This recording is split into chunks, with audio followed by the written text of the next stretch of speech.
Digital Economy Bill into law. Federal government reaffirms commitment to youth empowerment. PDP chieftains petition NJC over judge's role in convention dispute. Over 20 million naira compensation paid to victims of Aba billboard collapse. On the foreign scene, Brazil's deadliest police raid triggers nationwide outrage. Over 20 feared dead, dozens missing in Rohingya boat tragedy. Explosion claims 8 lives in central Delhi. U.S. Vice President cancels Kenya visit following G20 withdrawal. I am Aneke. Now the news in details. The federal government has reaffirmed its commitment to empowering young Nigerians through education, innovation and job creation under President Bola Tinubu's Renewed Hope agenda. The Minister of Information and National Orientation, Alhaji Mohammed Idris, gave the assurance at the APC Northwest Youth Rally in Jutsi, Jigawa State. The minister said President Tinubu had shown uncommon trust in Nigerian youths by entrusting them with leadership responsibilities and policy implementation roles. He cited the Education Loan Fund, which has already disbursed over 116 billion naira to more than 620,000 students, and the 3MTT Digital Skills Program that has recorded nearly 2 million applicants nationwide. Idris further highlighted the success of the TVET scheme, under which 1 million Nigerians have been trained and certified in 25 different trades. He maintained that the administration's focus on youth empowerment was not just political but strategic for national development.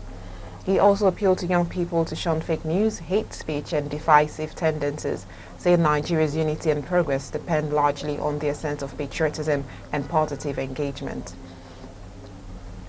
Former President Olusegun Obasanjo has challenged Africa's youth to stop waiting for tomorrow and take leadership responsibility today. He made the call at the Presidential Youth Mentorship Retreat held in Abeokuta, Ogun State. Chief Obasanjo stated that the continent's progress depends on its young population harnessing their strength, creativity and energy to drive meaningful change. He warned that the over-reliance on aging leaders could endanger Africa's future, citing the continued rule of Cameroon's 92-year-old President Paul Biya as a clear example. The elder statesman noted that African nations could only thrive if their youth took ownership of their destinies through active participation in politics, entrepreneurship and civic engagement. He stressed that leadership should no longer be seen as the privilege of the elderly.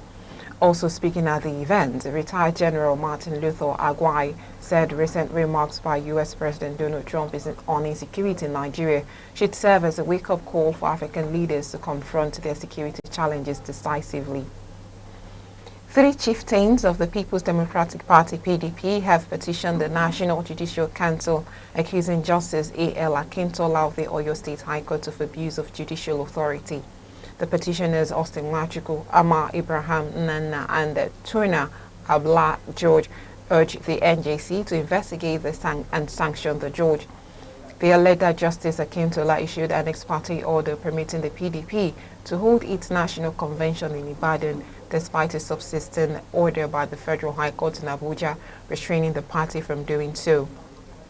The petitioners described the development as a clear contradiction of judicial hierarchy.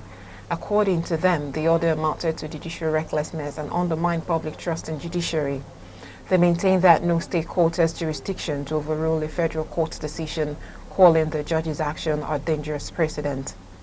They therefore appeal to the NJC to intervene swiftly to uphold the sanctity of the judiciary and restore confidence in the nation's legal system. The National Human Rights Commission has clarified that terrorist groups such as Boko Haram and ISWAP are not targeting Christians alone, but aim to destabilize Nigeria through extremism and violence. Executive Secretary of the Commission, Professor Tony Ojukwu, stated this while presenting the October 2025 Human Rights Dashboard in Abuja. Professor Ojukwu said the NHRC's field investigations had shown that both Muslims and Christians have been victims of terrorist attacks, with many communities across the Northeast suffering indiscriminate violence. He was responding to claims by U.S. President Donald Trump, who described the insurgency as a Christian genocide. The Executive Secretary explained that the Commission continues to monitor and document human rights violations nationwide. He said findings from its database are being used to guide policy reforms and promote justice for victims of conflict. Ojukwu reaffirmed the NHRC's commitment to fostering peace and religious harmony while calling on Nigerians to reject divisive narratives that could further fuel insecurity. The Abia State government has disbursed more than 20 million naira as compensation to victims of the fatal billboard collapse in Aba earlier this year. The incident, which occurred in May, claimed one life and injured several tricycle operators and shop owners. Senior Special Assistant to the Governor on Transportation disclosed that the payments were made through the Abia State Signage and Advertising Agency.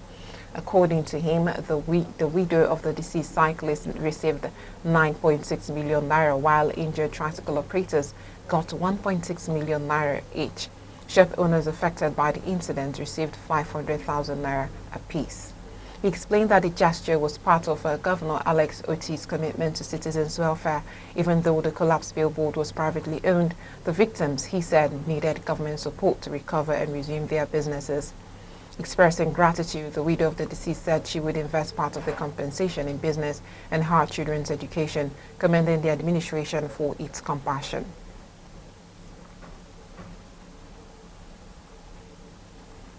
Members of the Progressive Governors Forum have paid a solidarity visit to Niger State Governor Mohammed Omar Bago following recent natural and security-related disasters in the state. The delegation, led by Imo State Governor Hope Uzodinma, visited Mina to express support and discuss joint solutions to the crisis. Governor Uzodinma commended his Niger counterpart for his resilient and proactive leadership, describing him as a shining example of determination in challenging times. He called for stronger collaboration between federal and state governments to mitigate such disasters and strengthen emergency response mechanisms. Governor Bago, in his remarks, appreciated President Bola Tinubu, security agencies and traditional rulers for their intervention efforts. He pledged continued cooperation with neighboring states to ensure peace and recovery for affected communities. Traditional rulers, including the Etsu Nupe, Alhaji Yahaya Abubakar, lauded the governor's visit as a demonstration of unity and brotherhood. The delegation included governors and deputies from Lagos, Ekiti, Delta, Ebonyi, Kogi, Kebbi, Jigawa, and Sokoto states. The World Health Organization and the United Kingdom's Foreign, Commonwealth and Development Office have commended Enugu State Governor Dr. Peter Mbah for his remarkable investment and reforms in the state's health sector. The commendation came during a formal presentation of vehicles, computers and medical training equipment to the Enugu State Colleges of Nursing at Park Lane and Owo. WHO Country Director Dr. Pavel Orso said the agency was impressed with Governor Mbah's drive to transform healthcare delivery through digitization and infrastructure renewal. He explained that the digitization of over 360 health facilities using electronic health records marked a turning point for efficient service delivery. Also speaking, FCDO Health Advisor Dr. Ebere Anyachiku said the partnership with Enugu State would strengthen workforce capacity, improve training quality, and enhance access to healthcare across the state. Governor Mbah, while receiving the items, thanked the donors for their support and reaffirmed his administration's commitment to building a robust and modern health system. He announced plans to expand facilities, complete new hospital blocks, and upgrade hostels and classrooms to enhance learning and patient care. The Commandant of the Police Detectives College, Enugu Commissioner of Police Rosemary Collins, has lauded President Bola Tinubu's initiative to overhaul training institutions of the police and civil defense across the country. She described the move as a morale booster that has rekindled hope among security personnel. Speaking during an inspection visit by the Presidential Committee on Facility Revamp, CP Collins said the decision to modernize training infrastructure demonstrates the President's genuine concern for the welfare and professional development of officers. She assured that the police will respond with renewed dedication and integrity. Chairman of the committee, Governor Peter Mbah of Enugu State, said the initiative was designed to rebuild the nation's security training system to global standards. He disclosed that the committee was inaugurated at the National Economic Council meeting on October 23 to identify immediate and long-term interventions. Governor Mbah expressed concern over the poor state of some facilities and emphasized that President Tinubu had directed urgent renovation and re-equipping of institutions nationwide. He said the effort would strengthen Nigeria's overall security architecture and improve operational effectiveness. Also in Enugu State, hotel owners are raising the alarm over what they describe as the continued sealing of their business premises by the state government. Operating under the umbrella of the Coal City Hotel Owners Welfare Association, the hoteliers alleged that officials of the Enugu State Board of Internal Revenue have been closing down hotels across the state over purchase tax and other levies, sometimes locking in guests, including foreign visitors, during enforcement. Over 100 hotels are said to have been affected. Aneke TV's Chidima Ikemede reports that the association has approached the court for interpretation of the tax laws and is calling on the government to suspend further action pending judicial determination.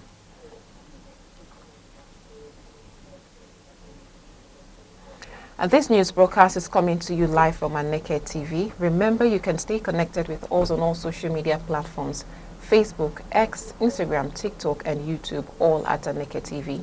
Now a quick reminder of major developments in the news. President Tinubu poised to sign historic digital economy law. Former President Obasanjo urges African youth to lead now, not later. Coming up shortly, Brazil's deadliest police raid sparks outrage. Over 20 dead, dozens missing in Rohingya boat sinking. Please stay with us. The Insight with Uche Osai. Having the political will to confront whatever is the challenges. Igbo man wrestles with the tortoise that had a lot of ingenuity, a lot of ideas, and the tireless. It will take the bold mind of government in power to say, let there be electoral reform, no matter whose fault is God. I was there. We did everything. All of us came and supported him with our last blood. In-depth analysis, expert views, real voices. Uncover the stories shaping Nigeria today. Deep dive, honest, unfiltered, only on The Insight with Uche Osai on Aneke TV.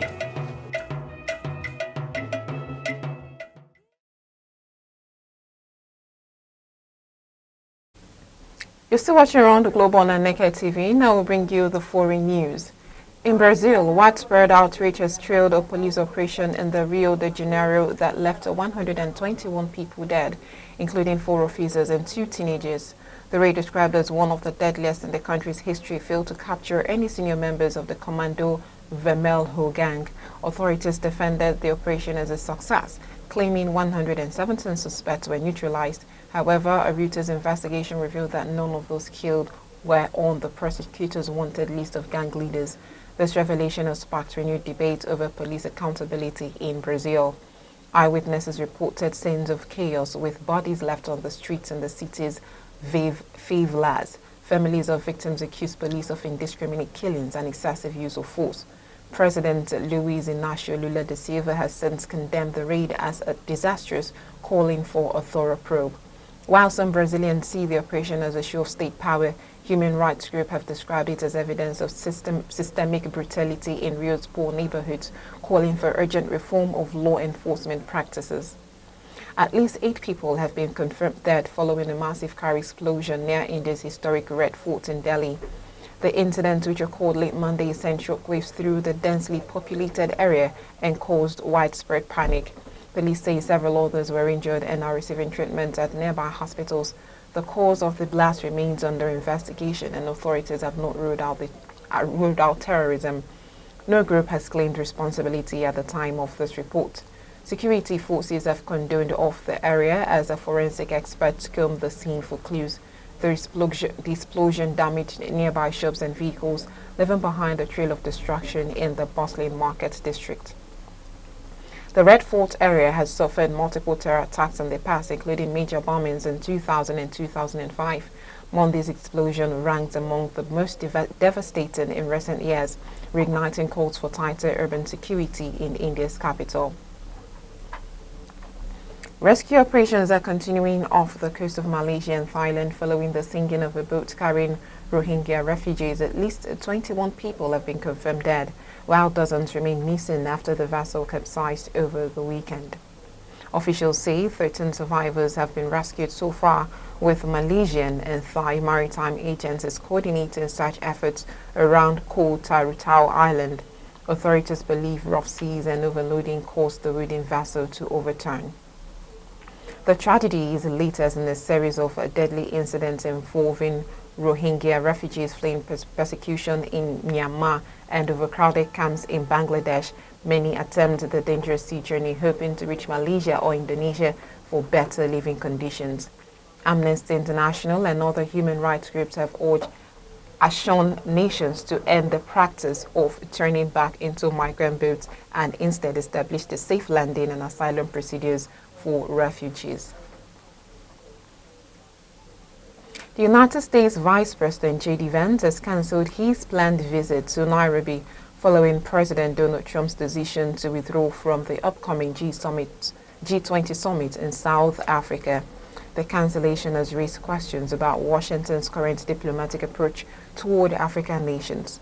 President Trump announced that no U.S. delegation would attend the summit, accusing South Africa of human rights abuses against its white minority population, claims that Pretoria has firmly denied. Vance had been scheduled to visit Kenya after the G20 meetings to strengthen bilateral cooperation and discuss trade relations. Kenya's foreign ministry, however, says the cancellation will not affect the strong partnership between both nations. Nairobi remains hopeful of concluding a new trade agreement with Washington by year's end, despite growing U.S. concerns over Kenya's expanding ties with China. Analysts say the development could temporarily slow U.S.-Africa engagement, even as regional leaders continue to push for deeper economic cooperation. In business, Nigeria is on the verge of a major economic milestone as President Bola Tinubu prepares to sign the National Digital Economy and E-Governance Bill 2025 into law this week. The legislation, described as the first of its kind in Africa, seeks to accelerate Nigeria's transition into a fully digital economy. Officials of the National Assembly confirmed that the bill has passed its final legislative stage and will soon receive presidential assent. The law is expected to promote innovation, boost productivity, and position Nigeria as a continental hub for digital governance and investment. Key provisions of the bill include the expansion of broadband infrastructure through 90,000 kilometers of fiber optic cables and the installation of nearly 4,000 communication towers to connect underserved communities. It also provides a legal framework for artificial intelligence adoption and data exchange between government agencies. Lawmakers say the measure will enhance transparency, improve public service delivery, and support the administration's vision of achieving a $1 trillion economy through technology-driven reforms. Now we head to sports. Former Super Eagles captain Austin J.J. Okocha has expressed concern over Nigeria's declining dominance in African football. He said the national team no longer instills fear in opponents as it did in the past. Speaking on the exchange with Femi Shuneye, the former playmaker said the Super Eagles have lost their home advantage and the intimidating aura that once made them formidable. He attributed the problem to inconsistency, poor management, and lack of player motivation. According to Okocha, Nigeria's football needs urgent restructuring to restore its glory days. He emphasized the importance of discipline, grassroots development, and proper investment in local leagues. His comments come as the Super Eagles prepare to face Gabon in the 2026 World Cup playoff. After narrowly qualifying as one of Africa's best runners-up, fans are hopeful the team can rediscover its winning spirit. The President of the Senate, Godswill Akpabio, has called on sports administrators across Nigeria to prioritize grassroots football development as a means of discovering young talent. He made the appeal at the opening of the 10th Senate President's Under-18 Unity Cup in Abuja. Senator Akpabio, represented by Chairman of the Senate Committee on Sports Development, Senator Abdul Ningi, said the Unity Cup would now be an annual event aimed at nurturing future football stars. He noted that empowering young athletes was key to reviving Nigeria's dominance in continental and global football.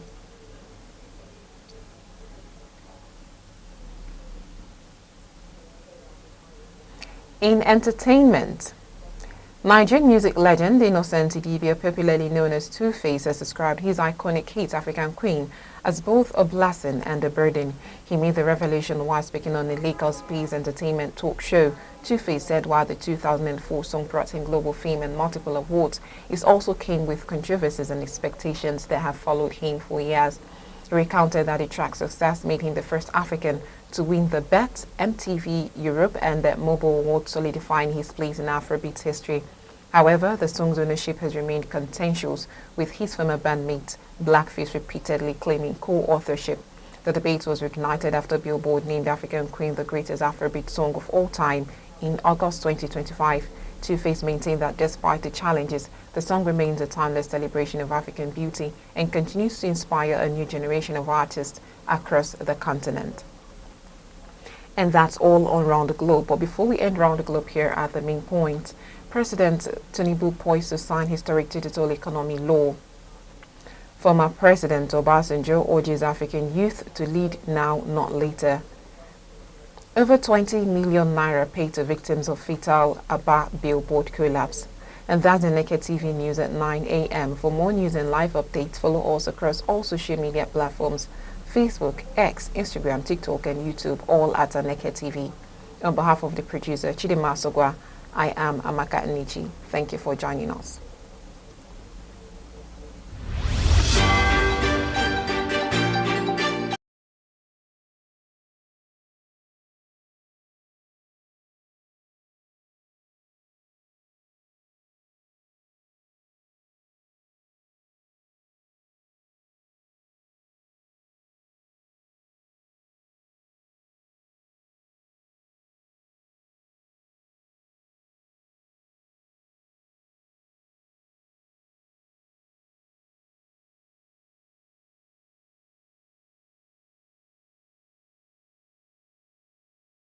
Sex is sacred, not shameful. In its truest form, it is more than the body. It is soul speaking to soul, fire woven with trust, vulnerability clothed in consent. But when misused, it breaks more than bodies, it fractures spirits. That is why it must be approached with reverence, not recklessness. Let us teach to love before lust, connection before conquest. For when sex is honored, it becomes not just pleasure, but poetry.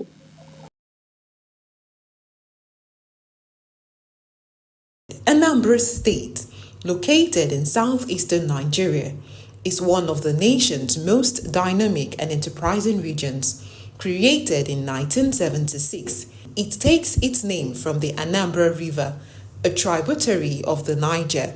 Its land is steeped in history, from the ancient Nri Kingdom, the cradle of Igbo civilization and spiritual authority, to the bustling commercial rise of Onitsha, one of West Africa's busiest trading cities. Every inch of its soil seems to breathe heritage, resilience, and the quiet power of innovation that defines the Igbo spirit. Anambra's people are known for their industrious drive, intellectual prowess, and unyielding creativity.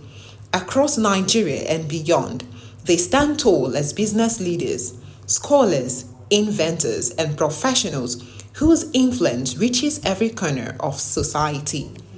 From the sprawling market of Onitsha to the humming industrial machines in Nnewi, fondly called the Japan of Africa, the state exemplifies the fusion of tradition and modern enterprise. In Awka, the capital, new technology hubs and startups are springing up, harnessing the energy of a generation determined to build a future powered by knowledge and innovation. The state's endowments are immense. Anambra boasts fertile soils that yield abundant harvest of yam, rice, cassava, and vegetables, feeding not just its people but the wider region. Sources: crude oil, natural gas, kaolin, and limestone, waiting to be fully harnessed. With a well-educated populace and a vibrant entrepreneurial culture, the state's economy is driven by small and medium-scale industries that continue to expand Nigeria's manufacturing frontiers. Culturally, Anambra is the heartbeat of Igbo identity. Age-long traditions and legendary figures like Nnamdi Azikiwe, Chinua Achebe, and Dora Akunyili, whose contributions have left indelible marks on Nigeria and the world. Its towns and villages are known for strong community bonds and progressive values that inspire excellence in every field. Anambra's potential lies not only in its natural and human resources, but in the unbreakable spirit of its people, a people who see every challenge as a call to greatness. With expanding infrastructure, digital transformation, and a thriving creative scene, the state stands poised to lead Nigeria into a new era of prosperity. It is a land where heritage meets ambition, where history fuels innovation, and where the light of progress never dims.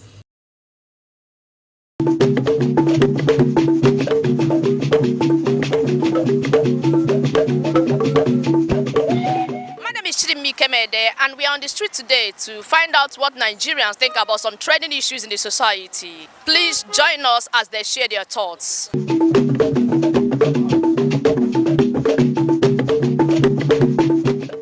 First of all, I'm not passionate about leaving the country per se, like the jackpot thing. For me, I want to actually stay in this country and then build myself. If I should go outside the country, should be for vacation and to come back. Yeah, so I'm not really interested in the illegal part, or whether it is legal or illegal. I'm not really interested. I just want to be free. I like freedom. I like comfort. So if I'm leaving, I want it to be legal.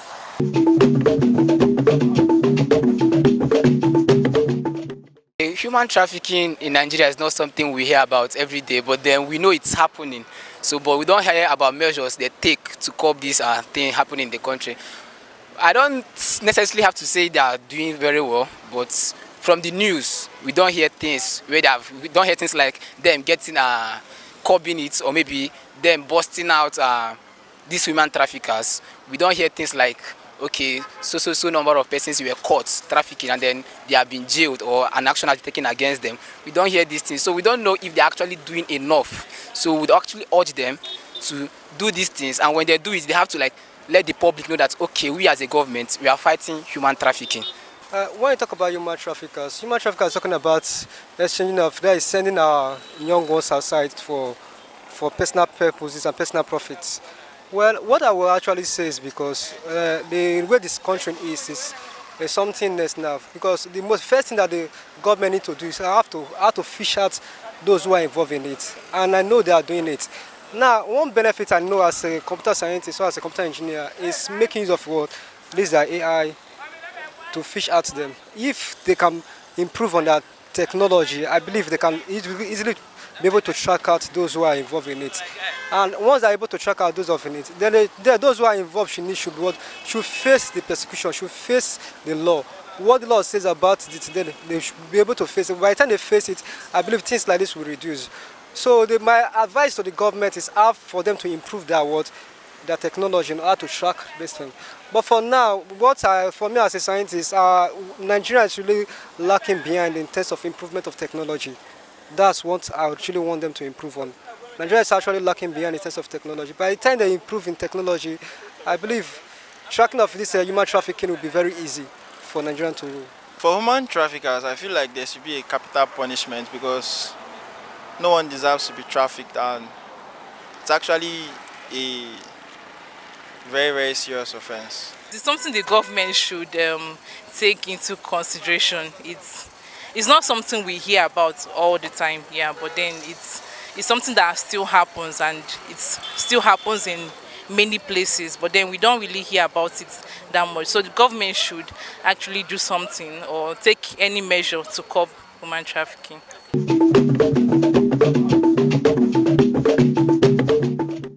I don't really care about that.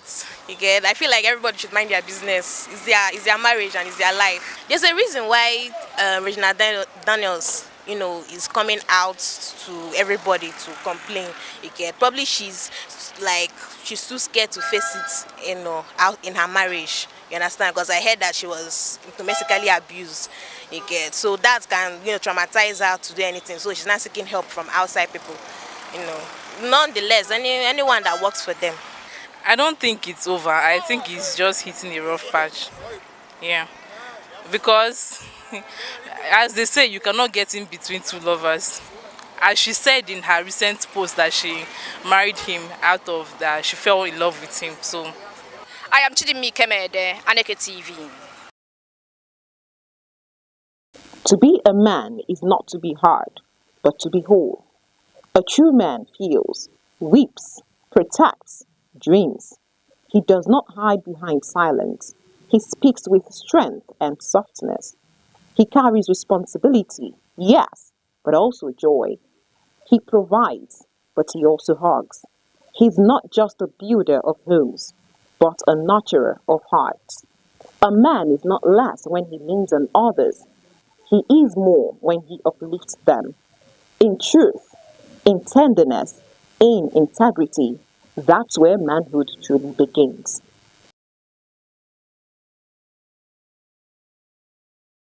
History was made in Enugu State as Governor Peter Mba officially joined the ruling All Progressive Congress (APC), marking a major political shift in the state. Speaking at Enugu South, the council chairman, Right Honorable Dr. Kele Ebane, said the council has agreed to stand with the governor as he moved from the People's Democratic Party (PDP) to the APC. He described the move as a step towards aligning with the national leadership for the progress of Enugu people.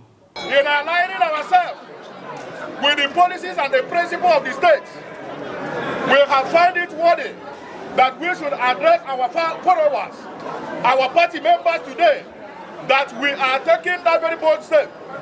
Note that nothing have spoiled. What we are doing is something that will give us that very platform.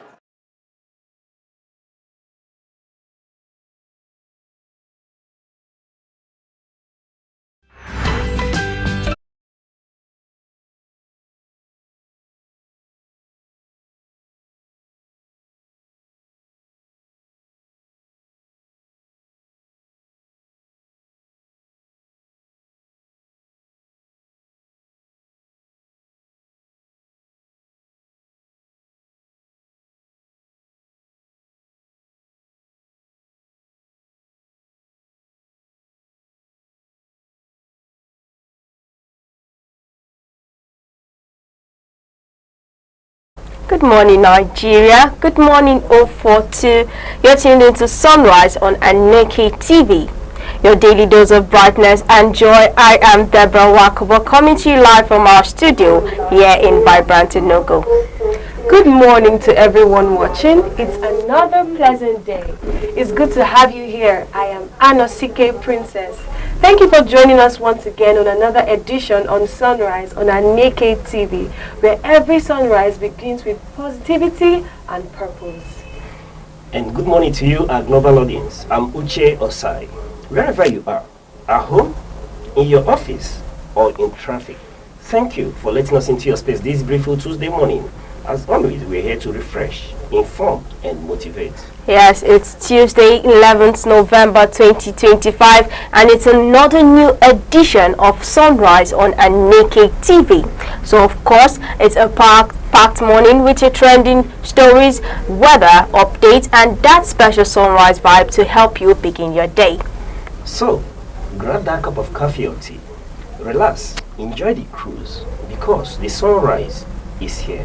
Yes, and coming up shortly, we'll kick things off with our quotes of the day with words that are thoughtful, inspiring to offer insights and help us on our day. Then, it's straight into today's headlines. All the key updates you need to remain informed will be served hot and tasty. We also give you a full weather forecast for cities across the southeast and beyond, so you know what to expect before stepping out. And later, we'll wrap things up by bringing today's celebration of global observance to lift your spirits and keep you smiling. All right, now to our morning show inspiration segment.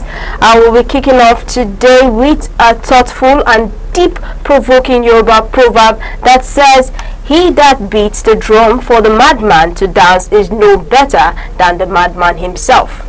I'm going to take that again, coming from a Yoruba proverb in English. I'm reading it in English actually. It says, he that beats the drum for the madman to dance is no better than the madman himself.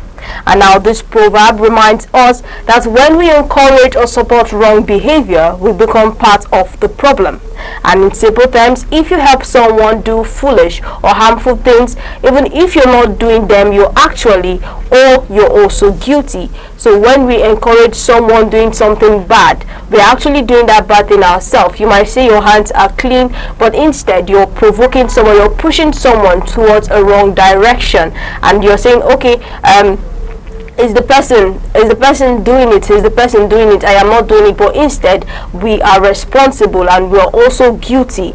And so it's also when you say let's bring it for example, when someone gossip or causes trouble, and instead of correcting them, you also gossip with them, you also laugh with them, you also talk, you also say bad things concerning someone else that says it, or in fact you don't even say, you're part of them. You're in the group where they gossip about people, you're in the group where they say or speak negative about somebody, and instead of telling the person, correcting the person rather, instead you're there, you're listening, you're laughing, and then at the end of the day, when the time for judgment comes, and then you say, no, I was not involved, I did not say anything, but then at that moment you were in the middle, so why didn't you say anything? Why didn't you correct them and say something? So that's what this proverb simply means, about he that beats the drum for the madman to dance is no better than the madman himself. So when you're in their midst, when you're doing something and you're not saying something against it, you're actually involved and you're also guilty of this, having that discussion with them. And so this year about wisdom is actually teaching us about accountability, and that we must not only avoid bad behavior but also refuse to fuel it in others. And then that true maturity means knowing when to stay silent, when to walk away, and when to speak up for what is right. So I would like to know your thoughts on this quote, Princess. Thank you very much, Debbie. So the quote says, he that beats the drum for a madman to dance is no better than the madman himself. So this will make us to have a retrospection on our actions day to day, have a retrospection, because these quotes, they have a purpose. They have a purpose to give us throw a light to our character, throw a light to our attitude, and cause changes where there needs to be changes. So it now means that we ought to stay accountable to the truth, not just for yourself now, but for people around you. So we ought not to encourage or fuel wrong behavior in any way. So we have people, young people around you doing something not right. You ought to encourage them to do the right thing. Your peers, your equals, and all those all around you. Thank you very much, David. Yeah, all right. All right. Speaking about having introspection in whatever we do cannot be overemphasized. And I think when I see this quote, he that beats the drum for the madman to dance is no better than the madman himself, makes me take a cue or remember that Igbo adage as well that says, Namado nabo adea yara, at the same time, you understand? Meaning that two persons can be mad at the same time. So when you find yourself in an awkward situation, the right thing to do, like you said, beyond having introspection, is to be yourself. The role you play at that point in time matters. You know, speaking to people, occasions where you've seen angers boiling, perhaps somebody is speaking to you unruly, and when you try to shout back, if somebody is going to report that incident, what they will say is that there are two persons quarreling. But if you do not take an action at that point in time, it will only be said that there is only one person that is shouting. Or let's take it this way. You see a madman, you understand, if something happens, and let me tell you the story, where a madman comes to a neighborhood, picks up a clothes that is hung outside to dry, and then this madman is naked, picked that clothes and is running, and then the next person, available person that saw this madman was only putting on a knicker and was chasing after this madman, what will be reported? That there are two madmen who are running on the street. Yes. So when you engage in an action like you've broadly pointed out, it means that you've brought yourself to this level where in this quote, you will be equated to that madman. It doesn't matter what the circumstances, it doesn't matter the occasion, how wise you are, but when you get involved, you've belittled yourself, you've brought yourself to this level. You know, I hear you speaking to gossip, right? It doesn't matter if you contributed. The policy should be hear nothing. You understand? Hear nothing. You should not be an heir, because when you are an heir, you are an enabler of gossip. It takes two people to gossip, actually. It takes two to tango. So if you do not provide the air, the mouth will not open. So you are an accomplice. It doesn't matter what the situation is. Play the greater role. And in this quote, I see situation, you know, there are people that when they do things, they let out comments and comments. And then when you begin to see dissent, they will come to want to, you know, what is causing this dissent? But you foiled the dissent, right? Even as much as that person that is taking up action that you engineered, you are part of that action. And that's why you see in military parlance or in military setting, you see them once you are a preview to a queue, you're already liable. You see yourself, you'll be tried. And most cases you'll be convinced because you've plowed a path in it by not reporting that incident. So however, this quote, this Yoruba proverb, you understand, is quite apt and is laced with deep meaning that we should not be on having introspection. Always carefully think through your action, because in wanting to react, you may be bringing yourself to a lower level, to a lower stage where you are and always will be equated with the position you've taken in that very instant. Yes, the Yorubas in this quote are quite up, and the Igbos, I think, has taken it a little notch higher by letting us know that two persons, Namadonabo, at the IR at the same time. Somebody has spoken to you unruly. Are you getting me? And you're speaking back. Madonabo Ibagaran at that time, which the Igbo says that two people don't get mad at the same time. So how you handle a situation begins to show the greater person in that case. And refuse, you know, we did speak about it in one of the occasions where we were talking about anger management and all that. Refusing not to engage, right?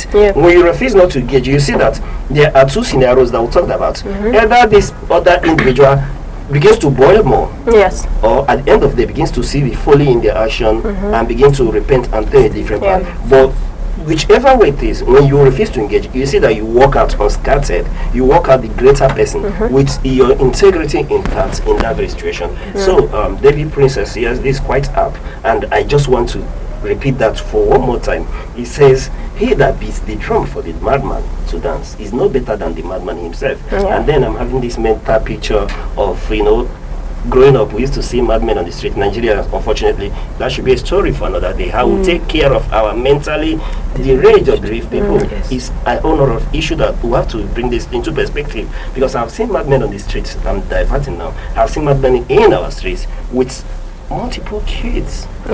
And then I begin to ask questions. If we are taking care of them, they won't be exposed where people will take advantage and they begin to have children that would not be cared for by the society. Is a whole lot of issue that should be looked into, Debbie, as well.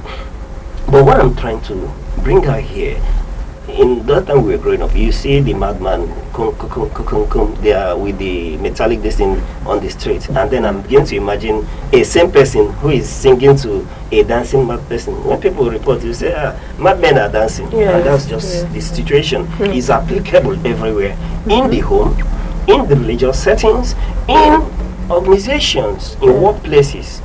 Try to be the greater person. Yes. All right, thank you very much for that. Well, actually, permit me to say that maturity is not just about age, but it's your behavior, it's your mentality towards some certain issues. So when you say you're not guilty over something, but deep down you know you were involved in that thing. In fact, you were the one pushing the person forward, giving the person motivation. Like you said, you were there, you were a listener, and if you were not there listening, the person doesn't have anything to say. Just like I want to say something and then I'm saying it and there's nobody listening to me. Sorry if I may, you know, I'm not, sorry to say, I'm not a religious person. I do not know the scriptures, the good things very well, but I am a little insight I have. I know that even the good book did condemn those who sit at the chairs of discomfort. Yes. That you should not sit in their midst. So being in their midst is punishable in itself. That's why I linked it to a queue in a military setting where I have a better background and knowledge. That in this setting, you're being present in a place, a queue is being discussed. You do not have to contribute for the fact that you were there. Yes. It has made you participatory. Yes. Because if you didn't report it, then you've enabled it. I did remember when we talked about the DIMCA queue. Or is it either the DIMCA queue or car queue? You understand? A certain student was among the people that were arrested and were being tried for that queue. A student of Unilag as at that time. You understand? He was among the people being tried for that queue. And what was his offense? He was there. He to hazard a guess. He was there just because he was the there. Intervention of Transparency International and other pressure group and civil society group, he could have been given a life sentence or perhaps killed. What was his offense? He occupied a certain position in SUG in Unilag and had access to an auditorium. So what he does was just come and open the auditorium and go. When the plotters are done discussing, he will go to lock it up. So when intelligence report came, he was picked up for it. Because his own was, he didn't know what was being discussed, but he was giving them access to the venue. You understand? So you may not contribute, you may not be, but being there and being silent, but why not go a notch further and caution when somebody is doing something wrong? Yes. Keep quiet. When you keep quiet, you're an enabler. That's true. Yes, and I can speak lots and lots of this because he has to deal with sabotage and a lot of things. And is a fourth I can speak well because that other side of me doesn't condone it. Where I come from, we don't condone dissent. We don't condone disloyalty. Unfortunately, in the civil space, there's a lot of dissent. There's a lot of lack of loyalty, and people take it as a nature. You know, we've discussed about that as well. And I know that those of us who believe in God, that even the God in heaven doesn't take kind to disloyalty. The first battle or the first war in heaven was about lack of loyalty, and we are told that a certain angel has to be chased down to earth from heaven. I'm not good, I'm not very knowledgeable in these things, but it speaks to lack of loyalty. That's why we had the first warfare in heaven. That's where war started, you know. So, but it's human nature. That human nature don't tend to be loyal people. All right. Sorry, yes, pardon me. You know, as you were saying this thing, I remember in movies when we watch movies, when towards the ending part of the movie, actually, where you see the police coming to arrest someone for instigating something, and then they arrest somebody else who is claiming I'm innocent, and then they said, but you're under arrest for conspiracy. At least you have an idea this was what was happening, and you did not say something. So practically you're being arrested, even if you're not part of, should I say, you're not part of the murder, you did not commit the murder, but at least for conspiracy. So let's just paint that I wanted to paint the scenario as you're part of a plan, even though you did not commit it, because at the end of the day you'll be arrested for what you did not commit, but you have an idea. You were there when it was being planned, like when you said the boy opening the auditorium for them to just like you were talking about, do their meeting. He's an accessory. Yes, at least if you report something, if you say something, it's your ability to walk away. You have the right, you have the freedom to choose between what is right or wrong. We have our choices. You do. We have choices. I know. Like I tell you, I'm not quite adept in the Christian book. I am an open person. I study this religious book. The way I study Quran, I study the Bible, and I study a lot of religious books, you understand? But one thing I know there is an agreement is that God, the God of the Christians, the God of the Muslims, the other God that people serve, whichever way, I have not come across a God that accepts, tolerates disloyalty. All of the gods I've read about, all of the God I have studied punish disloyalty. Yes, and it shouldn't be taken kindly to. It doesn't matter who. Yes, this also sheds a light on being vigilant.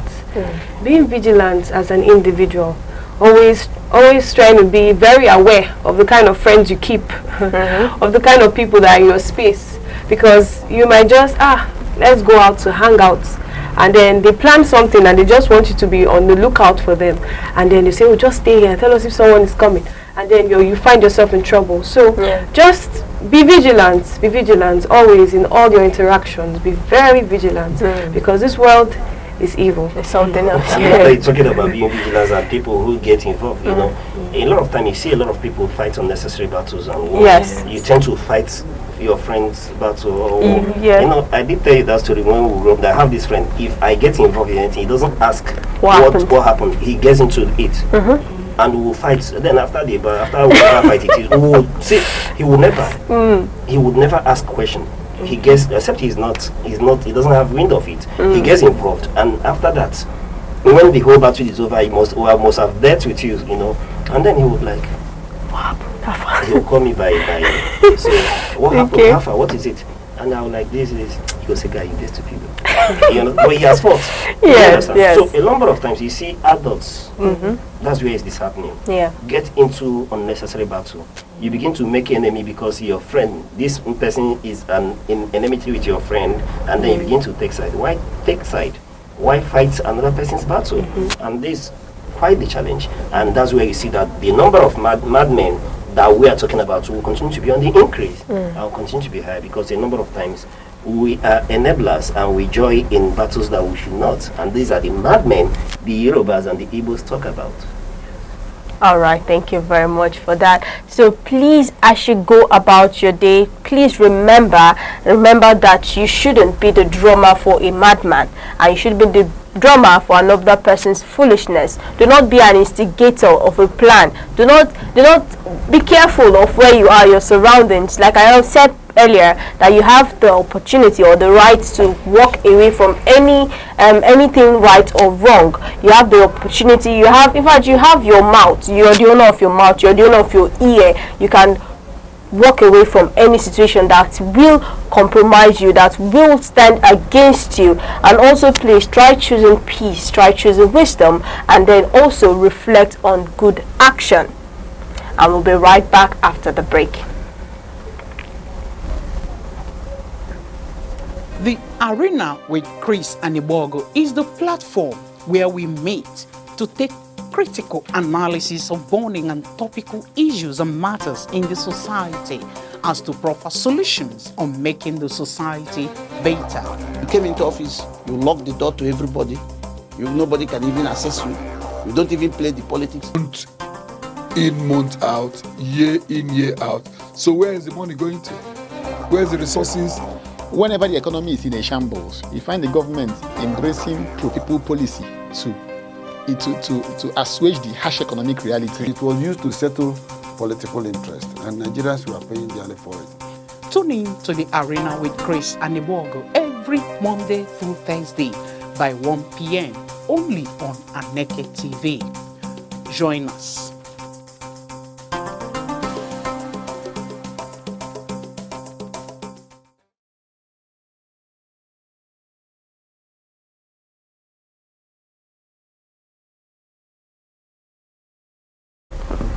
You're still watching Sunrise on Aneke TV. Next, we'll take a look at the weather reports across major cities in the southeast today.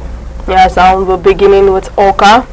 The day will begin mostly cloudy with a cool and calm atmosphere. As the morning moves along, expect light rainfall in some parts of the city. The afternoon will stay cloudy and warm, while the evening could bring a few thunderstorms. Temperatures will hover around the mid-20 degrees in the morning and rise to about 30 degrees Celsius later in the day. So if you're heading out, don't forget your umbrella. Rain is likely at some point. Good morning, Coal City.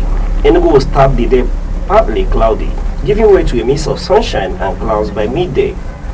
Showers are expected later in the afternoon, possibly with brief heavy rainfall.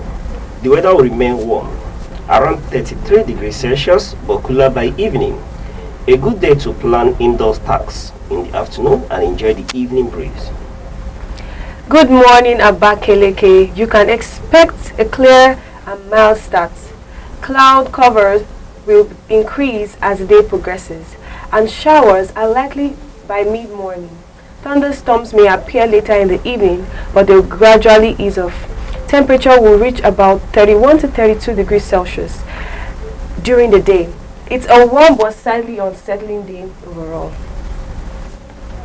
And in Owerri, Owerri's weather will stay mostly cloudy throughout the day with occasional rain. Expect showers around the afternoon and a cloudy but calm evening.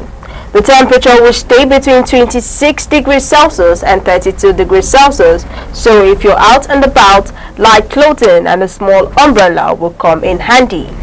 Umuahia will wake up to cloudy skies and warm morning temperatures. Thunderstorms are expected around midday and may continue through the afternoon before easing off in the evening. It will be a bit humid, with heights reaching around 31 to 32 degrees Celsius. And over to Umuahia. So wherever you are in the southeast today, stay cool, dress light, and keep an umbrella close. Rain or shine, we've got you covered. That's your weather report for today, and we'll be right back with more updates.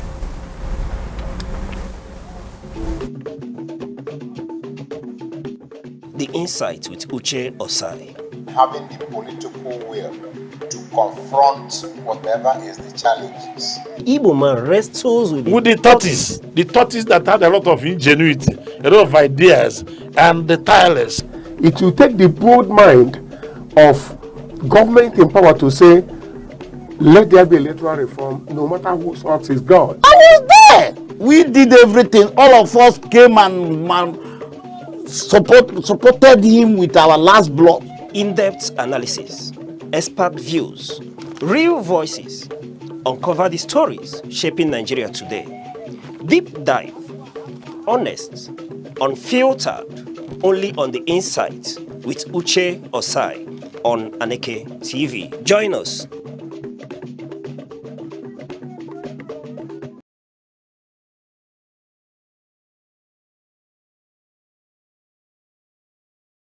The Arena with Chris and Ibogo is the platform where we meet to take critical analysis of burning and topical issues and matters in the society as to proper solutions on making the society better. You came into office, you locked the door to everybody. Nobody can even access you. You don't even play the politics. Month in, month out, year in, year out. So where is the money going to? Where's the resources? Whenever the economy is in a shambles, you find the government embracing pro-people policy to assuage the harsh economic reality. It was used to settle political interest, and Nigerians were paying dearly for it. Tune in to the Arena with Chris and Ibogo every Monday through Thursday by 1 p.m. only on Aneke TV. Join us.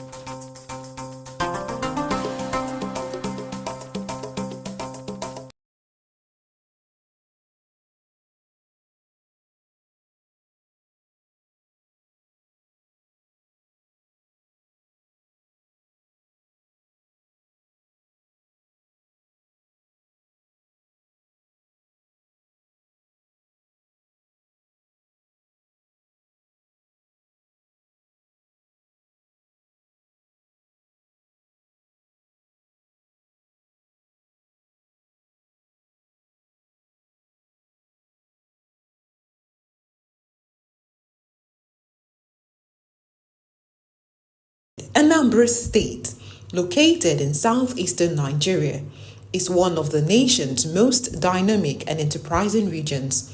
Created in 1976, it takes its name from the Anambra River, a tributary of the Niger. Its land is steeped in history from the ancient Nri Kingdom, the cradle of Igbo civilization and spiritual authority, to the bustling commercial rise of Onitsha, one of West Africa's busiest trading cities. Every inch of its soil seems to breathe heritage, resilience, and the quiet power of innovation that defines the Igbo spirit. Anambra's people are known for their industrious drive, intellectual prowess, and unyielding creativity. Across Nigeria and beyond, they stand tall as business leaders, scholars, inventors, and professionals whose influence reaches every corner of society. From the sprawling market of Onitsha to the humming industrial machines in Nnewi, fondly called the Japan of Africa, The state exemplifies the fusion of tradition and modern enterprise. In Oka, the capital, new technology hubs and startups are springing up, harnessing the energy of a generation determined to build a future powered by knowledge and innovation. The state's endowments are immense. Anambra boasts of fertile soils that yield abundant harvest of yam, rice, cassava, and vegetables, feeding not just its people but the wider region. Sources: crude oil, natural gas, kaolin, and limestone, waiting to be fully harnessed.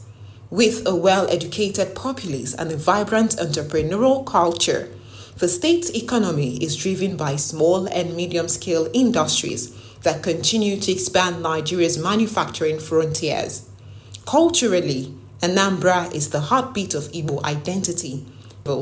Age-long traditions and legendary figures like Nnamdi Azikiwe, Chinua Achebe, and Dora Akunyili, whose contributions have left indelible marks on Nigeria and the world.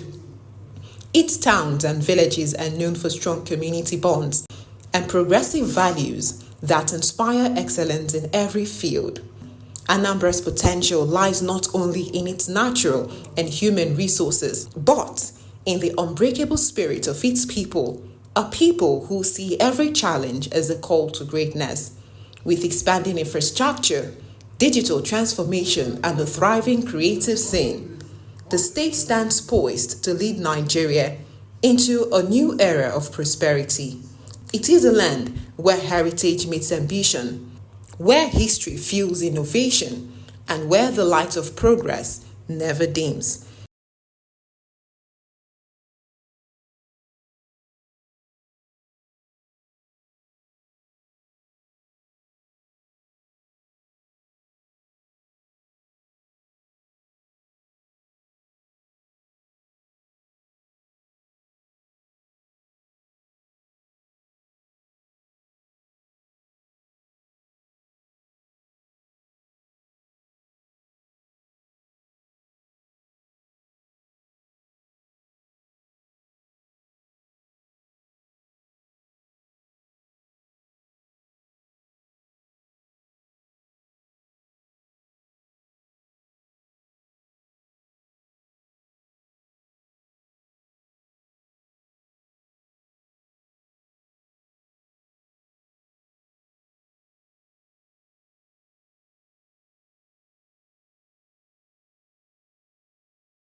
The Arena with Chris and Ibogo is the platform where we meet to take critical analysis of burning and topical issues and matters in the society as to proper solutions on making the society better. You came into office, you locked the door to everybody. Nobody can even access you. You don't even play the politics. Month in, month out, year in, year out. So where is the money going to? Where's the resources? Whenever the economy is in a shambles, you find the government embracing pro-people policy to assuage the harsh economic reality. It was used to settle political interest, and Nigerians were paying dearly for it. Tune in to the Arena with Chris and Ibogo every Monday through Thursday by 1 p.m. only on Aneke TV. Join us.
You're still watching Sunrise on Aneke TV. Now let's take a look at what's happening in front page newspaper today in The Nation, Punch, Vanguard and Guardian newspaper. All right, and joining us to give voice to these stories is our guest, Chris Anibogu. Yeah, it's a pleasure to be here. I appreciate all of you. Welcome, sir. You're welcome, Chris. Thank you. All right, now to the headlines. Starting from The Nation headlines, we have airstrikes kill terrorists in Borno, pound hideouts in Castina. And in the Punch headlines, we have on the Trump threat, we have troops pound terror bases in key states. And in the Vanguard headline, we have NAF strikes kill terrorists, bandits in Borno, Kwara, Castina, others. And still on the Vanguard, we have why we declared Timipre Silva wanted, says EFCC. And on the Guardian headline, we have 33 years later, hope dims for safer pipeline supplies of Jet A1 to airports. And our today's paper will be starting from The Nation headline that says airstrikes kill terrorists in Borno, pound hideouts in Castina. In a major operation by the Nigerian Air Force, NAF, precision airstrikes targeted terrorist strongholds in the Lake Chad area of Borno State and hideouts in Katsina State and Kwara State. The strike reportedly destroyed arms caches and logistics hubs of the militant group Islamic State West Africa Province, ISWAP, and inflicted heavy losses. Mr. Ocha, I'd like to know your take. All right. Expectedly, we've been hoping for this headline, knowing that since after Donald Trump did designate Nigeria as a country of particular concern and has gone ahead to warn of the possibility of withdrawing all aid to Nigeria and other assistance if Nigeria doesn't take action. So we were hoping, we know that yes, the Nigerian government will not just sit idly and watch, that yes, actions will be taken. And we hope that these actions would begin to bring the expected results. Chris? Yes. We're talking about our Air Force rising up, our military, beginning to pound the strongholds of these terrorists. Yes, of course. I think it's a cheering news. It's a welcome development. It's heartwarming to know that our gallant officers, whom the country spends much in training, because if you know what it takes to have a soldier trained, it takes huge resources, financially and otherwise, materially as well. It takes a long period in training to have a soldier actually, deemed qualified to go into the theater of war. So I think it's cheering enough for us to now know that, yes, of course, we have gallant soldiers who are equal to the task. But then again, is the fact that in as much as some persons sitting on the sidelines could say this is as a result of the warning from Donald Trump about a possible invasion, not necessarily invading Nigerian territory, against the Nigerian state. But against the enemies of states, the non-state actors that have taken power into their own hands, trying to take the rest of us in the country into siege. So Donald Trump's warning has come. We've had reactions from different quarters, both nationally and internationally. We saw the position China took. The position one or two other nations have taken as well, either in support for or against the United President's position. But again, I don't know if you were privy to have followed the warning from the leader of the Redeemed Christian Church of God, Pastor Adeboye. I don't know if you. What did he say? So in his own message, he was trying to admonish our president not to take heed to the position of China and some other superpower nations, that they're only trying to play politics with the whole situation. He actually admonished our president Bola Ahmed Tinubu to reach out to Donald Trump diplomatically and appeal to him to give the Nigerian government a period of 100 days okay, a period of 100 days for them to come back and deal with these terrorists and bandits. He equally advised the president that within the 100 days of grace that the U.S. president will be giving, that he needs to summon the service chiefs and talk to them decisively that this time around it has to be business unusual, that they need to do the needful and wipe out these terrorists within the period of 100 days. So that was the message from Pastor Enoch Adeboye to the Nigerian government and president. So if that is to hold water, you can now see that our military gallant officers are actually upping up the game against the terrorists. If we are not able to wipe out up to 200 ISWAP members at a tick. So what are we not talking about? Where have we been all this while? What has been happening all this while? Why haven't we actually been doing much like this before this time around? Some other persons also want to feel that maybe it's as a result of the change in the military hierarchy. We now have new service chiefs appointed, and in their oath of office, especially in their what do you call it? Yes, during their swearing-in ceremony, I could hear most of them, feel in high spirits, promising Nigerians that it's going to be a different ballgame entirely under their watch. So let's just say kudos to the Nigerian military force. We say well done to the Nigerian government. But then again is the fact that we still need foreign assistance to deal with these terrorists. Because the news also has it yesterday about how a particular community in Kano and even as well as Bauchi came under attack by these terrorists, killing a lot of persons and abducting the other persons too. So they are not giving up yet. They are still not giving up. But well done to the military. Well done to Nigeria. All right. Speaking to this, you've had our guests on this issue. However, I will still believe that our military and our government, yes, should do the part of diplomacy with the United States of America, being that Donald Trump is someone that, yes, listens and panders to diplomatic engagement. Our military in this time, we applaud them for this kinetic approach. I would think that this kinetic approach should be sustained. We will not celebrate the results that we are being told about until we see that the IDPs return back to their home. Until they are resettled in their home, then only shall we begin to celebrate the victory, the success of these operations. Then, speaking to the international community, who applaud our president in this regard, yes, to listen to, like our guest did mention, to the likes of Adeboye, that Nigeria should not be turned to a theater of prosy wars. No, the part of diplomacy would see us out of this situation. And next, we'll go to the next newspaper, Deborah. Alright, now next paper coming from the Vanguard headline that says, "Why we declare Timi Press Silva wanted," says EFCC.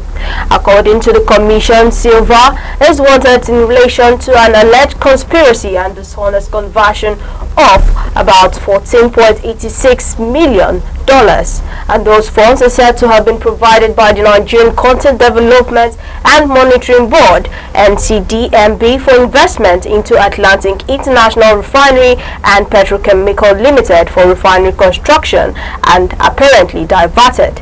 A warrant for his arrest was issued by a federal high court in Lagos on 6 November 2025, authorizing the EFCC to bring him in. So, Mr. Chris, we are still on it. EFCC Timi Press Silva this time around. Call it another comedy.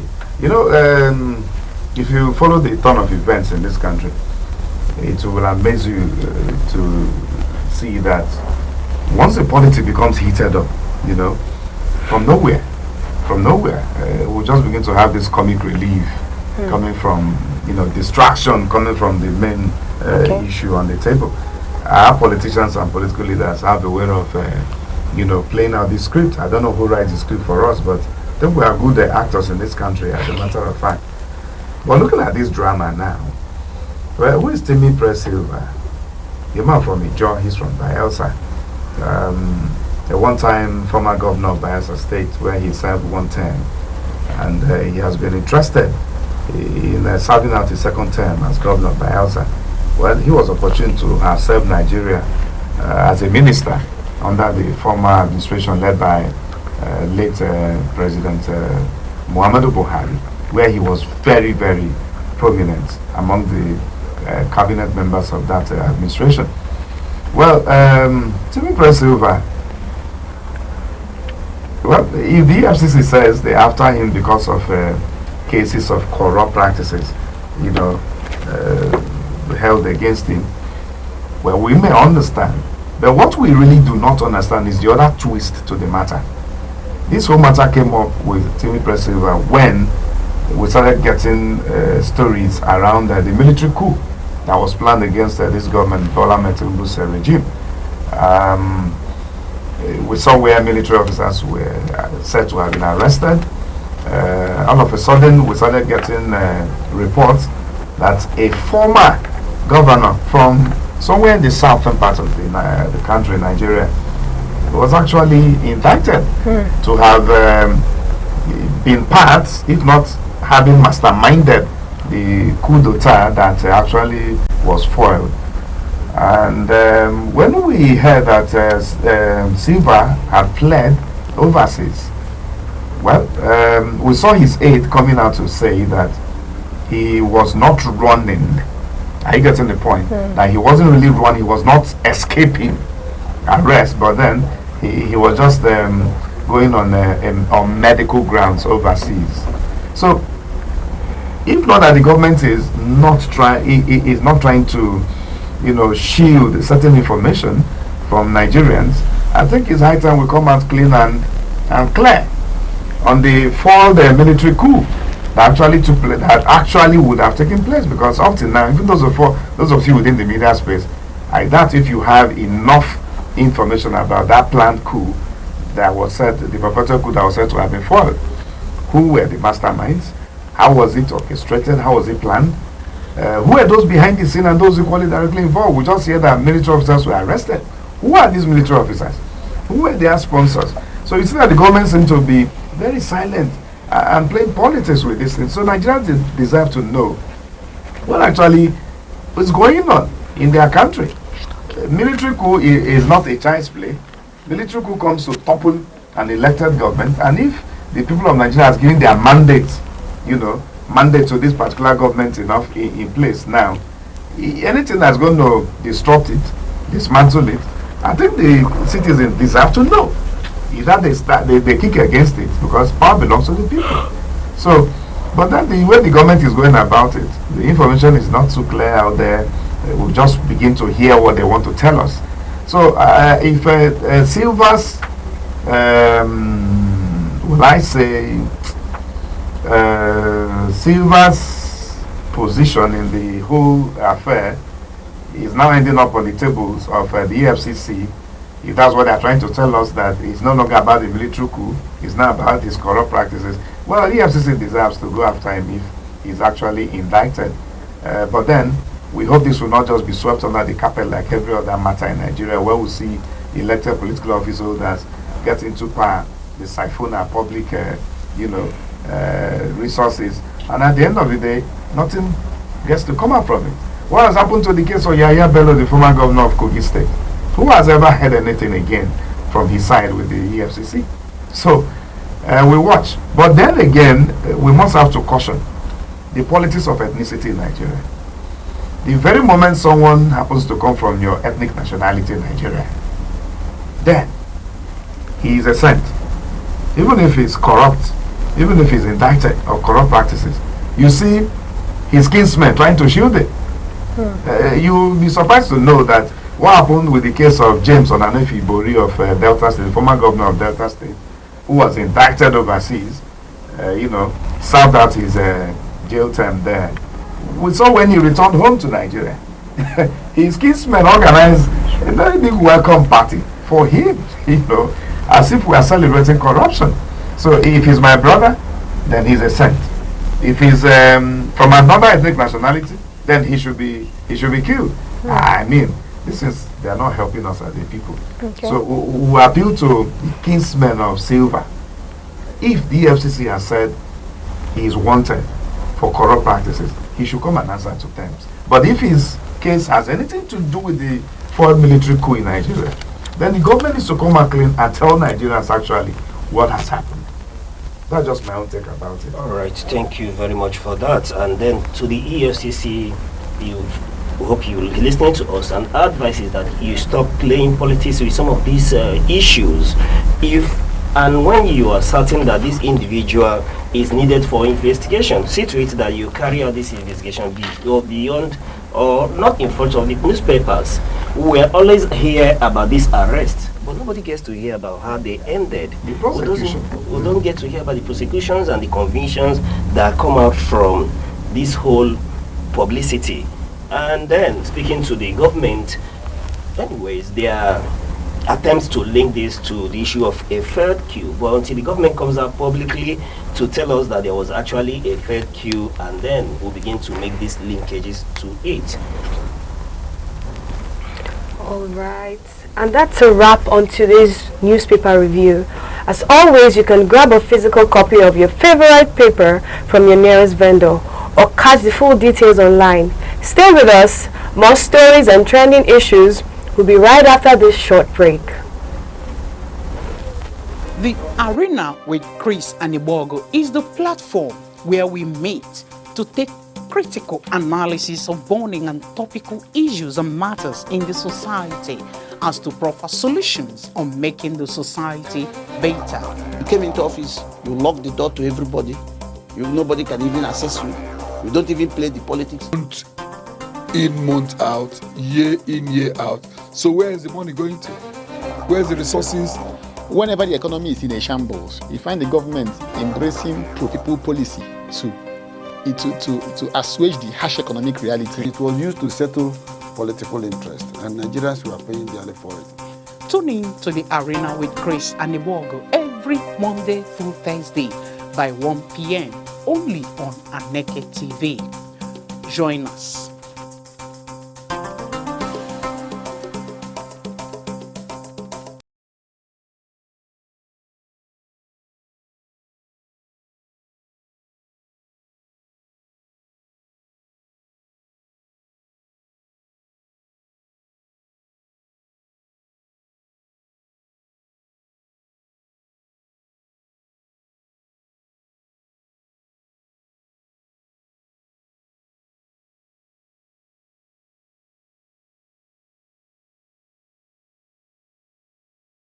Anambra State, located in southeastern Nigeria, is one of the nation's most dynamic and enterprising regions.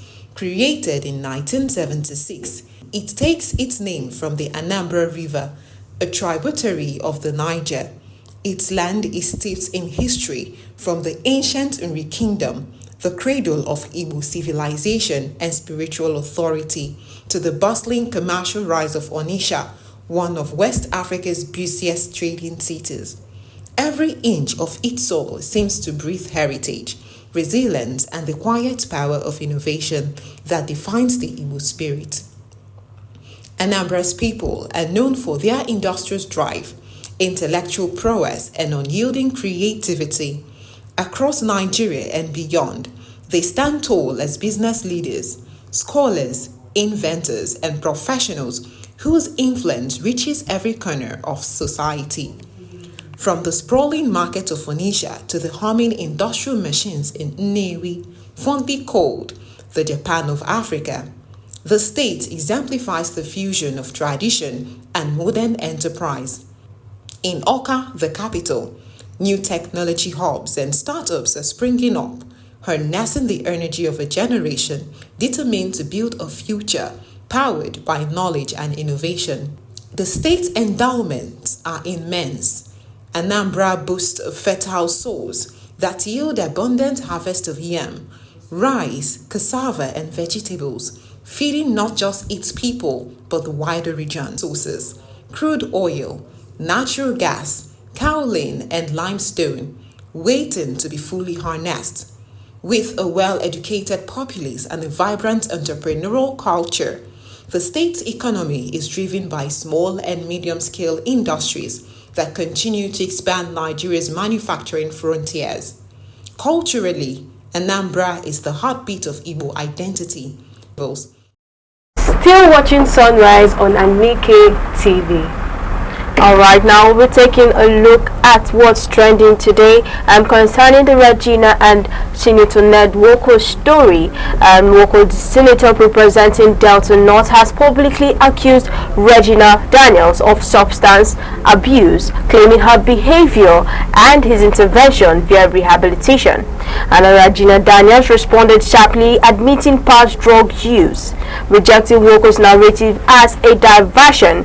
She accuses Nwoko of using the drug issue as the perfect story for the media to cover the real issues between them. And she also claims that Nwoko encouraged her intoxication for sexual romantic purposes, which isolated her from her family and weaponized her drug issue to humiliate and also control her. And Nwoko counters with allegations against Regina's brother Sammy West, describing early morning confrontations, security footage of harassment at his home, and asserting that he financially supported Regina's family, education, apartment, large sums before the dispute. As we all know, this has been a trending issue. It has been a trending issue on social media for a long time now, and also we're going to talk about this issue between Senator Ned Nwoko and Regina Daniels. Well, there's been different sides of the story. There have been different take, and both people supporting her and people that are against her, especially with the issues of drug abuse. As we can see in reports or in stories online, that she was accused, actually she was accused of should I say drug taking? Yes, she was accused of drug abuse, and also with Senator Ned Nwoko saying or suggesting she goes for rehabilitation in Nigeria or somewhere else. And then as you can also see that there has been controversies about her statement and his own statement, saying that she's been violent, beating staffs at home, scattering the house and everything. And here Regina is crying out to people or to Nigerians that this is what she is passing through. And Princess, I don't know what your take on the story. Okay, my take on the story is it's quite sad what's going on in between Senator Ned Nwoko and Regina Daniels. Well, we see that drug abuse could happen, but then it's an allegation, yes, but we can see that it to be as a result of being uncomfortable in her own space and seeking satisfaction, or rather peace, right, from other sources that will lead someone to go to drug abuse. So this will now bring a question: was Regina Ned Nwoko's house comfortable for Regina Daniels? Okay, yes, we have a situation where, let's say it was true that she actually indulged in drug abuse, yes, but we should still point the question back to the one who housed her, right? Okay. Who gave her the home where she lives. What conditions was she under that led her to take substance, to go into substance abuse at her age? Another question I even want to bring up is, you knew the idea or the fact that she was on drugs, so why is it now that we are knowing, as being a senator, being a public figure of Nigeria, why is the issue of drugs coming up when all this while it has not come up? For the fact, because in the report it says her brother Sammy West was supplying the drugs to her and she was taking it. Now you knew all the details. Why have you not said something about it for a long time, and not until recently that her issues that she came on social media posting about what she's going through in his house and everything? But instead, it's at this moment you're saying she's on drugs, she has been on drugs. So why is it now it's coming out? That is another angle for to look at it. So in as much as there are drugs allegations, so we don't know, we can't specify or we can't say certain if any of them are actually even using the drugs. Like we can't say who suggested the drugs in the first place. Do you understand? Yes, I guess I understand. That's a very good question, because it now seems to us that he uses that opportunity to open her dirty linen outside, and to the end that fans or she will get a bad reputation, which I just believe that this is a family issue and can be sorted out within the home without bringing it up for social scrutiny and commentaries, because it adds fuel to the fire. People giving their suggestions on an individual choice that two people made without us, and then we now have to give suggestions, and then it now inspires their actions and builds ego, and fuels their pride and their ego, when they could have just settle their issues amicably. Right. Well, the question I want to ask is, when did love end? Or is it a question of when love ends? Did you think it started with love? So did you think it? Seen pictures. We saw the private jets. We saw the pictures of a blossoming romance. We saw the love in the air. We watched the pictures. We saw their videos. They moved about. So, is it a question of when love ends? Like you've rightly pointed out, the family system is now in question. It's an issue that should have been a home affair. But these two individuals are role models in the society. And then, speaking to abuse, one thing that has been established here is that there is an abuse. Why allegedly Reginald is claiming that Ned is abusing her in their home,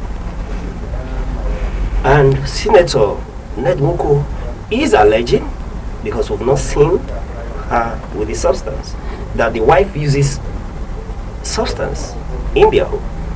But the abuse here is that of domestic abuse, one, and then for me there's an abuse of privilege. I think the senator is beginning to abuse his privilege.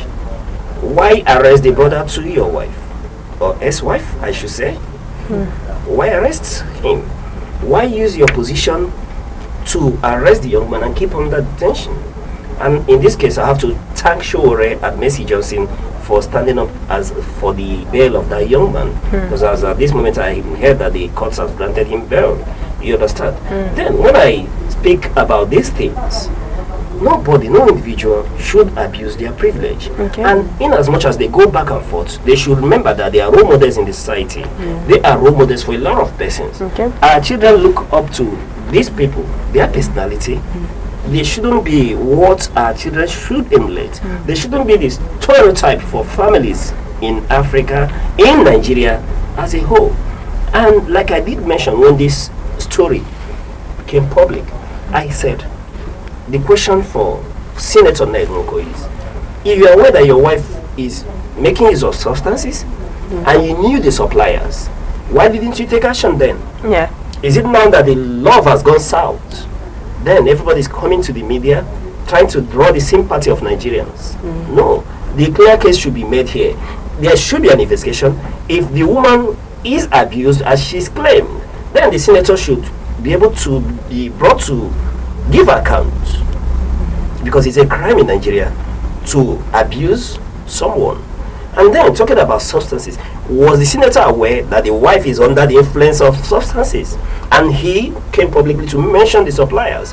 Why didn't he go to the authorities? He had access, just like he has involved the police, he had access to the police, he had access to MDLEA. Why didn't he get these individuals arrested? Rather come to list and reel out their names in public. No, the right thing should be done, and it's time everybody begins to take up their responsibilities, and whoever is culpable in this matter, because he is now in the public domain, should be made to face the penalties as a deterrent to the younger generation. All right, thank you very much for that.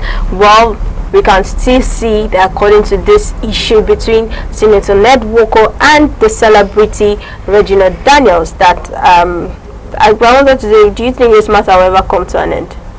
It all depends. You know, I was telling somebody the other day, despite this hula balloon that you're seeing in the media, you see, tomorrow you see Regina Daniel packing his back to the man's house. Okay. It has happened in the past. If it did happen in the past, it can happen again. All right. Right? So the bottom line here is, yes, like you did mention, it's time to not wash your dirty linens in the public, because right now every Nigerian has opinion on the issue. It's time for the senator, he has an image to protect. Yes. Regina is a brand as well. Yes. So it's time for maturity to play in. But one thing I will not shy away from is the fact that the public has been made aware for these things. A crime has been committed, and somebody should be liable for that crime. Okay. If somebody was indeed making use of drugs and the senator is aware of it, he is liable for not involving the authorities on time, which is why they should stop washing their dirty linens in public, go back as a family.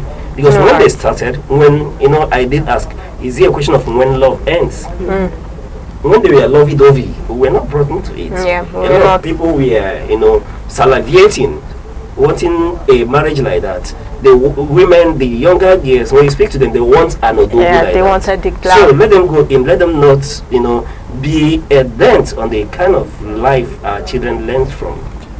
All right, thank you very much for that. And that is all for today's trending story. And we'll be moving over to our celebration for today, which is the Poland's Independence Day. The Poland's Independence Day stands as a powerful symbol of freedom and resilience, and it represents the strength and spirit of the Polish people who endured hardship and fought tirelessly to reclaim their nation's sovereignty. And the day unites citizens in a shared sense of pride, celebrating the perseverance that led to their hard-won independence. Across the country, the atmosphere buzzes with enthusiasm as people come together to honor this significant achievement. And also the reasons for celebrating Poland's Independence Day. Poland celebrates Independence Day to honor the courage and determination of those who fought for their nation's freedom. The day stands as a beacon of the value of unity and the sacrifices made for the country's independence. It's not just about looking back, it's also about appreciating the freedom Poles enjoy today and recognizing the importance of protecting it for future generations. And celebration embody national pride and a collective commitment to never forget the struggles that shaped Poland's identity. Poland's journey to independence was marked by resilience and unwavering determination for 123 years. The nation was partitioned and ruled by three powerful empires, which is Russia, Prussia, and Austria. And these foreign powers attempted to erase Poland from the map, but the Polish people never gave up on their dreams of freedom. Throughout those years, Poles kept their culture alive, fought in upswings, and nurtured a deep longing for independence. On November 11, 1918, he was entrusted with command of the Polish forces, a significant moment that marks the beginning of Poland's rebirth as the independent nation. I'm speaking of Joseph Piłsudski, a revered military leader returned from captivity in Germany and quickly took charge. Okay, now this day actually overall it's honoring the day and honors the courage and persistence of those who fought to restore Poland's place on the world stage and remind citizens of the sacrifices made to secure their benefits. So I'd like to say Happy Independence Day to the Polish people. And that's a wrap on today's edition of Sunrise on Aneke TV. It's always a pleasure having you on our show every morning. Thank you for waking up with us, and thank you for always being on Sunrise on Aneke TV. And also, do not forget to follow or tag us across our social media feeds, across Instagram, TikTok, YouTube, X, or call our phone number 070-3043-7110. I am Deborah Wakoba. A big thank you for staying with us today on Sunrise. I am Aneke Princess. And I'm Uche Osai. Remember, you're not here to be average. Be unique. Keep watching Aneke TV till come your way same time tomorrow. Bye-bye. Bye-bye.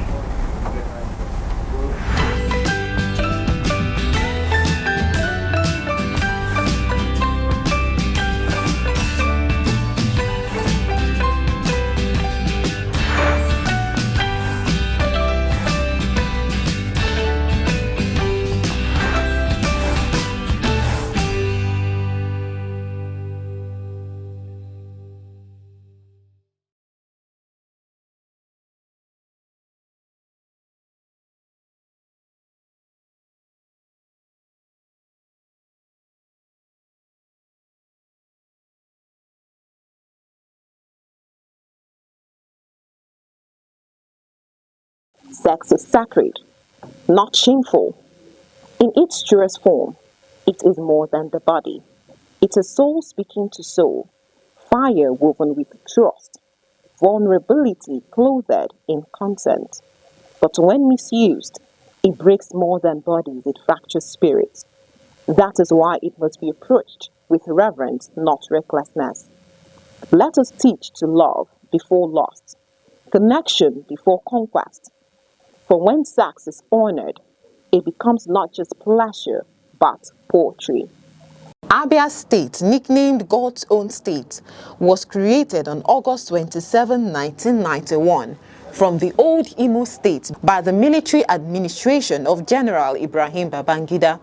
Its name, Abia, is an acronym for Aba, Bende, Isikwato, and Afiuku Umahia, the four major areas that initially comprised the state. The state lies in Nigeria's southeast and is inhabited predominantly by the Igbo ethnic group, who are known for their enterprise, hospitality, and vibrant cultural practices. Before state creation, the region was part of the Eastern region and played notable roles in Nigeria's pre- and post-independence history. One landmark event was Aba Women's Riot of 1929, a mass protest by women against colonial taxation, which began in the Aba area and influenced policy changes across Nigeria. Abia State is naturally endowed with fertile soil for agriculture and solid mineral resources such as limestone, kaolin, and laterite. Oil and gas are also found in some parts of the state, making it one of Nigeria's oil-producing areas. Economically, Aba is a powerhouse of trade and manufacturing, especially in textiles, leather works, and metal fabrication, earning it the nickname Japan of Africa. Abia State's cuisine reflects Igbo culinary traditions with popular dishes including achi and oha soup. It is a thickened soup made from oha leaves and achi seeds. Okazi soup. It is rich with okazi leaves and cocoyam paste. Abacha, African salad, made from cassava flakes, palm oil, and local spices. Ofe nsala, white soup, a light soup often cooked with fresh fish, beef or chicken. Palm wine, a traditional beverage tapped fresh from raffia or oil palm trees. Abia State has different notable attractions, and they include National War Museum Umuahia, housing relics and weapons from the Nigerian Civil War. Akwete Weaving Village, famous for its centuries-old traditional cloth weaving. Azumiri Blue River. This is known for its clear blue waters and scenic beauty. Amakama Wooden Cave, a natural hollow in a giant tree with cultural significance. Long Juju of Arochukwu, an ancient shrine and historic slave trade route site. Abia State celebrates various cultural festivals such as New Yam Festival, Iriji, marking the start of the harvest season. Ekpe Festival, a masquerade and dance tradition in Arochukwu and other areas. Akwete Festival, celebrating the art and heritage of Akwete weaving. Aba Carnival, this carnival showcases dance, music, and colorful parades. Abia State is known for its entrepreneurship and Aba-made goods like shoes, bags, clothes, and mechanical fabrications. It is also known for agriculture, especially cassava, yam, oil palm, and cocoa, cultural craftsmanship like Akwete cloth, pottery, and wood carving, and their historic significance, especially in women's rights activism. 1929 Aba Women's Riot. Anambra State, located in southeastern Nigeria, is one of the nation's most dynamic and enterprising regions. Created in 1976, it takes its name from the Anambra River, a tributary of the Niger. Its land is steeped in history, from the ancient Nri Kingdom, the cradle of Igbo civilization and spiritual authority, to the bustling commercial rise of Onitsha, one of West Africa's busiest trading cities. Every inch of its soil seems to breathe heritage, resilience, and the quiet power of innovation that defines the Igbo spirit. Anambra's people are known for their industrious drive, intellectual prowess, and unyielding creativity. Across Nigeria and beyond, They stand tall as business leaders, scholars, inventors, and professionals whose influence reaches every corner of society. From the sprawling market of Phoenicia to the humming industrial machines in Nnewi, fondly called the Japan of Africa, the state exemplifies the fusion of tradition and modern enterprise. In Oka, the capital, new technology hubs and startups are springing up, harnessing the energy of a generation determined to build a future powered by knowledge and innovation. The state's endowments are immense. Anambra boasts fertile soils that yield abundant harvest of yam, rice, cassava, and vegetables, feeding not just its people but the wider region. Sources: crude oil, natural gas, kaolin, and limestone, waiting to be fully harnessed. With a well-educated populace and a vibrant entrepreneurial culture, the state's economy is driven by small and medium-scale industries that continue to expand Nigeria's manufacturing frontiers. Culturally, Anambra is the heartbeat of Igbo identity. Age-long traditions and legendary figures like Nnamdi Azikiwe, Chinua Achebe, and Dora Akunyili, whose contributions have left indelible marks on Nigeria and the world. Its towns and villages are known for strong community bonds and progressive values that inspire excellence in every field. Anambra's potential lies not only in its natural and human resources, but in the unbreakable spirit of its people, a people who see every challenge as a call to greatness. With expanding infrastructure, digital transformation, and a thriving creative scene, the state stands poised to lead Nigeria into a new era of prosperity. It is a land where heritage meets ambition, where history fuels innovation, and where the light of progress never dims.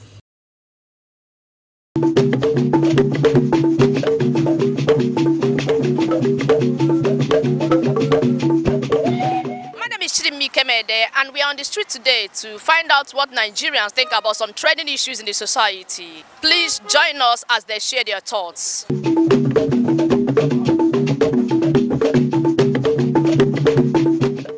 First of all, I'm not passionate about leaving the country per se, like the jackpot thing. For me, I want to actually stay in this country and then build myself. If I should go outside the country, should be for vacation and to come back. Yeah, so I'm not really interested in the illegal parts or whether it is legal or illegal. I'm not really interested. I just want to be free. I like freedom. I like comfort. So if I'm leaving, I want it to be legal.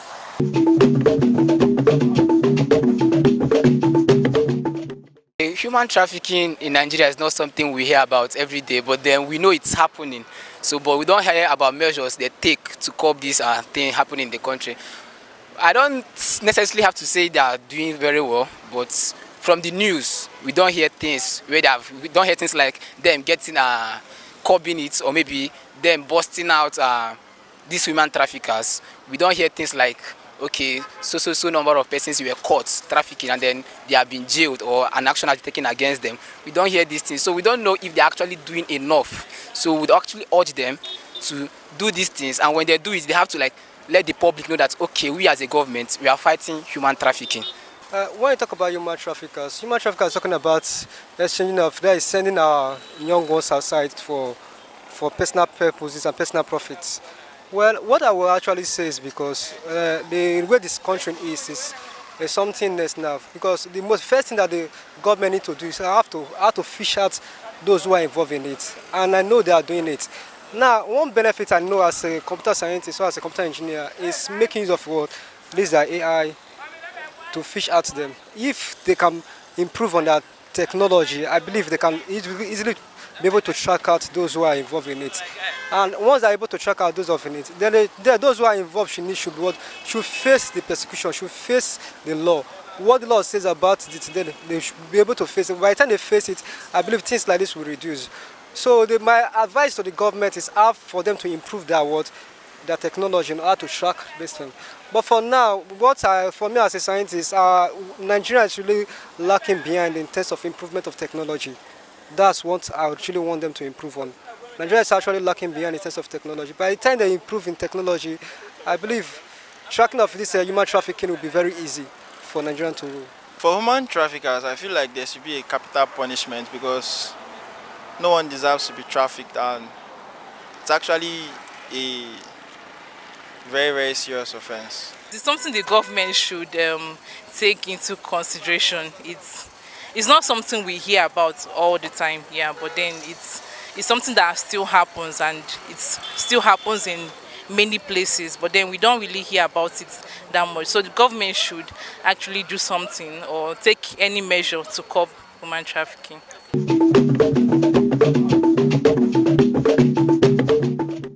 I don't really care about that.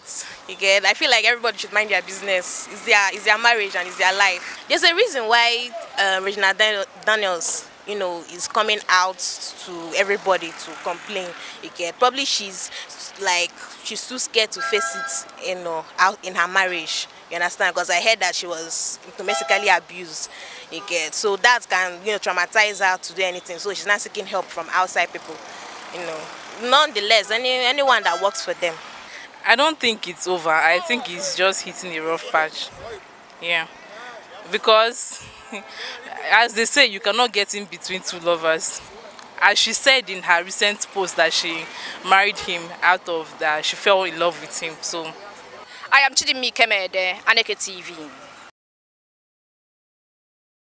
To be a man is not to be hard, but to be whole. A true man feels, weeps, protects, dreams. He does not hide behind silence. He speaks with strength and softness.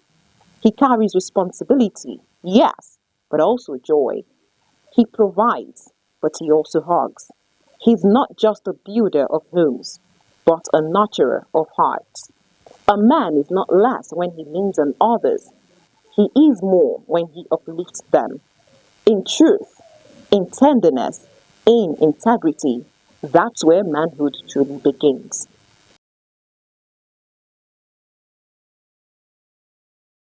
History was made in Enugu State as Governor Peter Mbah officially joined the ruling All Progressive Congress (APC), marking a major political shift in the state. Speaking at Enugu South, the council chairman, Right Honorable Dr. Kele Ebane, said the council has agreed to stand with the governor as he moved from the People's Democratic Party (PDP) to the APC. He described the move as a step towards aligning with the national leadership for the progress of Enugu people.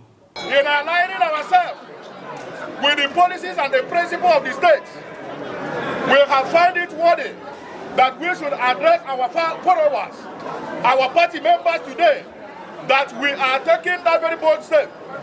Note that nothing have spoiled. What we are doing is something that will give us that very platform to continue to serve our people better. And that is connecting Enugu State, Enugu South to the center. We can no longer play an opposition politics again. That was the reason why we are moving today to APC. The ceremony shifted to Okpara Square, where massive supporters filled the venue wearing APC branded shirts and caps, waving their brooms in excitement. There was music, dancing, and a strong sense of unity as party members and residents turned out in large numbers to welcome the governor.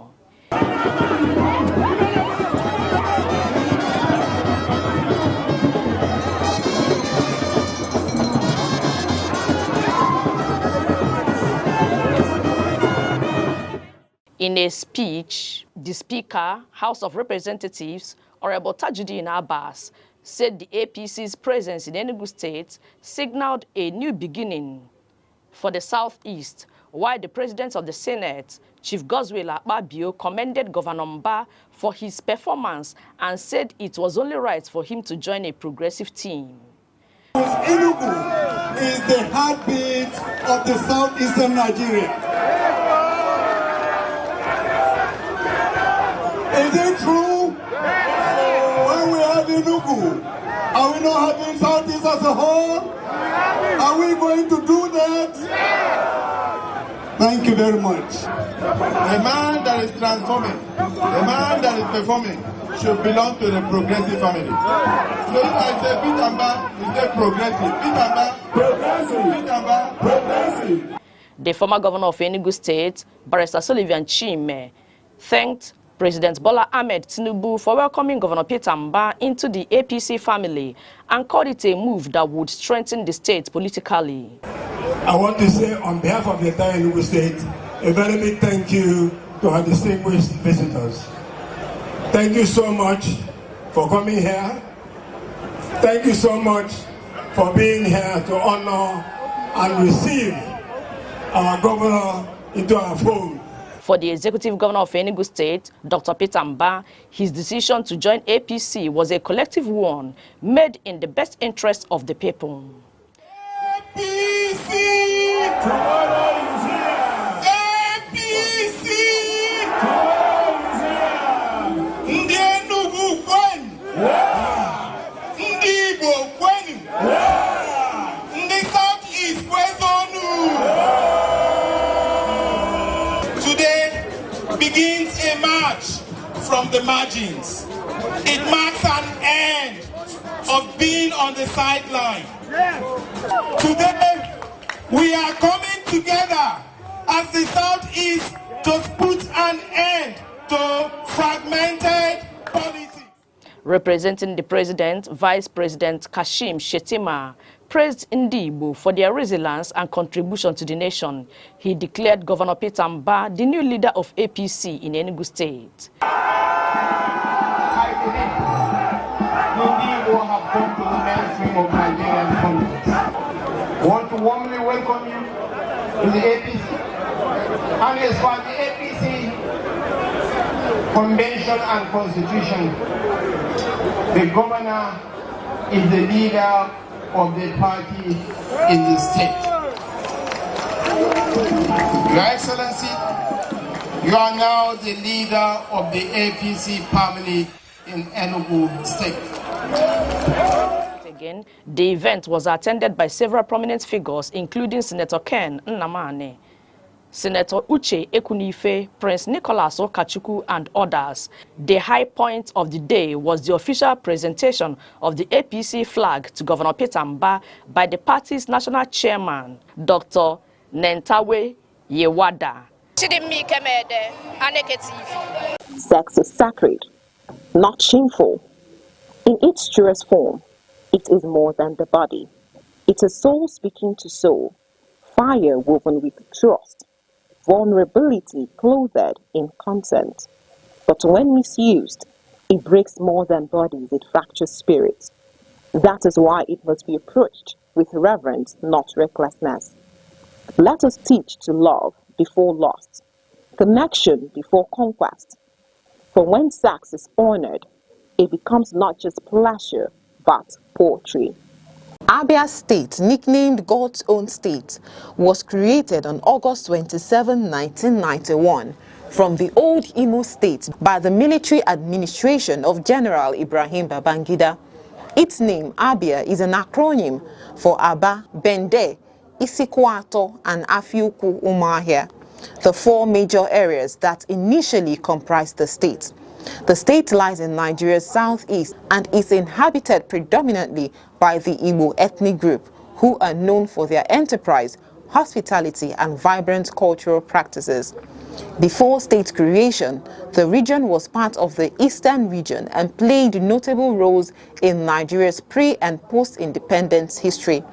One landmark event was Aba Women's Riot of 1929, a mass protest by women against colonial taxation, which began in the Aba area and influenced policy changes across Nigeria. Abia State is naturally endowed with fertile soil for agriculture and solid mineral resources such as limestone, kaolin, and laterite. Oil and gas are also found in some parts of the state, making it one of Nigeria's oil-producing areas. Economically, Aba is a powerhouse of trade and manufacturing, especially in textiles, leather works, and metal fabrication, earning it the nickname Japan of Africa. Abia State's cuisine reflects Igbo culinary traditions with popular dishes including achi and oha soup. It is a thickened soup made from oha leaves and achi seeds. Okazi soup. It is rich with okazi leaves and cocoyam paste. Abacha, African salad, made from cassava flakes, palm oil and local spices. Ofensala, white soup, a light soup often cooked with fresh fish, beef or chicken. Palm wine, a traditional beverage tapped fresh from raffia or oil palm trees. Abia State has different notable attractions and they include National War Museum Umuahia, housing relics and weapons from the Nigerian Civil War. Akwete Weaving Village, famous for its centuries-old traditional cloth weaving. Azumiri Blue River, this is known for its clear blue waters and scenic beauty. Amakama Wooden Cave, a natural hollow in a giant tree with cultural significance.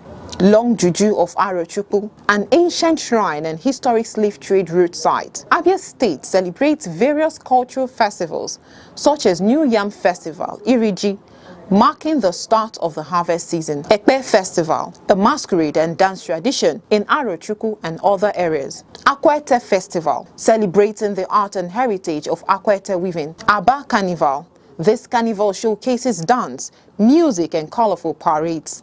Abia State is known for its entrepreneurship and Aba-made goods like shoes, bags, clothes and mechanical fabrications. It is also known for agriculture, especially cassava, yam, oil palm and cocoa, cultural craftsmanship like Akwete cloth, pottery and wood carving, and their historic significance especially in women's rights activism.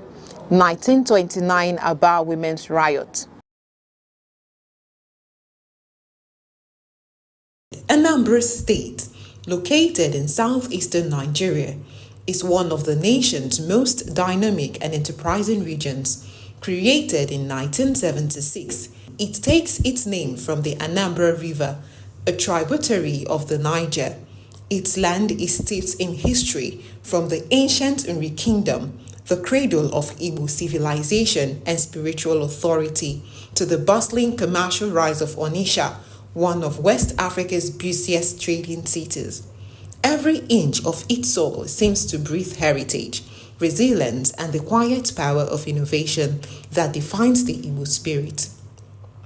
Anambra's people are known for their industrious drive, intellectual prowess, and unyielding creativity.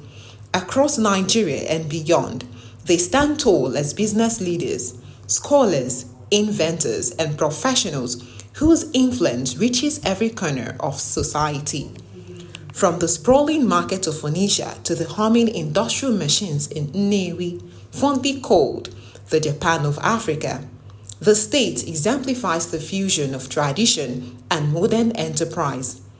In Awka, the capital, new technology hubs and startups are springing up, harnessing the energy of a generation determined to build a future powered by knowledge and innovation. The state's endowments are immense.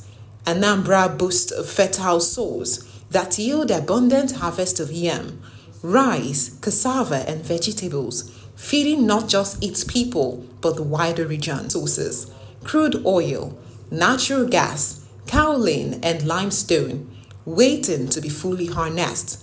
With a well-educated populace and a vibrant entrepreneurial culture, the state's economy is driven by small and medium-scale industries that continue to expand Nigeria's manufacturing frontiers. Culturally, Anambra is the heartbeat of Igbo identity. Age-long traditions and legendary figures like Nnamdi Azikiwe, Chinua Achebe, and Dora Akunyili, whose contributions have left indelible marks on Nigeria and the world.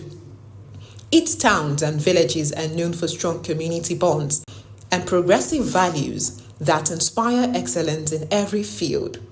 Anambra's potential lies not only in its natural and human resources, but in the unbreakable spirit of its people, a people who see every challenge as a call to greatness. With expanding infrastructure, digital transformation, and a thriving creative scene, the state stands poised to lead Nigeria into a new era of prosperity. It is a land where heritage meets ambition, where history fuels innovation, and where the light of progress never dims.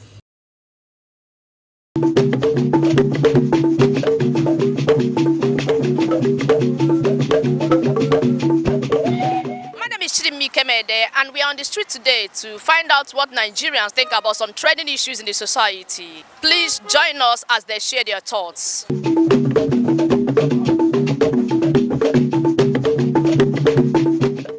First of all, I'm not passionate about leaving the country per se, like the Jackpot thing. For me, I want to actually stay in this country and then build myself. If I should go outside the country, it should be for vacation and to come back. Yeah, so I'm not really interested in the illegal parts or whether it is legal or illegal. I'm not really interested. I just want to be free. I like freedom. I like comfort. So if I'm leaving, I want it to be legal.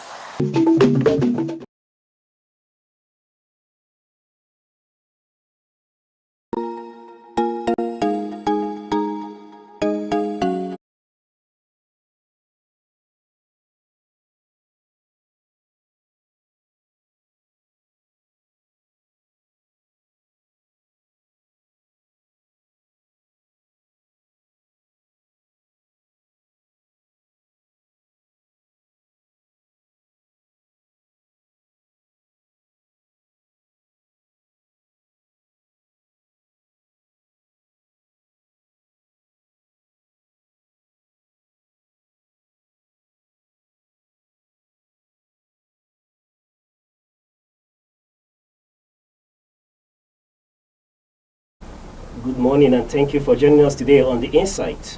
The Insight is that program where we explore heartbeats of issues, topical headlines that help in shaping our nation. And today, we are taking particular focus on industrial actions in Nigeria. Particularly strikes are a recurrent and significant feature of Nigeria's labor landscape, frequently disrupting critical sectors like education, health, power and transport, driven primarily by dispute over wages, working conditions, and government non-implementation of agreements. These actions serve as a powerful tool for unions to press their demands, but often come at a substantial cost to the national economy and public welfare. And this morning, joining us to x-ray and give insight on this topical issue is Dr. Ibokwe Chukuma Ibokwe, Deputy Secretary General, Association of Senior Civil Servants of Nigeria, and former TUC Chairman. Doctor, it's a pleasure to finally have you on this program. Good morning. Thank you for having me, and good morning, viewers. All right. Let's just get right into it straight away. I want to ask, just if you can summarize for us, reasons for incessant strike action in Nigeria. Okay, thank you very much. When you use the word industrial actions varies. Industrial actions are like steps taken or actions taken by an industrial union in order to press home their demands. That industrial action can be in a form of picketing. It can be in the form of what do you call it? Down tools. It can be in the form of strike. Strike is the last alternative. It can be in form of rallies, holding rallies. But when you are talking about strike itself, strike is the last option. And industrial unions apply strike when every other attempt to get the employer, look into their matter or to reach agreement with their employer, when it fails, that is when industrial action, is taken. Sorry, strike is adopted as one of the industrial action tools. Again, there might be a situation where even agreements were reached between employer and employee, and the employer failed to keep their own side of the agreement. It also ignites, a strike action. But let me say that the process of addressing grievance or what we call grievance handling processes, you can see that conflict is always everywhere. Conflict is at the workplace, conflict is in the family. But when we have conflict in the form of grievance in the workplace, there are stages that the employee adopt to see that these things are addressed. First, like if a labor leader, we start by writing a letter to the employer, be it government or be it private employer or multinational. We would write a letter, notifying the management of the grievance of the our members there, whatever has something that has to do with their condition of service, something that has to do with their welfare. But oftentimes, particularly in the public sector, when you write those letters, stating the grievances and even requesting to be invited to a meeting to discuss how to address these issues, oftentimes the public sector side, government will ignore such letter. They will ignore it. You write a reminder again, it is ignored. Simple request, can we have a meeting to discuss this? It will be ignored until when you now issue ultimatum, because we have stages. Strike, you don't just wake up in the morning and start strike action. So when we have gone to the level of writing to the government requesting to have audience to discuss these issues, and government kind of neglects such a request, and don't forget that day by day the employees are tension is growing up because their demand has not been met, and they will continue to pile pressure on the labor leaders, because if you also don't do your work, you'll be tagged as somebody who have sold out, or that government have bought you over. So you get to the stage where after you have written, you will now issue what we call ultimatum, and in ultimatum you have days. You have days of issuing ultimatum. You have 21 days, you have 14 days, and you have 7 days.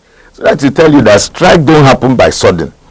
Strike don't happen by sudden. So if you are looking at the cost, just like you said, the cost at a huge cost, then that means that employer have already known that is going to be a huge cost if we embark on a strike action, and yet that employer still neglects to employ some of these procedures to address the situation.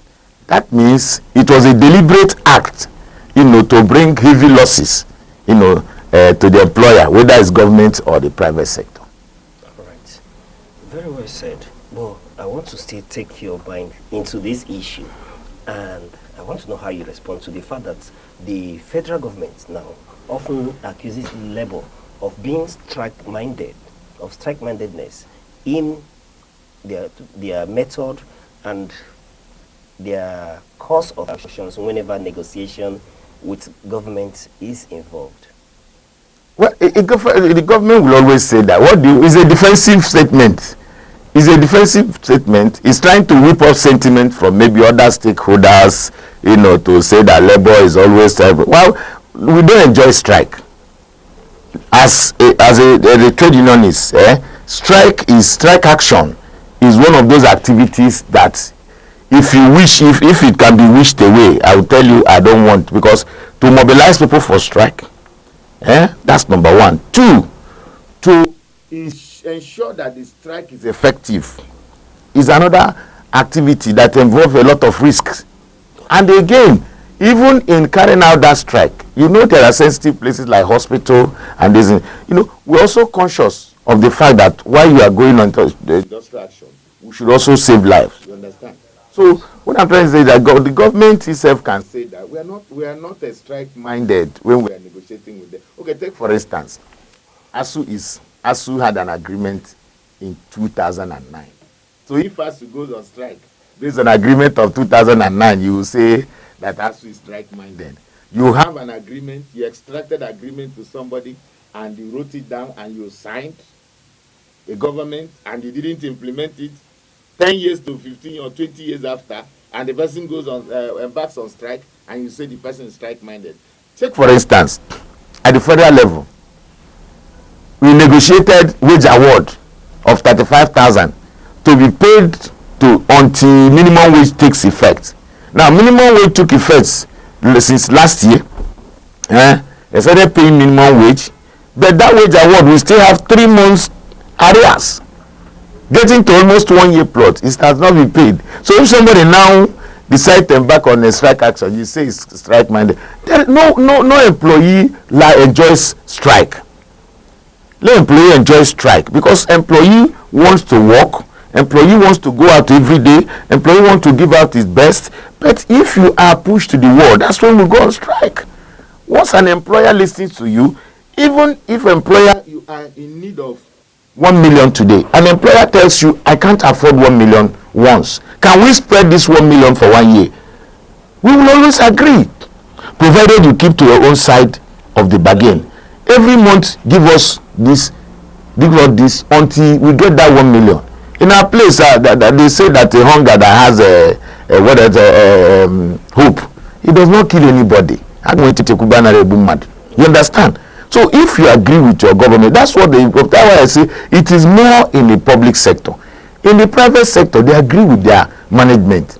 We can do A from January, B in February, C in March, and everybody will be happy because you are also part of the system. I cannot be part of the system when I'm seeing revenue coming in, when I'm seeing an elected officer, appointed officers in the government enjoying lages of both salaries and other things, and then you civil servants will keep and be watching. It doesn't play out like that. If actually there's no money in the system, we know by the kind of car the political officers are driving.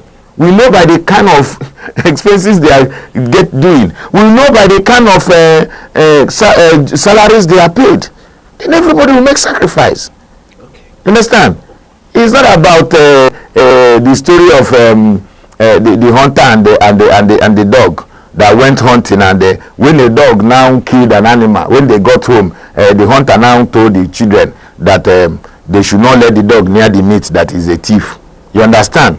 Meanwhile, during hunting, it was the dog that caught the animal. So that is the problem we have in the service, for those in public service. The money generates the revenue.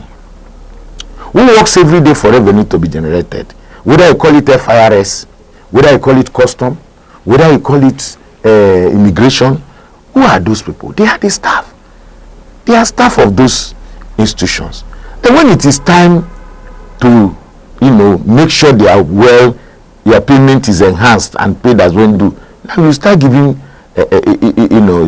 excuses, and nobody will take that. Okay. Before I go directly to some questions, I would want to ask, how has government responses, talking about the various union, the various actions, including industrial actions that's been taken, how has their responses so far influenced the continuation of industrial action in Nigeria? Well, the responses of government, just like I cited the case of ASU. If whatever, at the end of, let me make it clear, at the end of every, what we call collective bargaining, sometimes even before strike or after industrial action, and then just strike, you can start collective bargaining by, like when an instance I gave you, if we have written a letter to the federal government or state indicating that these are the grievances and these are the demands of our members.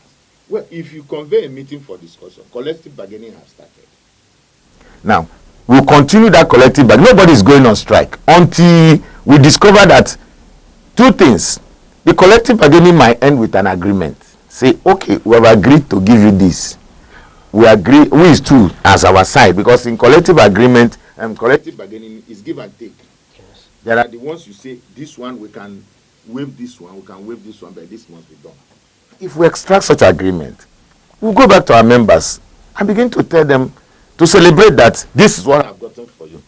And then the members expect that with the next, based on when you told them that it will take place. If they look for it for 2 months, 3 months, they've not seen, nothing is happening, then it's a problem. That means you told them lies.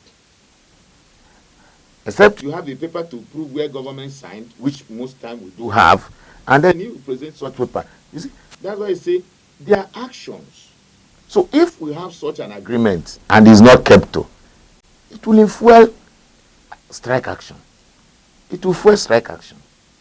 And if you have an agreement with somebody over the years, you continue, anytime you come to action, you say, I will do it. You come again, say, I will do it. Even you, if somebody is owing you, if you have lent money to somebody and you go to the person's service, say, when we take salary this month, just come, I'll give you your money. You said, okay, you leave the person and go because you already have a date. Then you come again, you say, they pay salary. When they paid it, I broke my leg, I have to treat myself. Please, next month, you can tolerate it, but you will not just keep quiet. You know you have to rant and say so many things there and threaten and go back. If he does it the third month and the fourth month, the next thing, you take other action. Is it that you decide to take law by your hand and go physical, or you now see whether you go and report to other what other means to help you recover your money. That is what is obtainable in the service. It is the entitlement that government employer is holding. So when they try all peaceful means, all dialogue, and then it is not working, then the next thing is, okay, let's down tools, because that is the one that will affect the government. That is the one that will affect the employer. It will affect everybody. It will affect the employer. But that is the one that when it starts, even not just the employer, people will start raising, when you are writing letter, when you are trying to reach out to dialogue, maybe nobody will be interested. But for instance, you now see we are shutting down, no flights. Then the big men in town will start shouting. That's when they start calling, if it's in the state, the governor. If it's a federal, the president. We have appointment in UK. We have appointment in social place. What do you do? This is it. Then pressure will be on them to begin to respond. But sometimes, most times, you see what they do? When they call you, they will now take a promise that they are going to do it immediately.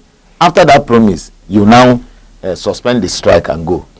3 weeks, you see that nothing has been done. 1 month again, 2 months, and then you start mobilizing again to go back. But for Christ's sake, if the request of workers are attended to, and nobody will be interested, strike, we don't enjoy strike. Even we, like I said, we do everything necessary to avoid strike. It is not easy to manage. It's a very risky activity. People die in when you're organizing strike. Understand? And there are casualties. So it's not, and it takes money. Okay. It takes money to prosecute strike. Okay. Because you have to bring this, you have to write this, you have to even go on air, you have to do a lot of things, you have to get what. There are things you do. Now that you're talking of money, how does the union get the money to mobilize this strike, being that they are on action to asking for money to fund or payment for their members and all that? So how do you mobilize this money? No, but you should understand that union, that's what they call union dues. Union is not funded by government. Of course, you know. Union gets its money from their members. Okay. If for instance you say, I'm Association of Senior Civil Servants, all our members pay check-off dues. Okay. Government deducts a percentage of their basic salary and remix to the union. All right, sir.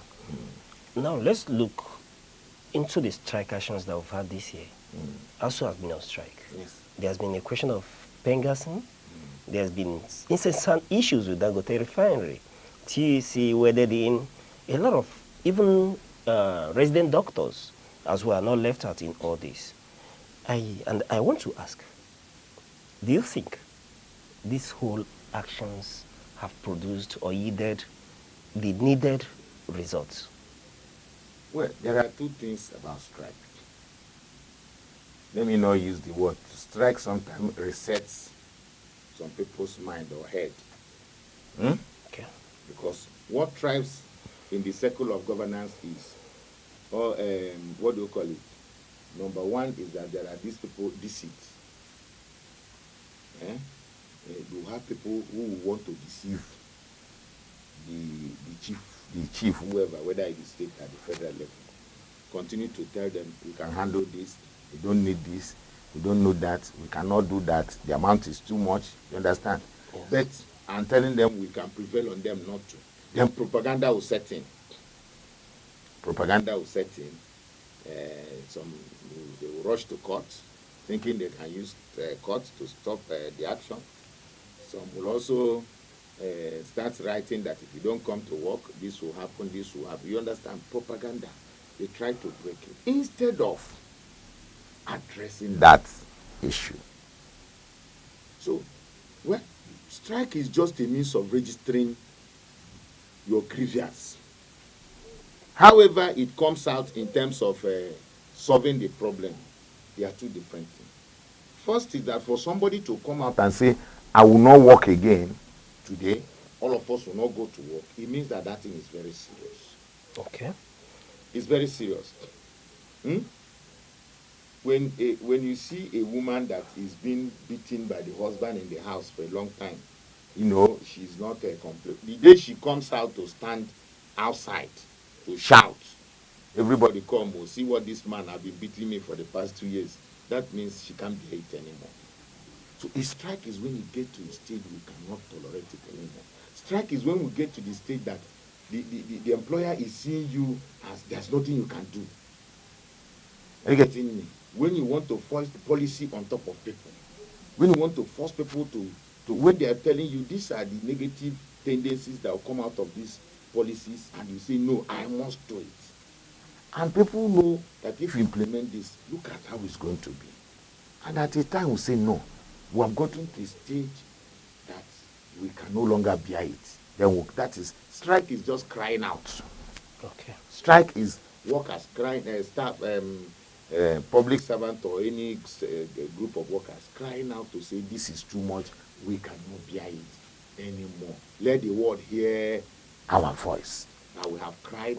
No, there is no strike that you can witness in this country that discussion, when the labor leaders begin to tell you when the discussion started and what they have done, series of meetings and requests they have made. That's why I say strike is not by sudden. It's not by sudden. So if somebody have tried to keep calm and let all the talking, nobody will hear our voice outside. And at the stage you took it for granted and say they can only talk, they can't do anything. Then that is when that person will shout and start taking action. So that is what happens in strike. When the workers can no longer and the union can no longer bear it again, then they will cry out to the whole world. Because also when you are embarking on strike, it affects even not just the employer, it affects the whole society. Okay. And we put these things into consideration. All those years and months of please let's resolve now, please let's settle, is to avoid the effect it will have on the economy and the society at large. Yes. We try to prevent it because we know that when you have a strike for a day, we know the quantum of loss that is accrued to the nation. All right. Understand? And I wanted to ask to that loss, the consequences, the economic consequences of strike actions in Nigeria, especially in critical sectors like health, education, and the oil sector. Do you people take that into account when you are negotiating with government and when you decide that strike is the only way out? Well, like I said, we try every other means. Strike is the last option. Is the last option. Now, who is the person? You are talking of education sector. You are talking of health sector. Who is the person embarking on strike in the health sector? Is it not you have the doctors? Yes. You have the nurses. Yeah.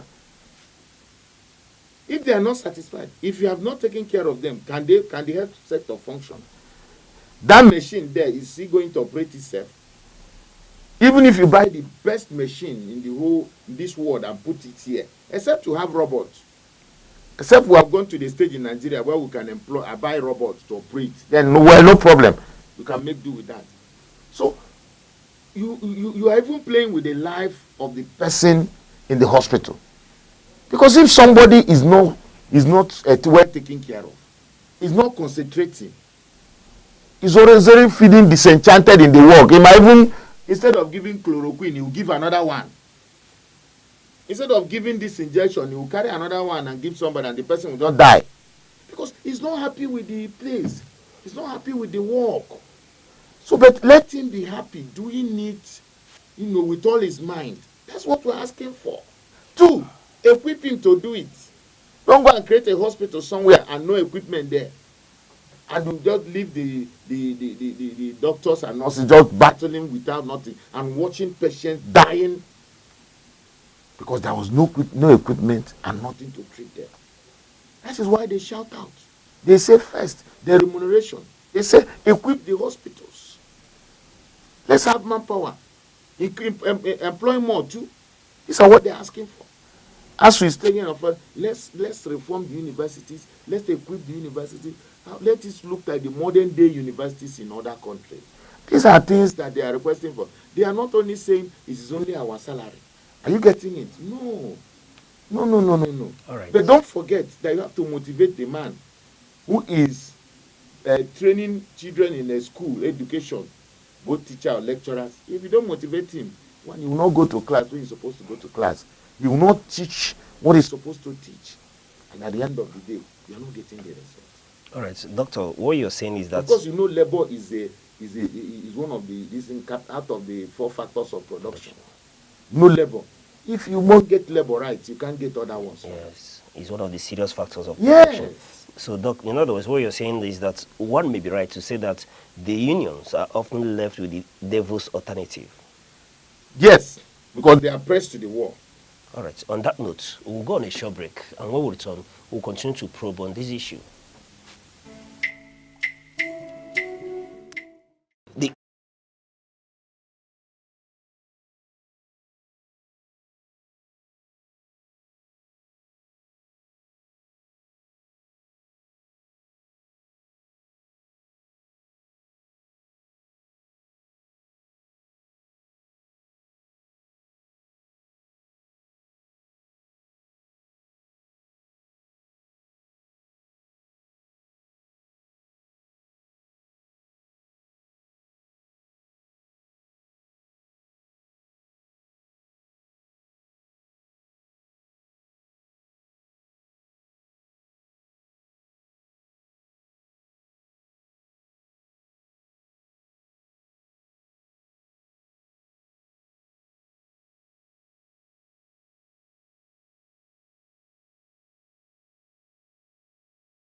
Thank you for staying with us. And we'll be looking at industrial actions in Nigeria, and we'll be speaking with Dr. Ibokwe Chukuma Ibokwe, Association of Senior. He is the Deputy Secretary General of Association of Senior Civil Servants of Nigeria.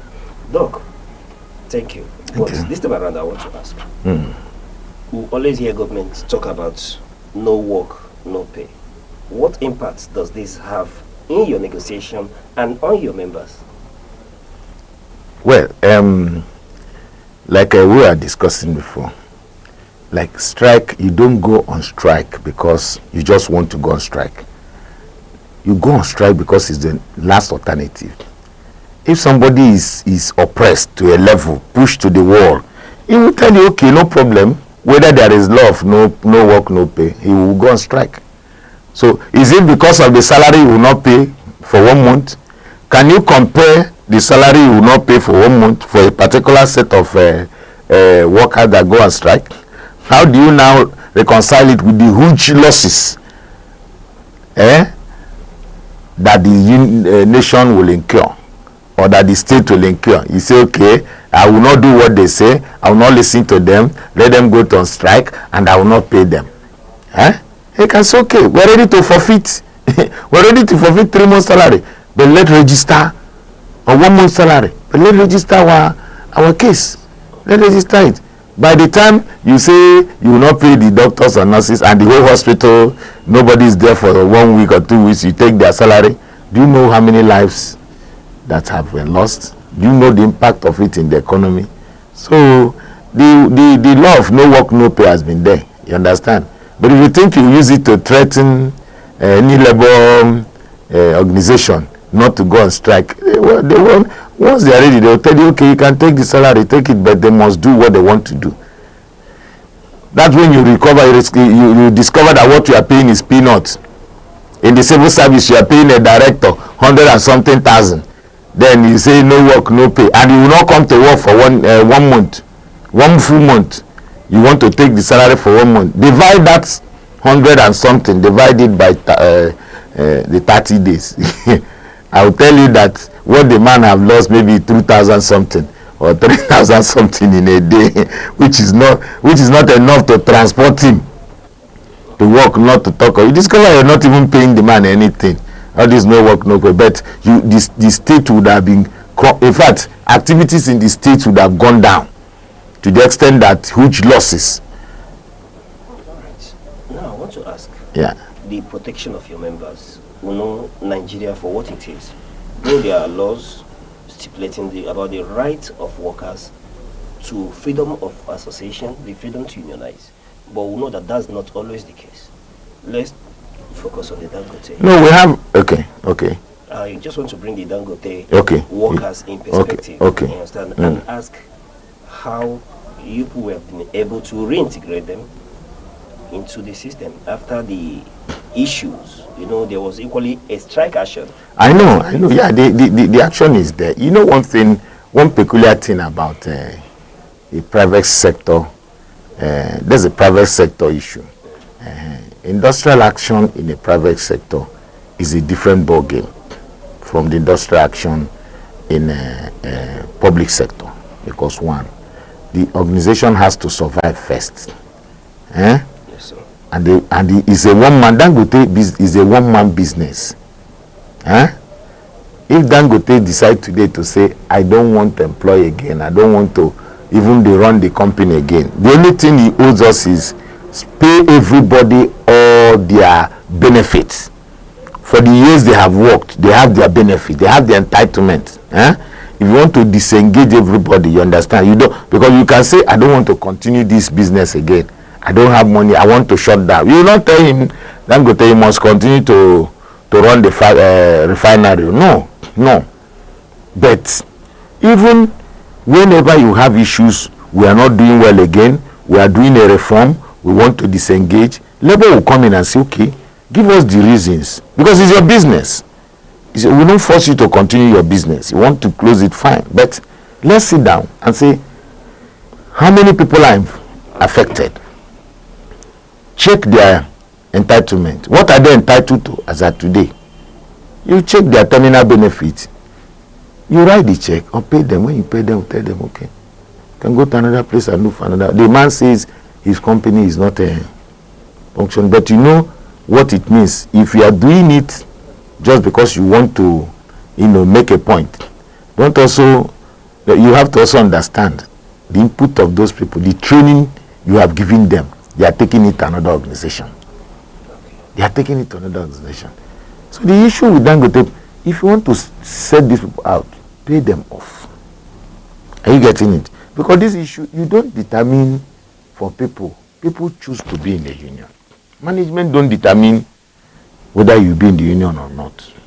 It's you that will say, I want to be in the union. So for you to say, I want to be a member of a union, and management is now dictating for you that you must not be, that you shouldn't be, it is not good. Not for a large-scale enterprise like Dangote Refinery. Some people, even there is a level of hotel you have, you can't stop. People who must belong to union. You understand? But if you have all these one man, 10 room, 20 room, 40 rooms, now it has not always been easy to unionize them. You understand? But if you have a place like Dangote like that, and again, in the economy, you talk of Dangote. Dangote is not due. There are a lot of support from government, and they are around everywhere to make sure that it survives. So why wouldn't he want to have people in the union? So okay, if you are now telling me you don't want your workers to be unionized, you know what you are telling us from day one, because you don't want to treat them well. Because what is the union? The union there is that pay him as at when due. When he demand for increase and is necessary, you go there and make a case before the management. If you say we should increase from 10 to 20 naira. Management say no, based on our books, what we are making, we can't do more than 13 naira. It is sealed and everybody confirms it. Then you advise your members, please accept it too.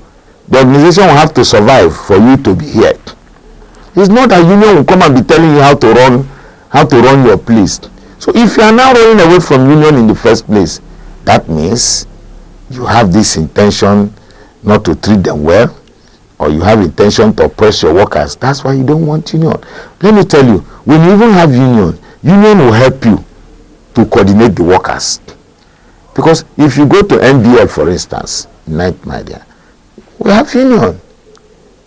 And they have a national union, they have a state union, and they have their representative inside that brewery.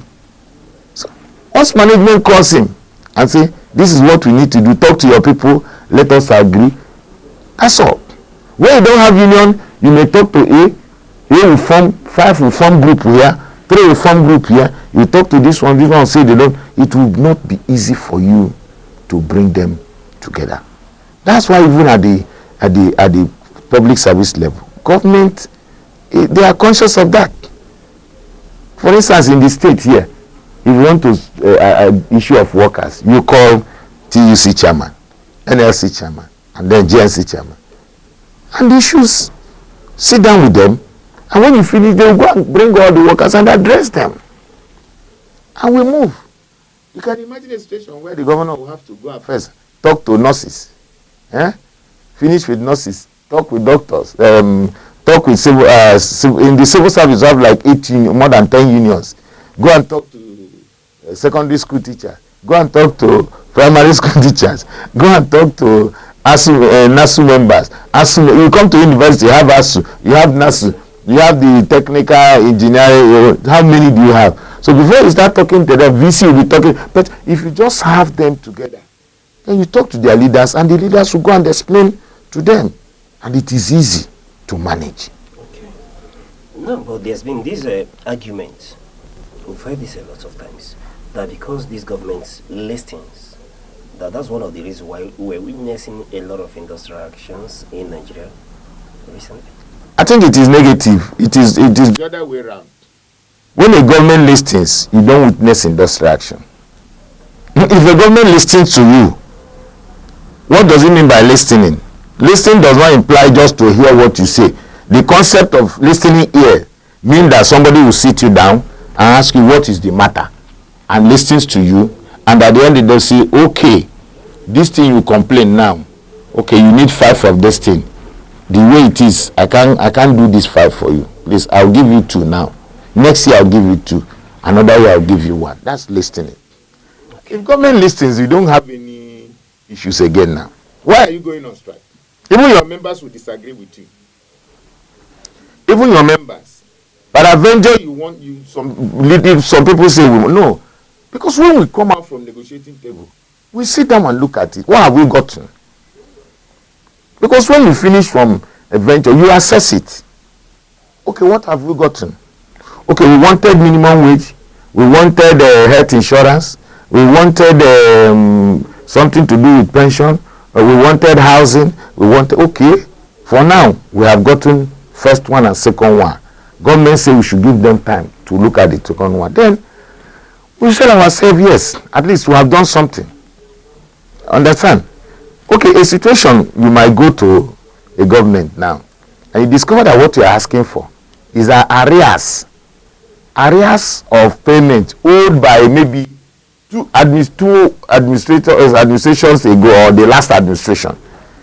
Well, you have to demand. Government is a continuum. I agree with that, but you have to listen and also let him know that government is a continuum, because some of them don't have that. Some regime will just come and feel they want to do something to remember them, that they can't spend all their money paying, outstandings from another regime, and they want to do something for their. You have to sit down on that table, and if the man have said or the woman have said, okay, this is an area, you know what we do?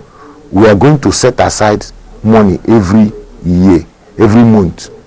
If the arrears is 10 billion, let's be setting ourselves 100 million every month, so that we'll be paying it small, so that in less than 2 years, you will agree. Okay. But if you live there, you are giving your concession. I say that you can't stay there and say, no, you must pay it once, bring the 10 billion. Are you not privy to the federal allocation? We are privy to federal allocation.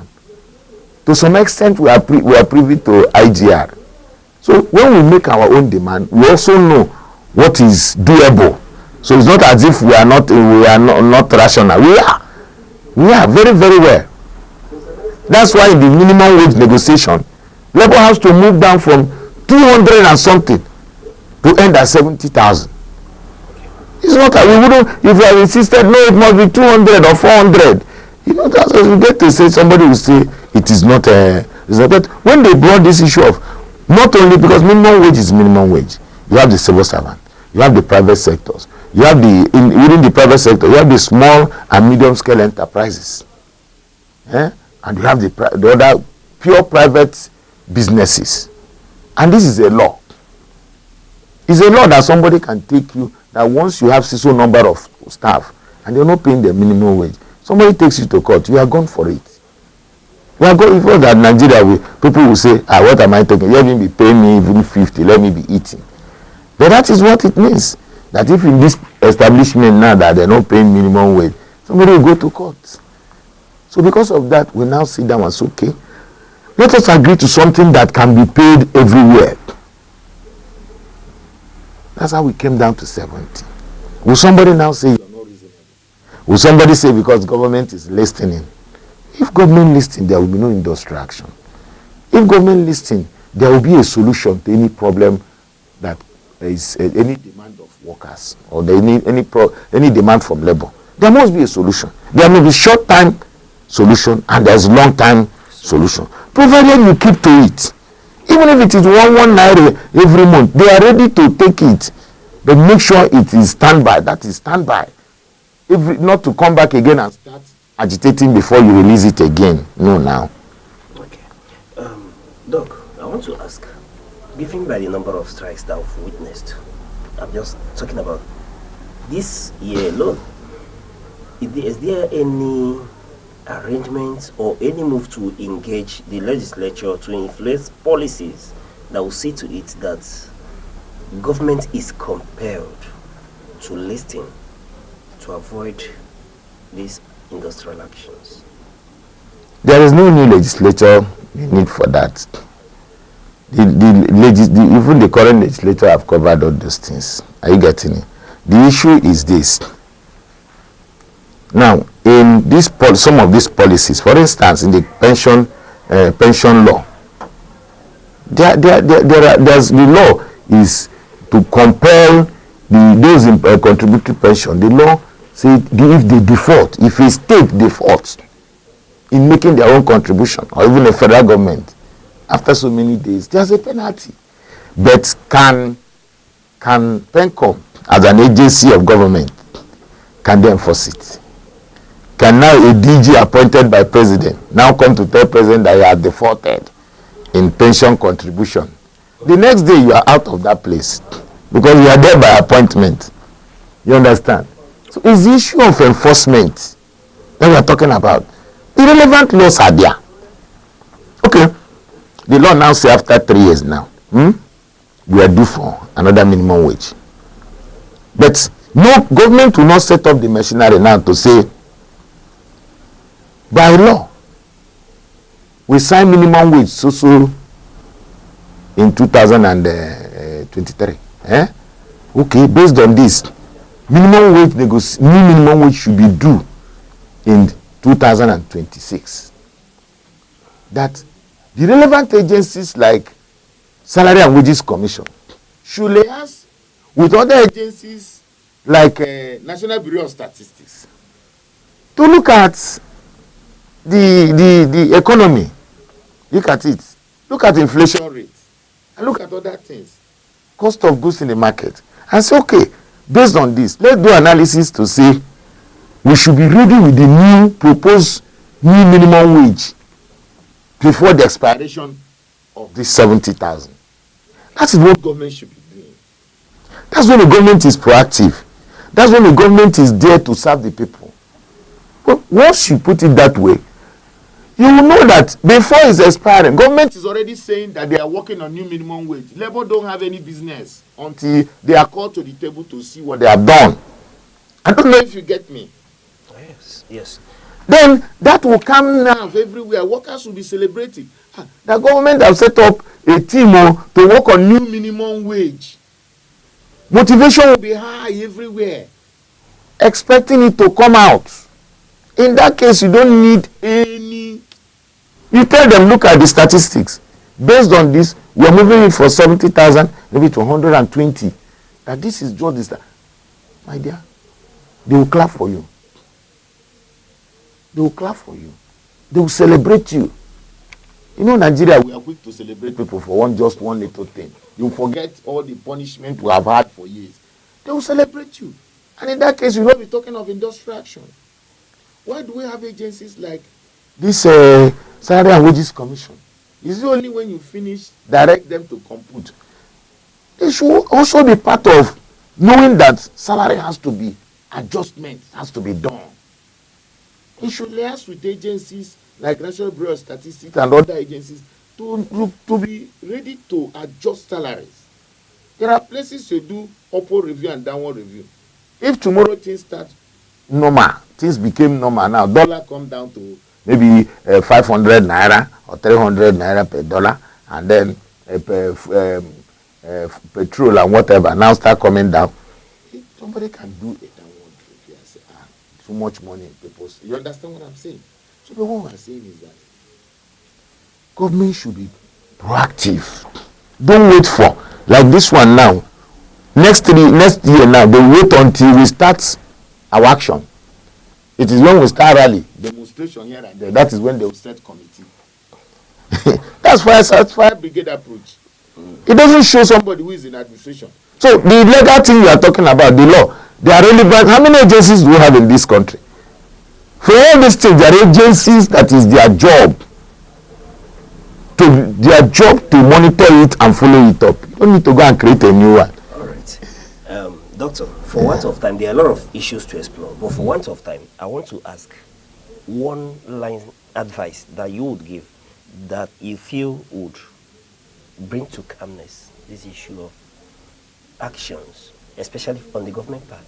Like I just finished saying it, government should be proactive. They should know that these things are not by sudden. Then two, government should listen to the demands genuinely and make necessary efforts to attend to these demands, to address these demands. And finally, when there is any agreement reached between employer, particularly government, both federal and state, they should keep strictly to that agreement. Once the agreement, because anytime labor signs agreement, they go home with it, expecting it to be implemented. Don't go there and promise what you cannot do. If you know you cannot do, say you can do it. Don't just play game and let them. So government should keep to the agreement. It is very important. All right, that is it for today on The Insight, and we'll be speaking to Dr. Ibokwe Chukuma Ibokwe, Deputy Secretary General, Association of Senior Civil Servants of Nigeria, and former chairman of TUC in Enugu State as well. Doctor, it's been a pleasure speaking with you. Thank you very much. Thank you. Thank you for having me. Do not forget that on The Insight, your views matter. Remember to send us your views with the hashtag The Insight or at Aneke TV on Instagram, TikTok, X, and YouTube. Till we'll call you at same time. Bye-bye.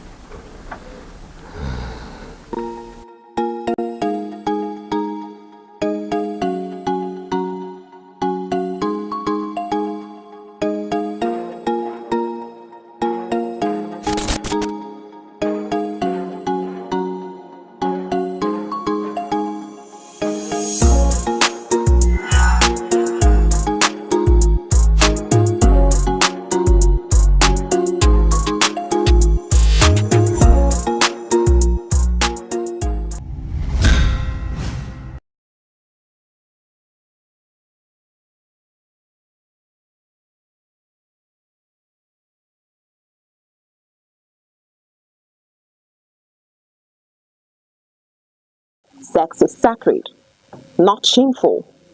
In its truest form, it is more than the body. It is soul speaking to soul, fire woven with trust, vulnerability clothed in consent. But when misused, it breaks more than bodies, it fractures spirits. That is why it must be approached with reverence, not recklessness. Let us teach to love before lust, connection before conquest. For when sex is honored, it becomes not just pleasure, but poetry. Abia State, nicknamed God's Own State, was created on August 27, 1991, from the old Imo State by the military administration of General Ibrahim Babangida. Its name, Abia, is an acronym for Aba, Bende, Isikwato, and Afiuku Umahia, the four major areas that initially comprised the state. The state lies in Nigeria's southeast and is inhabited predominantly by the Igbo ethnic group, who are known for their enterprise, hospitality, and vibrant cultural practices. Before state creation, the region was part of the Eastern region and played notable roles in Nigeria's pre- and post-independence history. One landmark event was Aba Women's Riot of 1929, a mass protest by women against colonial taxation, which began in the Aba area and influenced policy changes across Nigeria. Abia State is naturally endowed with fertile soil for agriculture and solid mineral resources such as limestone, kaolin, and laterite. Oil and gas are also found in some parts of the state, making it one of Nigeria's oil-producing areas. Economically, Aba is a powerhouse of trade and manufacturing, especially in textiles, leather works, and metal fabrication, earning it the nickname Japan of Africa. Abia State's cuisine reflects Igbo culinary traditions with popular dishes including achi and oha soup. It is a thickened soup made from oha leaves and achi seeds. Okazi soup. It is rich with okazi leaves and cocoyam paste. Abacha, African salad, made from cassava flakes, palm oil, and local spices. Ofe nsala, white soup, a light soup often cooked with fresh fish, beef or chicken. Palm wine, a traditional beverage tapped fresh from raffia or oil palm trees. Abia State has different notable attractions, and they include National War Museum Umuahia, housing relics and weapons from the Nigerian Civil War. Akwete Weaving Village, famous for its centuries-old traditional cloth weaving. Azumiri Blue River. This is known for its clear blue waters and scenic beauty. Amakama Wooden Cave, a natural hollow in a giant tree with cultural significance. Long Juju of Arochukwu, an ancient shrine and historic slave trade route site. Abia State celebrates various cultural festivals such as New Yam Festival, Iriji, marking the start of the harvest season. Ekpe Festival, a masquerade and dance tradition in Arochukwu and other areas. Akwete Festival, celebrating the art and heritage of Akwete weaving. Aba Carnival.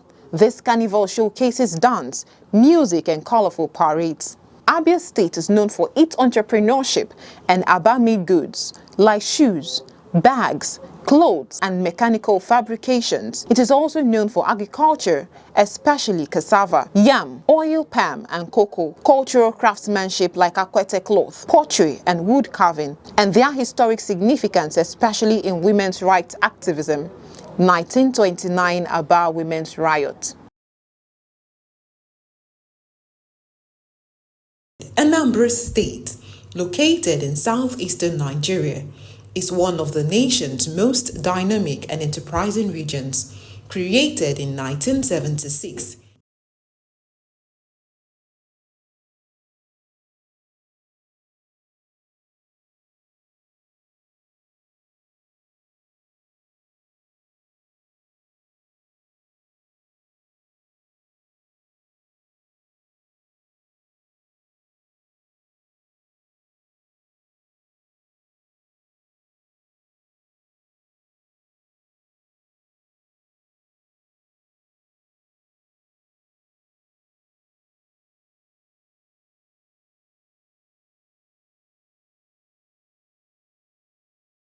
Good afternoon and welcome to news across the country on Aneke TV.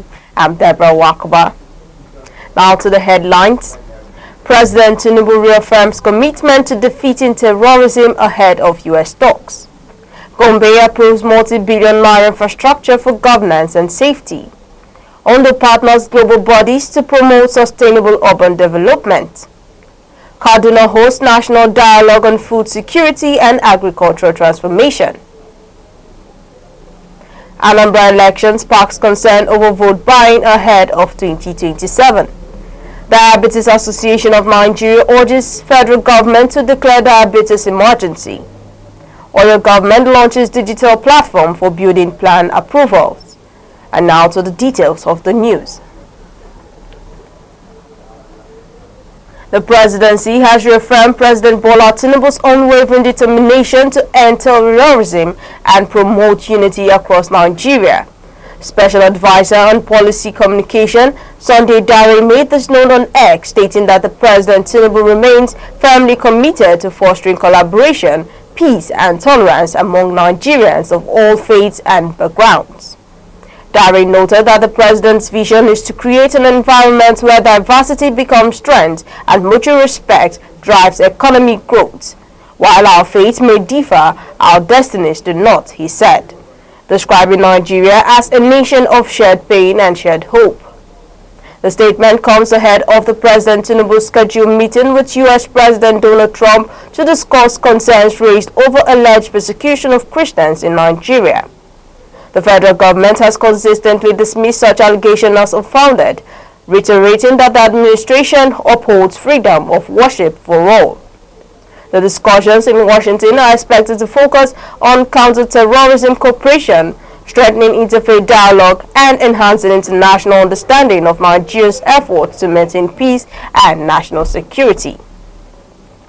Gombe State Government has approved over 1.3 billion naira for the construction of a new office for the Deputy Governor and 1.88 billion naira for a state-of-the-art fire service headquarters.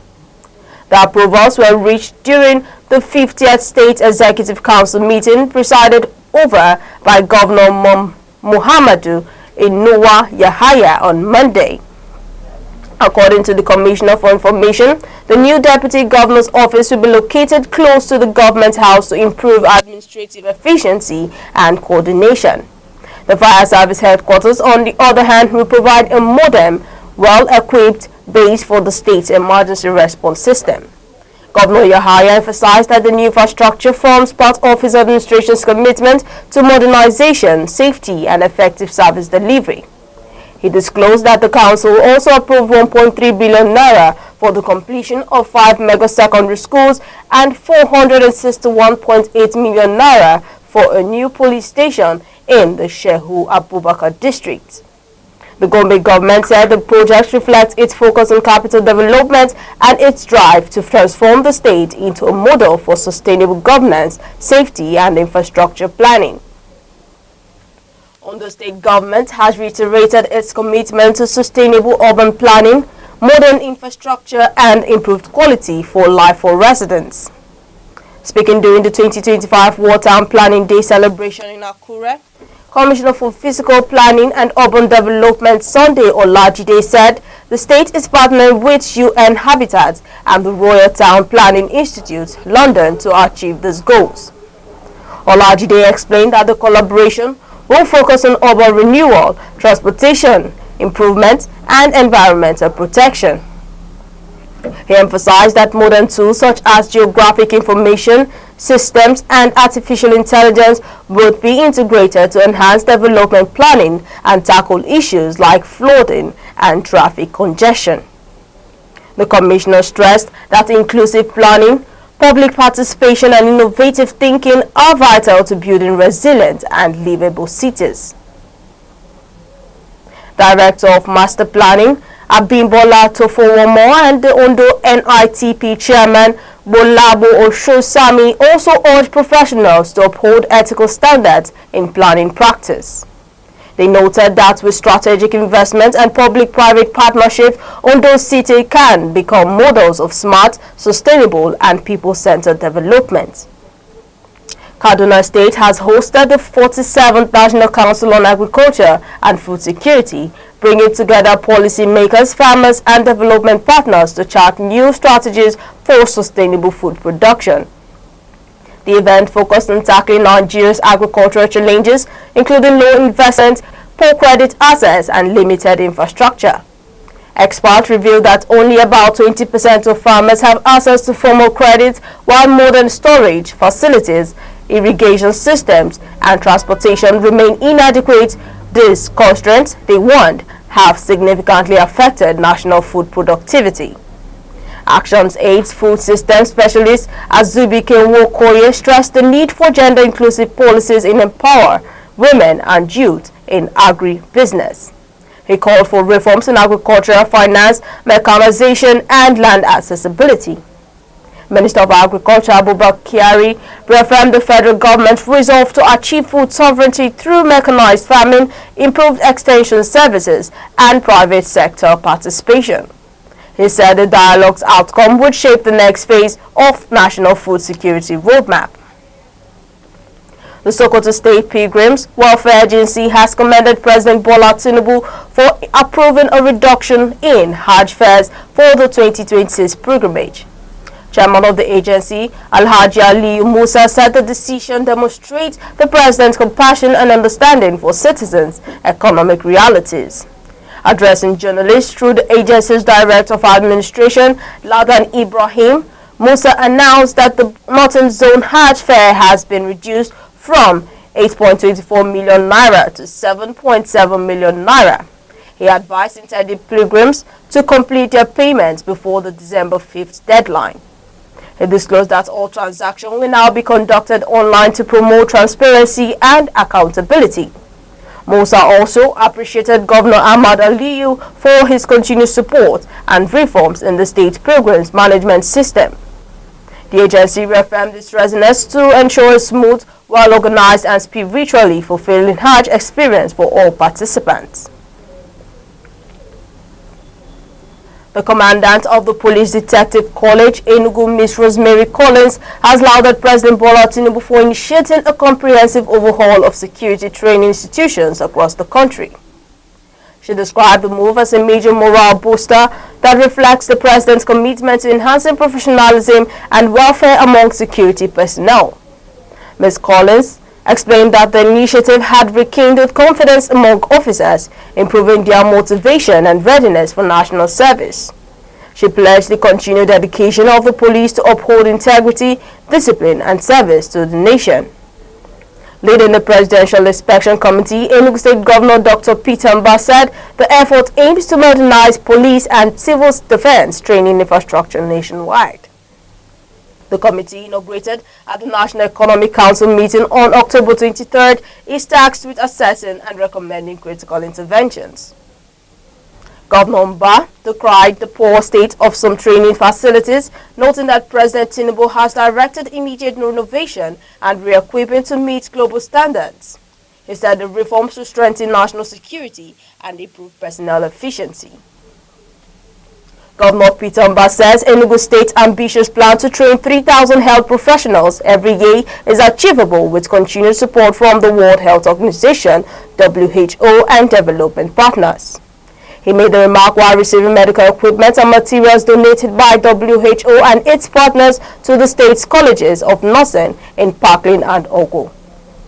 The donation includes 2 buses, computers, generators, microscopes, air conditioners, and solar panels, among other training tools aimed at improving the quality of health education in the state.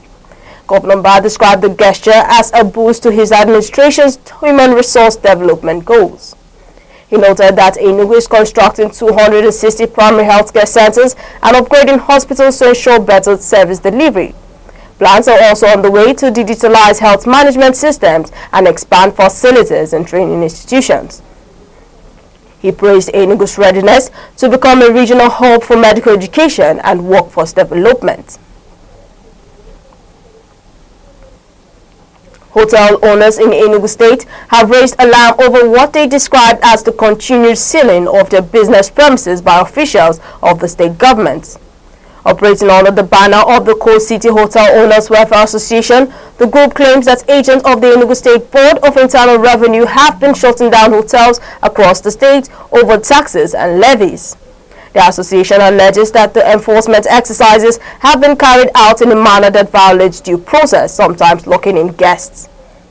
Spokesperson for the group said the association has approached the court to seek interpretation of the tax laws and a determination of whether the government's action were lawful. Aneke TV's correspondent Chidima Ikemede reports that the dispute has disrupted hospitality operations and raised concerns over the investment climate in Enugu State.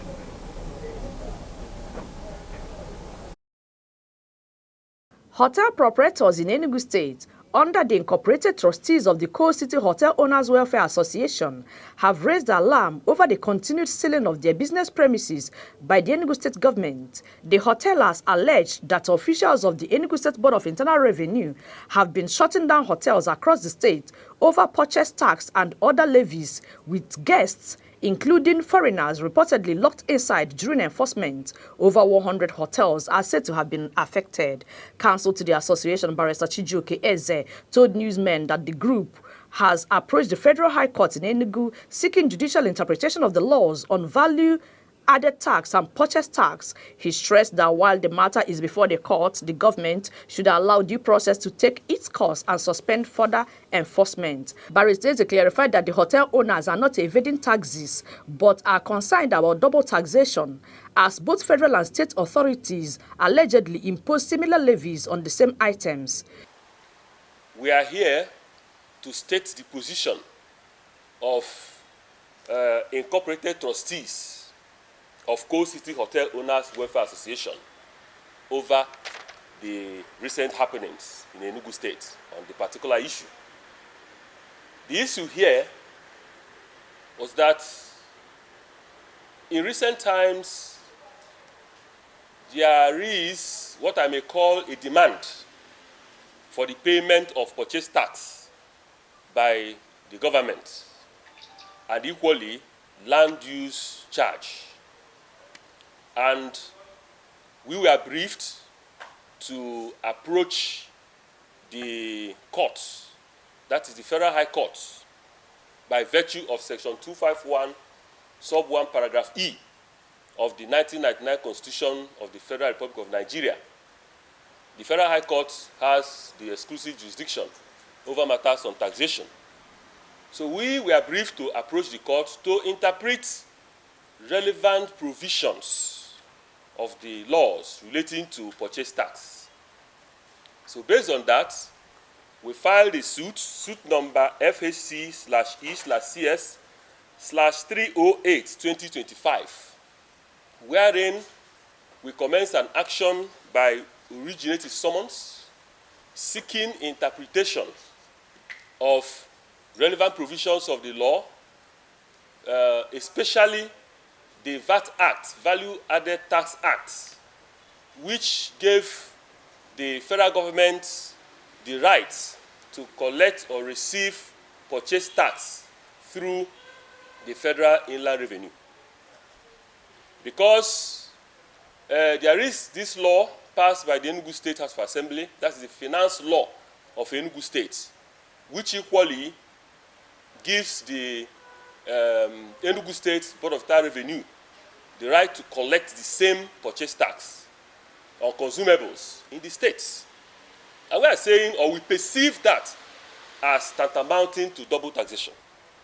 Chairman of the association, Dr. Johnson Ugwoke, described the clampdown as excessive and harmful to the state's investment climate. He emphasized that hotels remain major employers of labor and contributors to Enugu's internally generated revenue. Dr. Ugwoke urged the government to await the court verdict, warning that locking guests and foreign visitors inside hotels during enforcement sends a wrong message to investors and the international community. Hotel Owners Welfare Association is an association, a body of hotel owners in Enugu State here. We are investors in the state. We mean well for the state. Hotel owners, besides the state government, are the second largest employers of labor here. Our investment is huge here. In the same vein, like he said, we are law-abiding citizens. And as such, we expect that all our members will do the right thing by paying the relevant taxes, levies to the government, which most of us, if not all of us, have done so. But there are gray areas. The recent introduction of this purchase tax and the way and manner it's being, will I say, enforced, so to speak, is what is making us ask not just the public to hear us, but also the government to come in and redress this situation. Also speaking, Chairman of the Society for Tourism Practitioners in Enugu State, Mr. Chidi Uchendo, recounted how he was denied access to the new EFCC director in Enugu when he went to address legal documents served on some hotel owners. He appealed for improved dialogue between government agencies and stakeholders to prevent unnecessary confrontation and safeguard the state's tourism image. When I was with the EFCC people, we know what's going on now with EFCC. I was talking with their main person there, although they have changed another director to another director. So the new director, I wanted to see him. They said, no, I can't see him now, for now. And then the man who is there that blocked everywhere, Mr. Promise, is now going to the hotel, giving them some bills, 1.something million, 2 million, 3 million to pay. Reacting to the allegations, a source within the Enugu State Board of Internal Revenue dismissed them as politically motivated.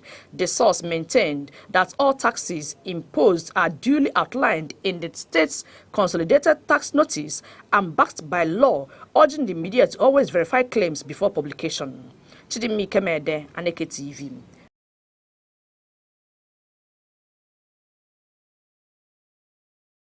Thank you very much, Chidima, for that.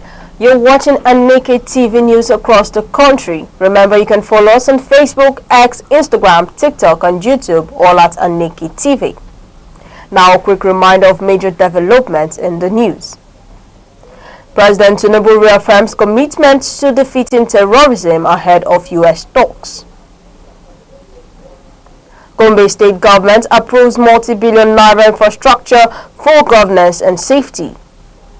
And coming up shortly, Anambra election sparks concern over vote buying ahead of 2027.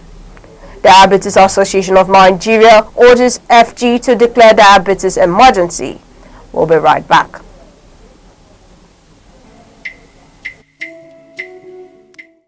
The Insight with Uche Osai.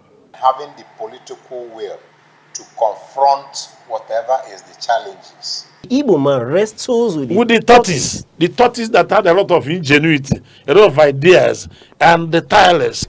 It will take the bold mind of government in power to say, let there be electoral reform, no matter whose ox is God. I was there. We did everything. All of us came and supported him with our last blood. In-depth analysis, expert views, real voices. Uncover the stories shaping Nigeria today. Deep dive, honest, unfiltered, only on The Insight with Uche Osai on Aneke TV. Still on the news, the civic group Citizen Monitors have warned Nigerians against normalizing vote buying, describing it as a dangerous threat to democracy and the future of the country. This follows widespread reports of financial inducement and voter manipulation during last weekend's Anambra governorship election. In a statement, the organization said that although the polls appeared orderly, instances of bribery, intimidation, and subtle coercion were reported across several polling units. Co-founder Ade Shopbe Hastrup noted that such practices undermine the credibility of the process and weaken public confidence in democratic institutions. Citizen monitors called on Aneke, the police and anti-graft agencies to investigate and prosecute violators, adding that every Nigerian has a duty to reject monetary inducements during elections. The group said civic vigilance remains the only way to protect Nigerians' democratic integrity. It urged political parties and candidates to embrace issue-based campaigns, warning that if unchecked, vote buying could entrench corruption in governance. The organization concluded, we either rise together or sink together. The Diabetes Association of Nigeria, DAN, has called on the federal government to declare a national emergency on diabetes care, warning that the disease has reached an alarming level in the country.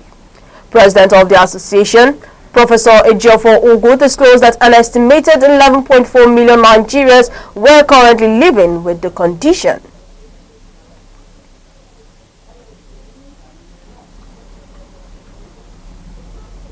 He warned that without urgent policy intervention, Nigeria faces an escalating public health crisis.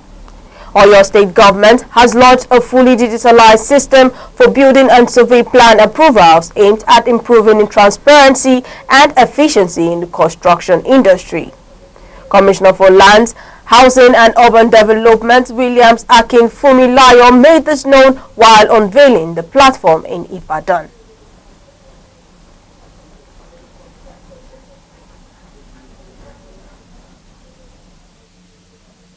Benue State government has commenced the issuance of biometric identification cards to internally displaced persons (IDPs) across the state. The initiative, undertaken in collaboration with the United Nations High Commissioner for Refugees (UNHCR) and the International Organization for Migration (IOM), is designed to improve documentation, inclusion, and access to relief materials. The federal government is considering a major restructuring of the Nigerian National Petroleum Company Limited (NNPC) to improve efficiency and boost oil production.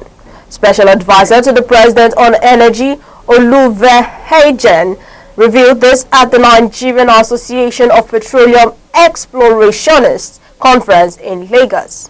She noted that NNPC Exploration and Production Limited currently account for only about 220,000 barrels per day, less than 10% of national output.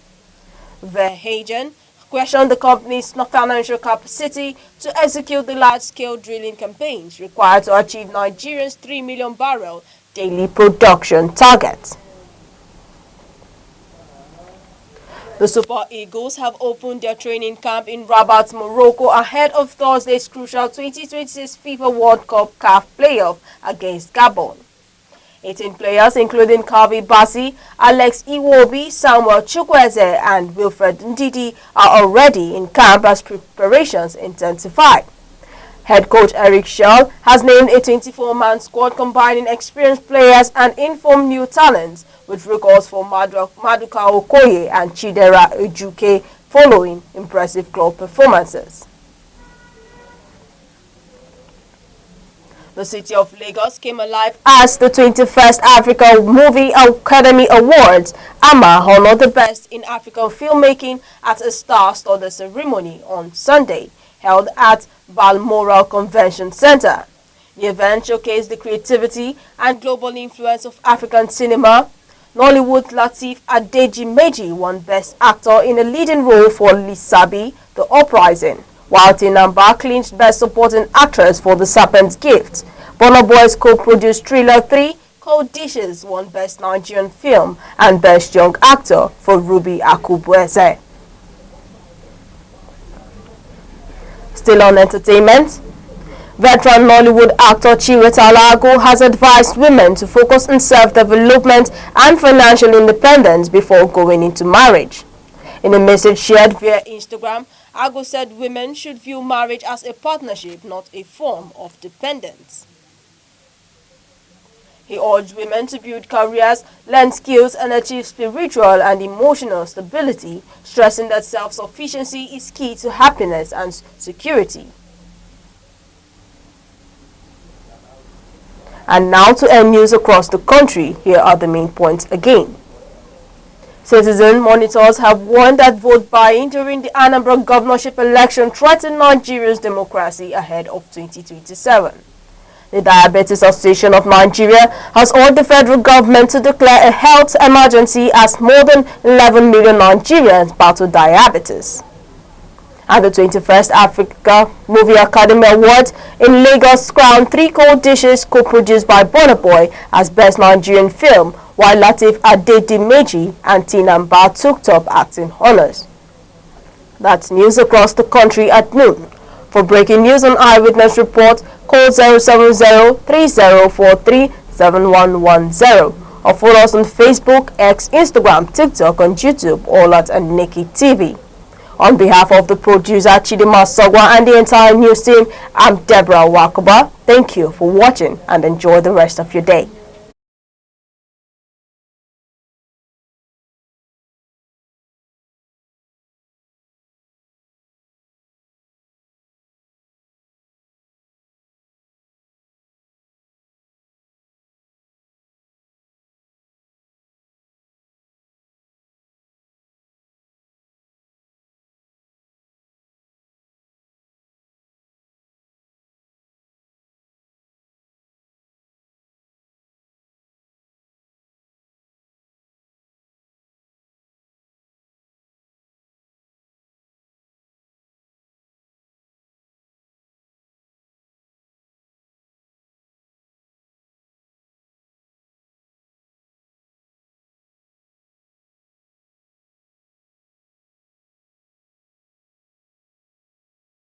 Sex is sacred, not shameful.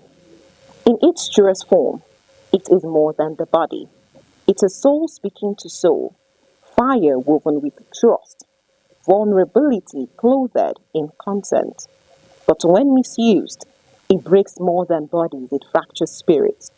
That is why it must be approached with reverence, not recklessness. Let us teach to love before lust, connection before conquest. For when sex is honored, it becomes not just pleasure, but poetry. Sexual and gender-based violence, SGBV, is one of the most pervasive and pressing human rights issues globally, affecting 1 in 3 women in their lifetime, often by intimate partners. Non-partner sexual violence affects at least 6% of women globally and among adolescent girls aged 15 to 19, with about 15 million having faced forced sex in regions like sub-Saharan Africa and parts of Asia, including Nigeria. The problem is particularly acute, reflecting deep-seated cultural norms, weak legal systems, and the lack of political will to combat it. In Nigeria, sexual and gender-based violence remains a challenge despite efforts being made by different stakeholders to curb the scourge. This is buttressed by the National Demographic and Health Survey (NDHS) 2018, which revealed that 30% of women aged 15 to 14 have experienced physical violence since age of 15. 7% of women in that same age group reported experiencing sexual violence at some point in their lives, while 1 in 4 women, that's 25%, have experienced spousal violence, emotional, physical, or sexual, by their husbands or partner. What is more disturbing is the prey on children and adolescent victims.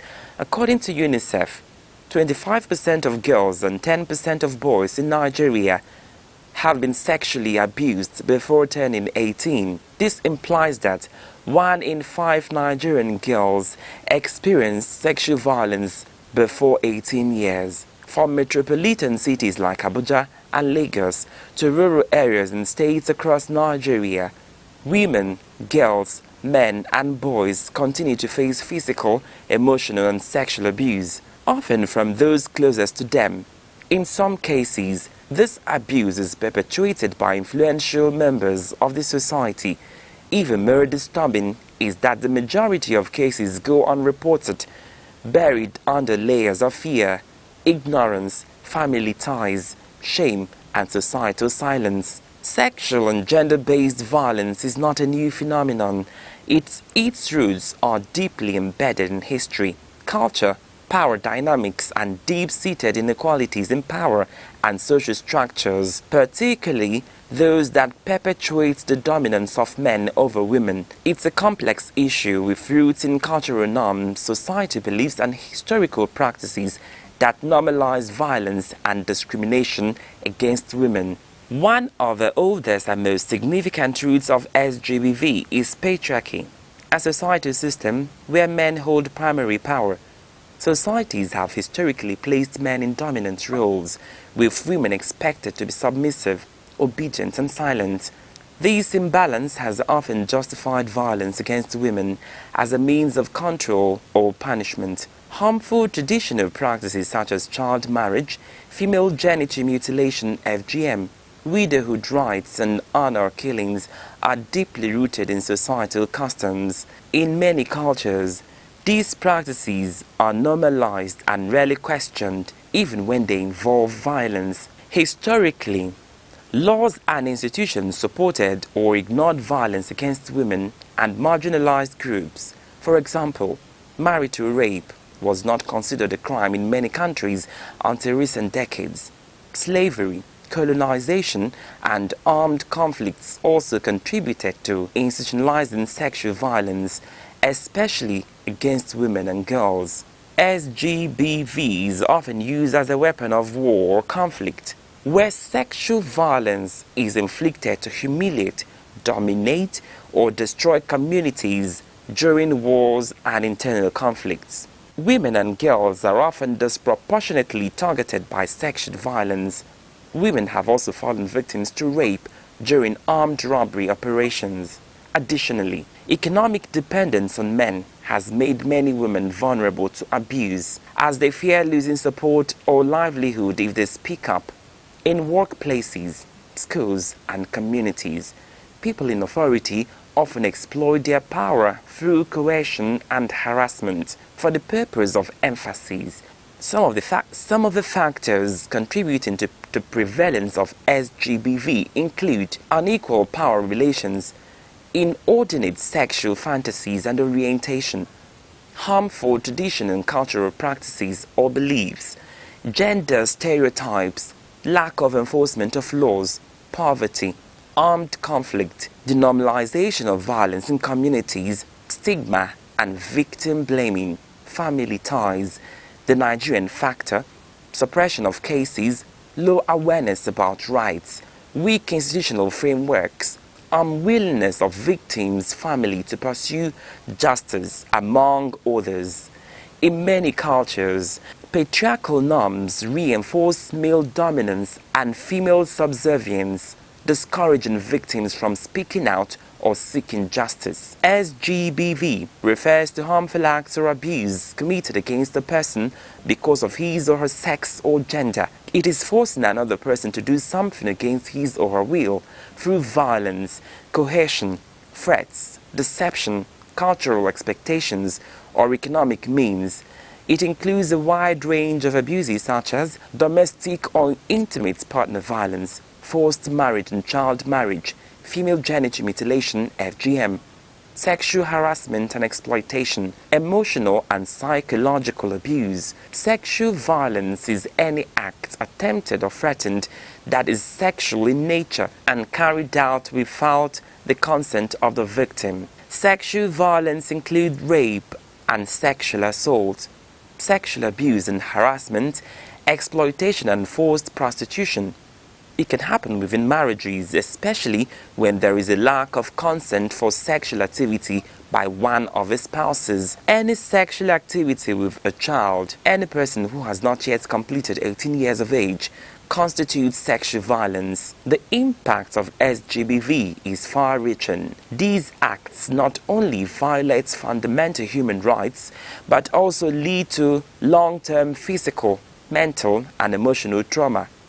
It has devastating effects on the development of a child involved, as well as on his or her physical and mental health. SGBV has health, economic, and social impacts on the victims, Victims may suffer from health disorders. Victims may be unable to work or attend school, affecting their economic independence. Survivors often face ostracization, stigma, and isolation from their communities. To combat SGBV effectively, there is need for a multi-sectoral approach that would involve as key actors. Public awareness. There is need for public awareness on the ills associated with SGBV. Victims, survivors, their families, and other members of the public need information on how to seek help and justice. They need a new orientation on how to handle SGBV cases. They need to be educated on the need of speaking up and seeking justice. Even when community leaders want to cover up, they need to know that there are support services available for them. Community education and media campaigns can help change harmful gender norms and encourage reporting. Strengthen legal. 1. Public awareness. 2. Strengthen legal frameworks. There is a need for strong legislation on SGBV, as well as strict implementation of laws. Existing laws like Child Rights Act 2003, Violence Against Persons Prohibition Act, VAP Act 2025, and Trafficking in Persons Prohibition Enforcement and Administration Act 2015 should be enforced to the letter. States yet to domesticate the VAP Act should do so and possibly establish special GBV courts or gender response unit or team. The Violence Against Persons Prohibition Act, passed in 2015, has been a significant milestone, but its implementation remains weak and uneven across Nigeria's 36 states. 3. Empower victims. Create safe spaces, hotlines, and shelter for survivors, and support them with legal and psychological assistance. Only 30% of victims seek help due to fear, stigma, and lack of trust in law enforcement. 4. Promote gender equality. Address the root causes of gender inequality through education and economic empowerment. 5. Funding. Prosecution of SGBV cases requires funds. Prosecution of SGBV cases requires funds. The victims and their families are usually financially incapacitated to prosecute the case. In all cases, the prosecution is done by a government agency or ministry within the limited resources available to them. There is need for adequate funding to agencies or units and the Ministry of Justice to help them prosecute the cases. Logistic supports to volunteers and service providers on SGBV issues. 6. Increased number of state councils. Having a reasonable number of state councils willing to specialize in SGBV cases will definitely add an impetus in the fight against the scourge. 7. Naming and shaming. Just like Lagos and Anambra states have queued into the policy of naming and shaming the offenders, other states need to align. The Sexual Offender Register, managed by the National Agency for the Prohibition of Trafficking in Persons, NAPTIP, is only accessible online currently. The register serves as a tool to document and track cases of sexual violence and abuse, including those reported, arraigned, or convicted under the Violence Against Persons Prohibition (VAP) Act.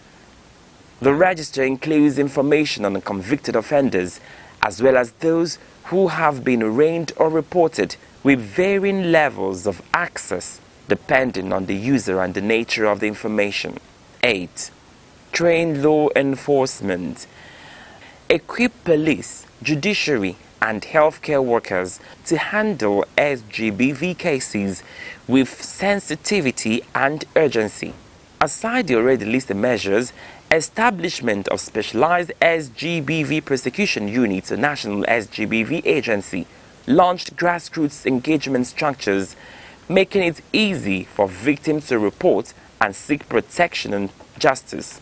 In the case of SGBV, strengthening of data collection and reporting systems, the designation of special courts for SGBV cases, operationalization of the VAP Law 2017, and robust multi-agency coordination can go a long way in fighting the systemic social malady.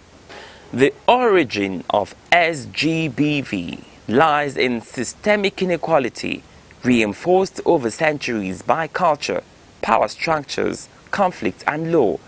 To eliminate SGBV, societies must address these root causes by promoting equality, education, legal reforms and accountability. SGBV is so pervasive that the United Nations Children Fund, UNICEF, and the United Nations Population Fund, UNFPA, have committed to the global movement to end violence against women and children, which began at the inaugural Women's Global Leadership Institute in 1991. Despite growing awareness and advocacy, millions of women, girls, men and boys continue to face various forms of violence simply because of their gender or sexual orientation. This is why efforts must be doubled to tame this scourge, which is more than a societal issue, but also a public health emergency, a human rights violation, and a barrier to sustainable development. We must join hands together in fighting this menace. If you cannot prosecute or fund a prosecution, you can volunteer information on SGBV. You can volunteer information on SGBV. If you cannot volunteer information, you can create awareness or create a safe space for a victim. If you cannot create awareness, you can contribute to diluting the patriarchy, societal structures, and cultural hegemonic practices that normalize violence and discrimination against women.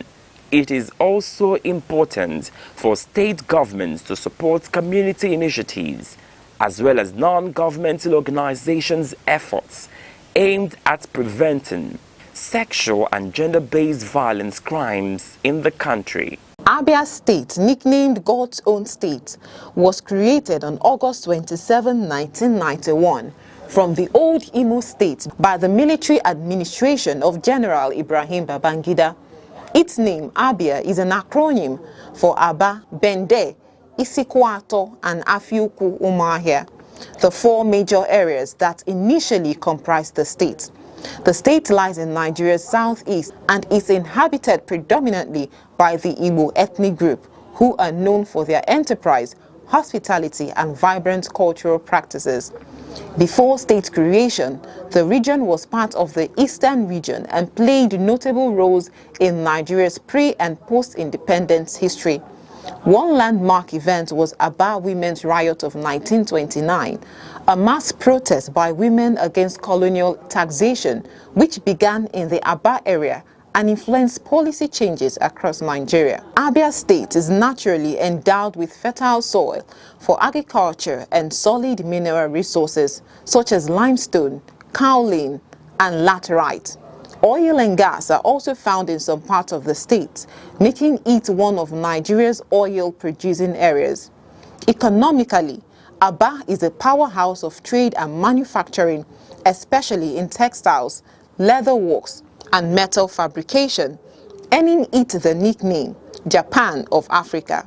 Abia State's cuisine reflects Igbo culinary traditions with popular dishes including achi and oha soup. It is a thickened soup made from oha leaves and achi seeds. Okazi soup. It is rich with okazi leaves and cocoyam paste. Abacha, African salad, made from cassava flakes, palm oil, and local spices. Ofe nsala, white soup, a light soup often cooked with fresh fish, beef or chicken. Palm wine, a traditional beverage tapped fresh from raffia or oil palm trees. Abia State has different notable attractions, and they include National War Museum Umuahia, housing relics and weapons from the Nigerian Civil War. Akwete Weaving Village, famous for its centuries-old traditional cloth weaving. Azumiri Blue River. This is known for its clear blue waters and scenic beauty. Amakama Wooden Cave, a natural hollow in a giant tree with cultural significance. Long Juju of Arochukwu, an ancient shrine and historic slave trade route site. Abia State celebrates various cultural festivals such as New Yam Festival, Iriji, marking the start of the harvest season. Ekpe Festival, a masquerade and dance tradition in Arochukwu and other areas. Akwete Festival, celebrating the art and heritage of Akwete weaving. Aba Carnival, this carnival showcases dance, music and colorful parades. Abia State is known for its entrepreneurship and Aba made goods like shoes, bags, clothes and mechanical fabrications. It is also known for agriculture, especially cassava, yam, oil palm and cocoa, cultural craftsmanship like Akwete cloth, pottery and wood carving, and their historic significance especially in women's rights activism. 1929 Aba Women's Riot. Anambra State, located in southeastern Nigeria, is one of the nation's most dynamic and enterprising regions. Created in 1976, it takes its name from the Anambra River, a tributary of the Niger. Its land is steeped in history from the ancient Nri Kingdom, the cradle of Igbo civilization and spiritual authority, to the bustling commercial rise of Onitsha, one of West Africa's busiest trading cities. Every inch of its soil seems to breathe heritage, resilience, and the quiet power of innovation that defines the Igbo spirit. Anambra's people are known for their industrious drive, intellectual prowess, and unyielding creativity. Across Nigeria and beyond, they stand tall as business leaders, scholars, inventors, and professionals whose influence reaches every corner of society. From the sprawling market of Onitsha to the humming industrial machines in Nnewi, fondly called the Japan of Africa, the state exemplifies the fusion of tradition and modern enterprise. In Awka, the capital, new technology hubs and startups are springing up, harnessing the energy of a generation determined to build a future powered by knowledge and innovation. The state's endowments are immense. Anambra boasts of fertile soils that yield abundant harvest of yam, rice, cassava, and vegetables, feeding not just its people but the wider region. Sources: crude oil, natural gas, kaolin, and limestone, waiting to be fully harnessed. With a well-educated populace and a vibrant entrepreneurial culture, the state's economy is driven by small and medium-scale industries that continue to expand Nigeria's manufacturing frontiers. Culturally, Anambra is the heartbeat of Igbo identity. Age-long traditions and legendary figures like Nnamdi Azikiwe, Chinua Achebe, and Dora Akunyili, whose contributions have left indelible marks on Nigeria and the world. Its towns and villages are known for strong community bonds and progressive values that inspire excellence in every field. Anambra's potential lies not only in its natural and human resources, but in the unbreakable spirit of its people, a people who see every challenge as a call to greatness. With expanding infrastructure, digital transformation, and a thriving creative scene, the state stands poised to lead Nigeria into a new era of prosperity. It is a land where heritage meets ambition, where history fuels innovation, and where the light of progress never dims.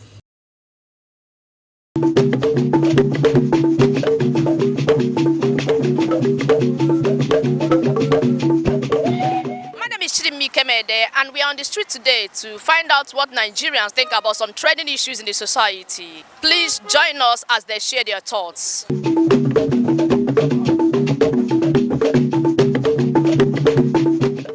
First of all, I'm not passionate about leaving the country per se, like the Jackpot thing. For me, I want to actually stay in this country and then build myself. If I should go outside the country, it should be for vacation and to come back.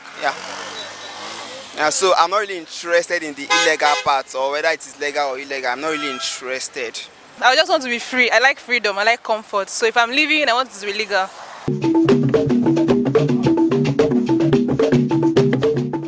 Human trafficking in Nigeria is not something we hear about every day, but then we know it's happening. So, but we don't hear about measures they take to curb this thing happening in the country. I don't necessarily have to say they are doing very well, but from the news, we don't hear things where we don't hear things like them getting curbing it, or maybe them busting out these human traffickers. We don't hear things like, okay, so number of persons were caught trafficking and then they have been jailed or an action has been taken against them. We don't hear these things, so we don't know if they're actually doing enough. So we'd actually urge them to do these things, and when they do it, they have to like let the public know that, okay, we as a government, we are fighting human trafficking. When you talk about human traffickers is talking about exchanging of, that is sending our young ones outside for personal purposes and personal profits. Well, what I will actually say is because the way this country is something else now. Because the most first thing that the government need to do is have to fish out those who are involved in it, and I know they are doing it. Now, one benefit I know as a computer scientist or as a computer engineer is making use of what this AI to fish out them. If they can improve on that technology, I believe they can easily be able to track out those who are involved in it. And once they are able to track out those involved in it, then those who are involved should face the persecution, should face the law. What the law says about it, then they should be able to face it. By the time they face it, I believe things like this will reduce. So my advice to the government is for them to improve their technology and how to track this thing. But for now, for me as a scientist, Nigeria is really lacking behind in terms of improvement of technology. That's what I actually want them to improve on. Nigeria is actually lacking behind in terms of technology. By the time they improve in technology, I believe tracking of this human trafficking will be very easy for Nigerians to do. For human traffickers, I feel like there should be a capital punishment because no one deserves to be trafficked, and it's actually a very, very serious offense. It's something the government should take into consideration. It's not something we hear about all the time, yeah, but then it's something that still happens, and it still happens in many places, but then we don't really hear about it that much. So the government should actually do something or take any measure to curb human trafficking.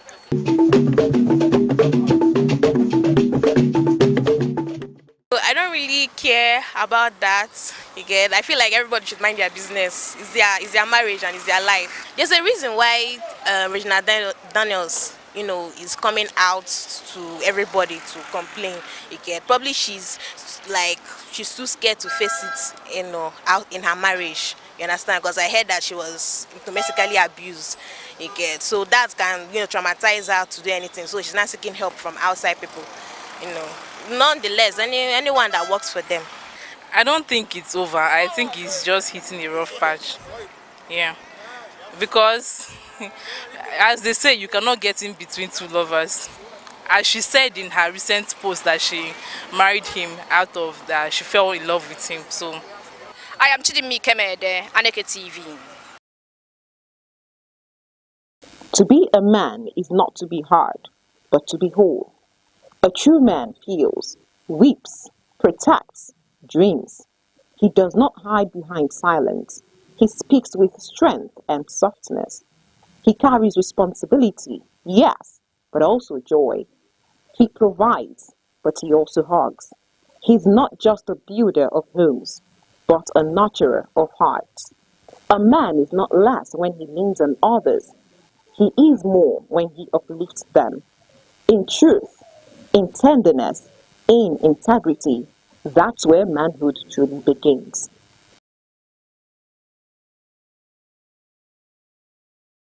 History was made in Enugu State as Governor Peter Mbah officially joined the ruling All Progressive Congress (APC), marking a major political shift in the state. Speaking at Enugu South, the council chairman, Right Honorable Dr. Kele Ebane, said the council has agreed to stand with the governor as he moved from the People's Democratic Party (PDP) to the APC. He described the move as a step towards aligning with the national leadership for the progress of Enugu people. In aligning ourselves with the policies and the principle of the state, We have found it worthy that we should address our followers, our party members today, that we are taking that very bold step. Note that nothing have spoiled. What we are doing is something that will give us that very platform to continue to serve our people better. And that is connecting Enugu State, Enugu South to the center. We can no longer play an opposition politics again. That was the reason why we are moving today to APC. The ceremony shifted to Okpara Square, where massive supporters filled the venue wearing APC branded shirts and caps, waving their brooms in excitement. There was music, dancing, and a strong sense of unity as party members and residents turned out in large numbers to welcome the governor.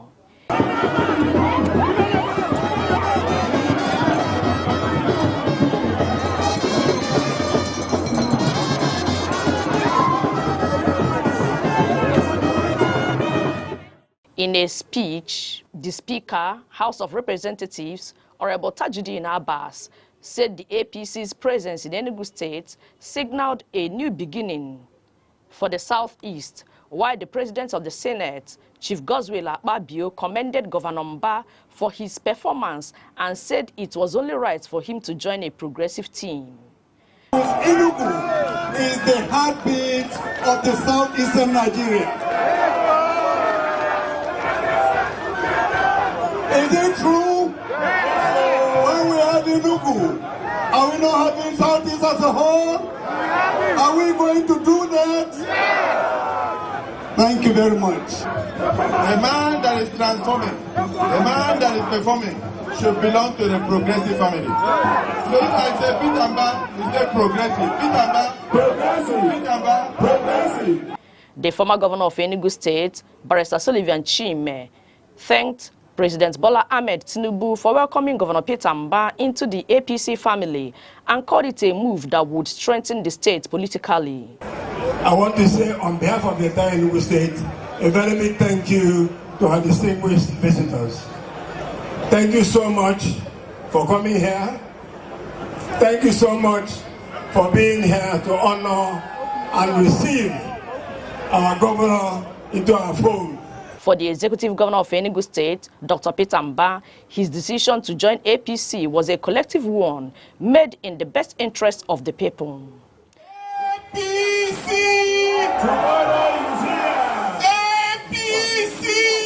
Tomorrow is here! Ndi Enugu kwenu! Ndi Igbo kwenu! Ndi Southeast kwezonu! Today begins a march from the margins. It marks an end of being on the sideline. Today, we are coming together as the Southeast to put an end to fragmented politics. Representing the President, Vice President Kashim Shettima praised Ndigbo for their resilience and contribution to the nation. He declared Governor Peter Mba the new leader of APC in Enugu State. I believe Ndigbo have come to the mainstream of Nigerian politics. I want to warmly welcome you to the APC. And as for the APC convention and constitution, the governor is the leader of the party in the state. Your Excellency, you are now the leader of the APC family in Enugu State.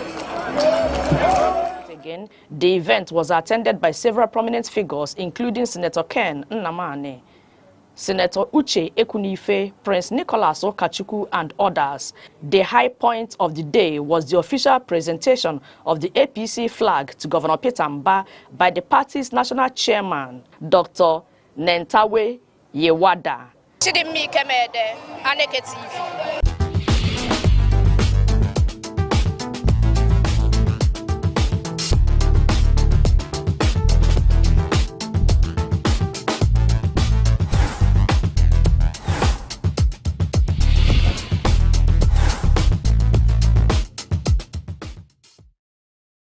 All right, dear viewer, many thanks for joining us on yet another interesting edition of the program, The Arena, on Aneke Television, where we meet to take on burning topical issues and burning topical matters in the society. As we host analysts and guests who come to offer their own thoughts and opinions on these various burning issues and matters, we hope to engender a better society through the solutions we profile on this show. My name is Chris Aniwo. Thank you for joining us. I don't know if you've been following the recent turn of event, the emerging political, crisis, emerging from a particular local government area in Enugu State in recent times.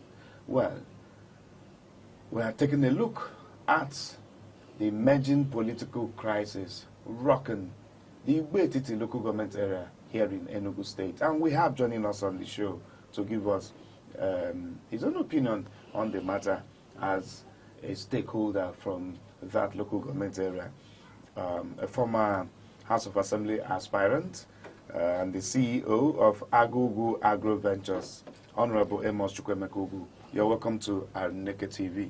Thank you so much. Thank you very much. So there you are, sit back as we take a look at this emerging political crisis. Honorable Ugu, you are from Igbo local government area. Yes. You are a politician as well as an entrepreneur. Yes. I don't know, we brought you here because we've been monitoring developments in your local government area, Igbo. Recently we saw where there were protests by a team of young persons, which went viral. Also, we saw protests staged by some women from your local government area at the Enugu State House of Assembly, and a lot of other developments. We'll see how we can play the video excerpts on the screen in the course of the program.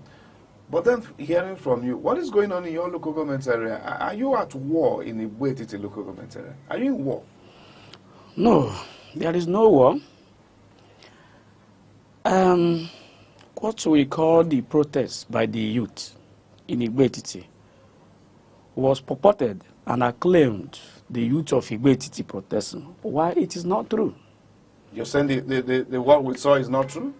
The youth that protested we are not from Igbo. They are not indigenous of Igbo. They are imported. Imported? Yes. But going by what we saw, the location of the protest was actually in Ogbede. Ogbede in Igbo local government, which seems to be the heart of the local government. The actual truth is this. So when you say they were imported from where yes. to Ogbede, the heart of Igbo? Yes. The actual truth is this. The leader of the protesters, Clinton Ogbonam, is from Ozala. You know him by name? Yes. He's from Ozala in Igbo local government. Actually, he's the president of Nsukka Youth Assembly. The president in Nsukka Youth Assembly. And he imported people from Nsukka, including an indigenous of Imo State. If you have gone through different interviews, especially the one done by the Nigeria Police, Obude Division, one of the guys testified that is from Imo State, a student of University of Nigeria Nsukka, first-year student of the Department of Political Science Education. He came to Igbo and claimed we Igbo youths are saying Eric must go. Why? Who is Eric Odo, the current local government chairman? The Eric Odo, the mayor, the current local government chairman. And if you have watched that their video clip, you discover they have two claims. One of them is that a councillor was suspended. And before I dabble into that, when I saw the threat on social media that there will be protests by the youth of Igbo against the local government chairman, I decided to look into that. Whether if you should come from Youth Assembly of Nigeria, Igbo chapter, or if you should come from Nigeria Youth Council, Igbo chapter, or if you should come from Igbo Youth Forum, or Igbo General Assembly. I discovered none. And Clayton as an Ozala man, I also went deep to find out whether it is Ozala claiming to be Igbeti youth as a whole. I discovered it's not real, it's not true. Okay, we need to establish these grounds for the purpose of clarity for our view in public. Now, the said protest yes, by the youth, the purported youth, according to you, they were hired youths. They are not really from your local government. Yes. But however, they found their way to Ugbede, which we know is the heart of Ugbede local government. They came from Musuka with a bus. We're still going to find out how they made their way to Ugbede. And then again, you're saying that their chance is that the local government chairman must go. So the question may now be, why? On what grounds are they saying the local government chairman must go? From the threats, a councillor was suspended. By who? By the Legislative Council of Igbetiti. You and I know that executive chairman has no right or legitimacy or the power as a local government chairman to suspend a legislator. And the councillor that was suspended by name, Honorable Valentine Atwanya, was suspended by the Legislative Council. The motion was moved by Honorable Charles Odo, the councillor representing Onyoho Ward. The motion was seconded by Ndidi Amaka, the councillor, Honorable Ndidi Amaka, representing Ward 4. Therefore, if a councillor was suspended in the sitting of the Legislative Council of Igbetiti, and a motion was moved, seconded, and was adopted, while shifting it to the local government chairman, beside the immediate past administration of Iken Nwodo, Mayor Omenoko. Who is Iken Nwodo? Iken Nwodo, the former chairman of Igbeti local government. Okay. The councillor, Honorable Valentine Atwaya, was a member of the Legislative Council. The same Honorable Valentine that is now suspended. Yes, and he was part of the people, the legislators that organized impeachment of the leader of the council, Honorable Esther Ane, from Ohebedim Ward. And Esther was impeached. Valentine became the leader of the council until the administration ended. And he became the leader without the influence of the local government chairman. If the councillors should be able to impeach a speaker, a leader of the council, without the influence of the local government chairman, and the same councillor who participated, who masterminded the impeachment of the leader in the past administration, is now suspended by the same Legislative Council, and you are now shifting it to the local government chairman. It is an aberration. And that is false accusation. Because you and I know that we have three arms of government: legislative, executive, and judiciary. That's right. In the check and balances, it is even the legislature that checks the executive arm. Executive arm of government has no power to remove, because a legislature can be removed only by a recall. A legislature can be impeached or suspended only by the members of the legislature, not the executive arm of government. Why now protesting against the local government chairman that falls under the executive arm of government for the sake of suspension of a legislature by the legislature?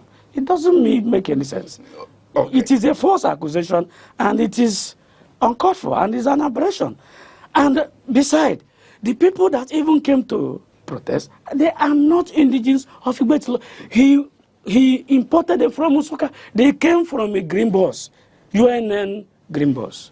That's from the University of Nigeria. From University of Nigeria, Suka. To Igbeti to protest. Okay. We'll come to the roots. We'll take it one at a time. Okay. Now we've been able to establish that the protests, the purported protests in the first place, was on the basis of the youths asking that the local government chairman should go. Should go. Should go means he should resign from his office.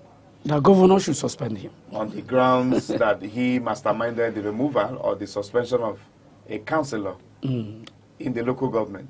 And on the ground of diminution of women, Oduji, Ogbede, women, the Yam Association of Traders. So that's the second point. Yes. Because we also have the video evidence of, a group of women who stormed the Enugu State House of Assembly, yes, protesting as well against the local government chairman as well. Yes. So if we have a team of young people, youth, and then a group of women protesting against the local government chairman, are you saying that what they are saying is still not true? Okay. From the first background of the youth, I have told you it's not Igbeti youth. I have been active participant of Igbeti youth organizations and politics. At least in 2011, 2010, I think I was one of the stakeholders of Igbeti Youth General Assembly. 2014, I was the secretary of Youth to Youth Initiative, Enugu State, and also participated in all the activities of Igbeti Youth to Youth Initiative, Igbeti branch, where we promoted our youth and our people that were contesting for the election, and they all won. Because in Igbeti we believe that in intellectual capacity and sagacity. You should remember, it is in Igbeti that a youth became a minister at the age of 29, and he did well. It is in Igbeti that a youth became a House of Assembly member and even rose to the Speaker of Enugu State House of Assembly at the age of 30-something. Therefore, painting that Igbeti youths are protesting against a local government chairman for suspension of a councillor is trying to paint Igbeti youth black and white. And we are more responsible than that. Igbeti youth cannot be so stupid, so foolish. We can't be morons not to distinguish between the legislature and the executive. And that's the area I'm coming from. That's on the side of the youth. The side of the youth. In the side of the woman, I thank God as personal assistant to Dr. Mercy Okwo, one of the developers of market in Enugu State, which I'm fully involved. I know the nitty-gritty of market development. You and I know that no individual has power to develop a market. Therefore, Eric had no power to develop as a person. Eric is a local government chairman. He's doing it as a chairman of the local government. It's only government. You can have option of public-private partnership, which we have in Enugu here. On that ground, Eric was not demolishing or didn't demolish their shops per se for his own personal aggrandizement. But was the market demolished? That section was demolished. A section with of the market. a section of the Yam Traders Association market, which was meant for rebuilding of standardized shops. Let me tell you, we all know about social change and social problem. You cannot create a social change without creating a social problem. You and I know our people are always scared of change. And you know, the purpose of change is for us to change. From the protesters, they said he gave them oral pre-information, notice that they should relocate to another place before 11th of February, according to the protesters. 11th of February, which year? February 2025. Okay. And the demolition came according to the protesters. The demolition came 27th or whatever of November. That means the demolition came after the expiration of the information, the notice given to them. And you know our people, they don't like doing things when they're supposed to do things. They like to be pushed. And believe you me, any trader any average trader will always, even if you give him a notice of 2 years, he will even want it to be 5 years. Therefore, we can't continue waiting for that person or the group indefinitely. And the demolition was for the public interest. We have archaic set of shops in different markets.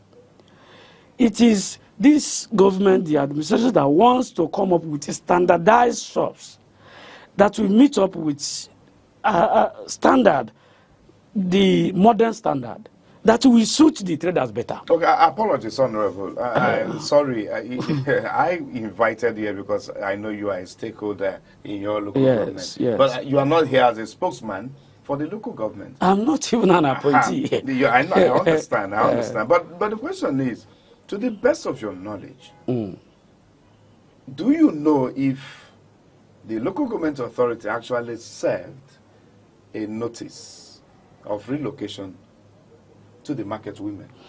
Even from what they said in the protest, that he told them orally. That means if a local government chairman invited you or visited you to discuss that with you orally, that means he practiced the principle of leadership that entails democratization, persuasion before force. He democratized it. He tolerated them, telling them orally, not making it so official, so that he will not be abstract from people. This is grassroots leadership. Therefore, you must be part of people. You must hear from people. I had been waiting to hear from the protesters. If maybe they had a series of meetings, and maybe the chairman couldn't understand that is what I expected to hear. But they didn't say that. He gave you information, he gave you notice orally. You didn't tell us if you have visited any stakeholder. We have many stakeholders. We have the chairman of the market. Every market has a chairman. For instance, a police may not arrest any individual without consulting the market chairman or the market management. Therefore, if the Yam Traders Association are not comfortable with what the local government chairman said or the notice he gave them, you go through different channels. The market management, stakeholders, initiating dialogue. It is only dialogue that we achieve many things that are better than otherwise. But protest means political undertone. Before we come to the implication of the protest, are you trying to say that people are aggrieved shouldn't protest? Is that the idea? The majority of people in Igbo are not happy with the protest because the protest, especially showing that the local government chairman is not friendly with the people, is false information. We may be able to show the viewer, the protesting women at the Enugu State House of Assembly if the videos could pop up there. But while we expect that to happen, the simple truth of the matter remains, Honorable Amos Chukwemekugu, that people feel aggrieved and out of, anger, I think it is within the rights of the people to embark on protest. So are we saying they should not have protested in the first place, since it is established that their structures were demolished by the local government authority with good intentions, according to you? The local government authority wants to upgrade the standard of the market, and he has given them formal notification earlier on, but maybe they've not taken heed. But now the demolition has come, so they are taken to protest. Okay, let me tell you. Go ahead, sir. We have lawful protests and unlawful protests. Okay. However, before we go into whether there are protests, whether it was lawful or unlawful, I must tell you, protest has never been the best approach to government in power. Two, is a very infinitesimal minority group of people. If it is the whole Igbo traders, even the same Yam Traders Association, just few of them, they ganged up to do one or two things. And the question is this: what did they stand to achieve? Is it to stop government from embarking on such projects? You and I know what happened at Holy Ghost. Ogige Market in Nsukka. The projects are they not better than the former ones? The construction of the bus terminal by the state government. The state government. Is it not? Are they not better than the current one, the previous ones? How many people have protested in the state? How many people protested in Nsukka? Why should it be Igwe? Why should it be the local government protesting against the local government chairman? You start from your leader, the management, the chairman of that market. The chairman should serve as a mediator between the government and the people he's leading. That is how it should be. Not to go into a House of Assembly. Okay, now, if it is established that the local government authorities, through the chairman of the local government, has actually reached out to the traders, the women, and maybe the time given to them has elapsed, which has led the authorities to go demolishing the said part of the market for the upgrade. Was there any maybe contingency plan of maybe relocating them to somewhere else while the demolition exercise and the upgrading of the market was in progress? Because sometimes we expect government actually to add human face to some of these things. You talked about social change bringing social problems. But these are places where people get their livelihoods from. So in the course of trying to demolish and upgrade the structures in the market, was there any plan by the local authorities maybe to relocate them elsewhere? Yes. And then when the government comes up with the upgrade? answer is yes. And that is done. That is always done through the market management. And where the market, as I know, has never filled up. And we still have space here and there. Okay. That is what I'm saying. It's all about dialogue, negotiation. If we are leaving this place, where would we be? If I should be here, how would this place be? When you have finished building the standard you want, how will I come back to reclaim maybe my portion because I have a location paper? These are the factors. But when you don't want to negotiate, you don't want to dialogue, you want to protest, you go to a House of Assembly, you are just to fight the administration, which is not the right path. Okay, now back to the youths, who actually started off with the protest in the first place. So you have identified them that they are not real Igbo youth. The 4 persons in the police net, as I'm talking to you, in Igbo. So the police has waded into the crisis? Yes. Okay. Are not indigenous of Igbo. I think you will see a video clip of the interview granted to one of the suspects, whom I told you is from Imo State, a first-year student of University of Nigeria, Nsukka, Department of Political Science Education. He was hired? He was hired. Other 3 people, the same. And I also told you, they used a UNN bus painted green and white from Nsukka down to Igbo. If it is Igbo youth, you see a representative of at least 14 communities we have in Igbo.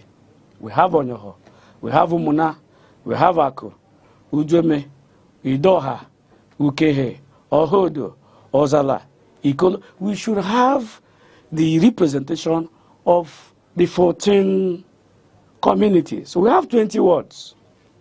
We have associations of youth in Igbo chapter. Like I have given you Youth Assembly of Nigeria. We have it in Igbo. I have given you Nigeria Youth Council of Nigeria Youth Council. We have it in Igbo, the branch. We have Igbo Youth Forum. We have Igbo General Assembly. Where are they coming from? None of them. Okay, even in Nsukka General Assembly, which Clinton claimed to be the... Clinton is the leader of the protest. Yes, yes, claimed to be the president. There was an Imo State indigene, a member of Nsukka General Assembly. Okay, but the leader, Clinton, whom you're referring to, where is he from? He's from Ozala. And Ozala is in the Igbetiti local Yes. Okay. Therefore, the question is... So he's your brother from Yes, yes. He's not only my brother, he's a friend. Okay. I know him very well. So what do you think really could be his interest here? It's a political motivated interest. Political motivated interest. We'll get back to these issues when we return from this break, because signals are coming from the director that we need to go on this very quick break. And when we return, dear viewer, the conversation continues on the emerging political crisis in Igbetiti local government area. Please stay with us. Don't go away. The Arena with Chris and Ibogo is the platform where we meet to take critical analysis of burning and topical issues and matters in the society as to proper solutions on making the society better. You came into office, you locked the door to everybody. Nobody can even access you. You don't even play the politics. Month in, month out, year in, year out. So where is the money going to? Where's the resources? Whenever the economy is in a shambles, you find the government embracing pro-people policy to assuage the harsh economic reality. It was used to settle political interest, and Nigerians were paying dearly for it. Tune in to the Arena with Chris and Ibogo every Monday through Thursday by 1 p.m. only on Aneke TV. Join us.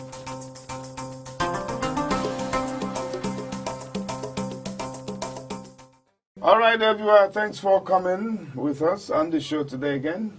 We appreciate your patience. Yes, we still have Amos Chukwemekugu, the CEO, Agugu Agro Venture, still here with us, talking to us on the emerging political crisis in his local government area, Igbetiti local government area of Enugu State. So, before we went on that break, you said that the purported protest by both the youth and the market women were all politically inclined.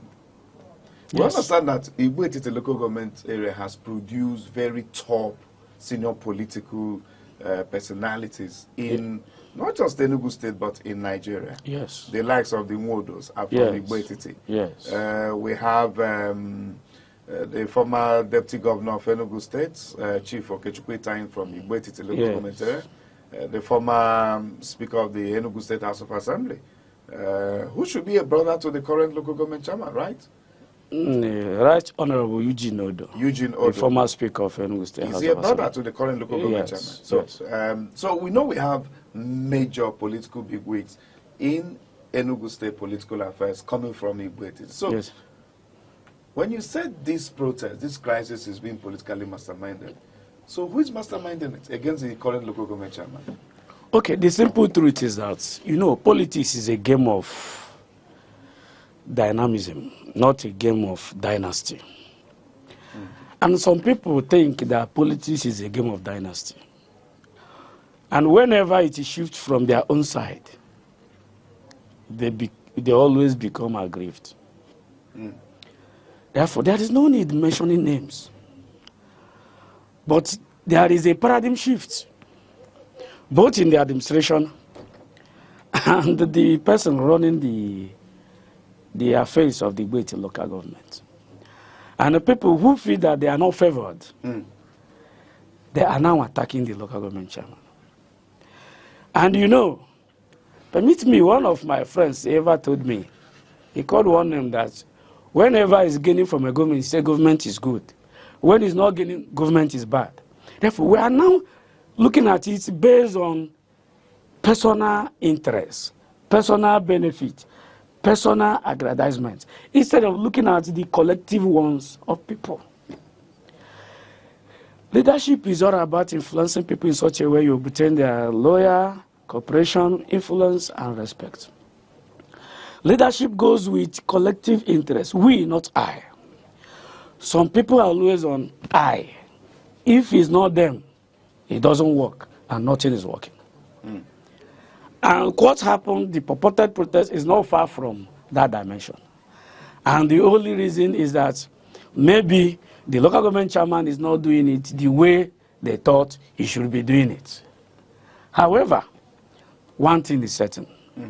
Politics is like fan. It's turn by turn. There will be a government that will come, it will favor you. There will be a government that will come, you know, favor. If it doesn't favor you, stay. That's why my boss taught me. Business without politics is incomplete, but politics without business will lead it to zero. Therefore, my advice for youth is that they need to go into, one, doing business, doing something. Two, I'm going to pause you there. Okay. We'll come to the point where we'll look at the best way out of this whole thing. Okay. But before we get to that stage, we're still very keenly interested to understand the political manipulations maybe behind the scene, because the viewing public may be interested to know what is actually happening in Igbo. Okay, I want to give you, For instance, as I said earlier on, Igbo local government area is known to be very, very political when it comes to the political history of Enugu State. Do I need to recount it? So we all very well understand that you have the current Deputy Speaker of the Enugu State House of Assembly. He's from your local government area. Yes. And we also understand that the former Speaker of the Enugu State House of Assembly, Right Honorable Eugene Odo, whom you already mentioned here, yes, happens to be the current State Secretary of the Caretaker Committee for the APC. Yes. So we understand Igbo has a lot of political people. So what is going on? Is the struggle for the soul of the local government chairmanship position? Or is there something else that we don't know that is happening? Okay, you and I know, according to Professor Okudiba Anoli, that politics is every activity that gets towards acquisition, consolidation, and use of state power. Now, when a leader like a local government chairman acquires power, he has to consolidate. And all the activities he did to acquire power should be politics. In consolidation, we look at the governance. Therefore, the local government chairman is interested in governance, and some people are interested in politics. Therefore, they are not happy with him. And he's not the only person. Let me tell you. During the time of Honorable Mrs. Nkechi Ugwoju, some group of people also sponsored people. And that was where you had who say men no day, men day.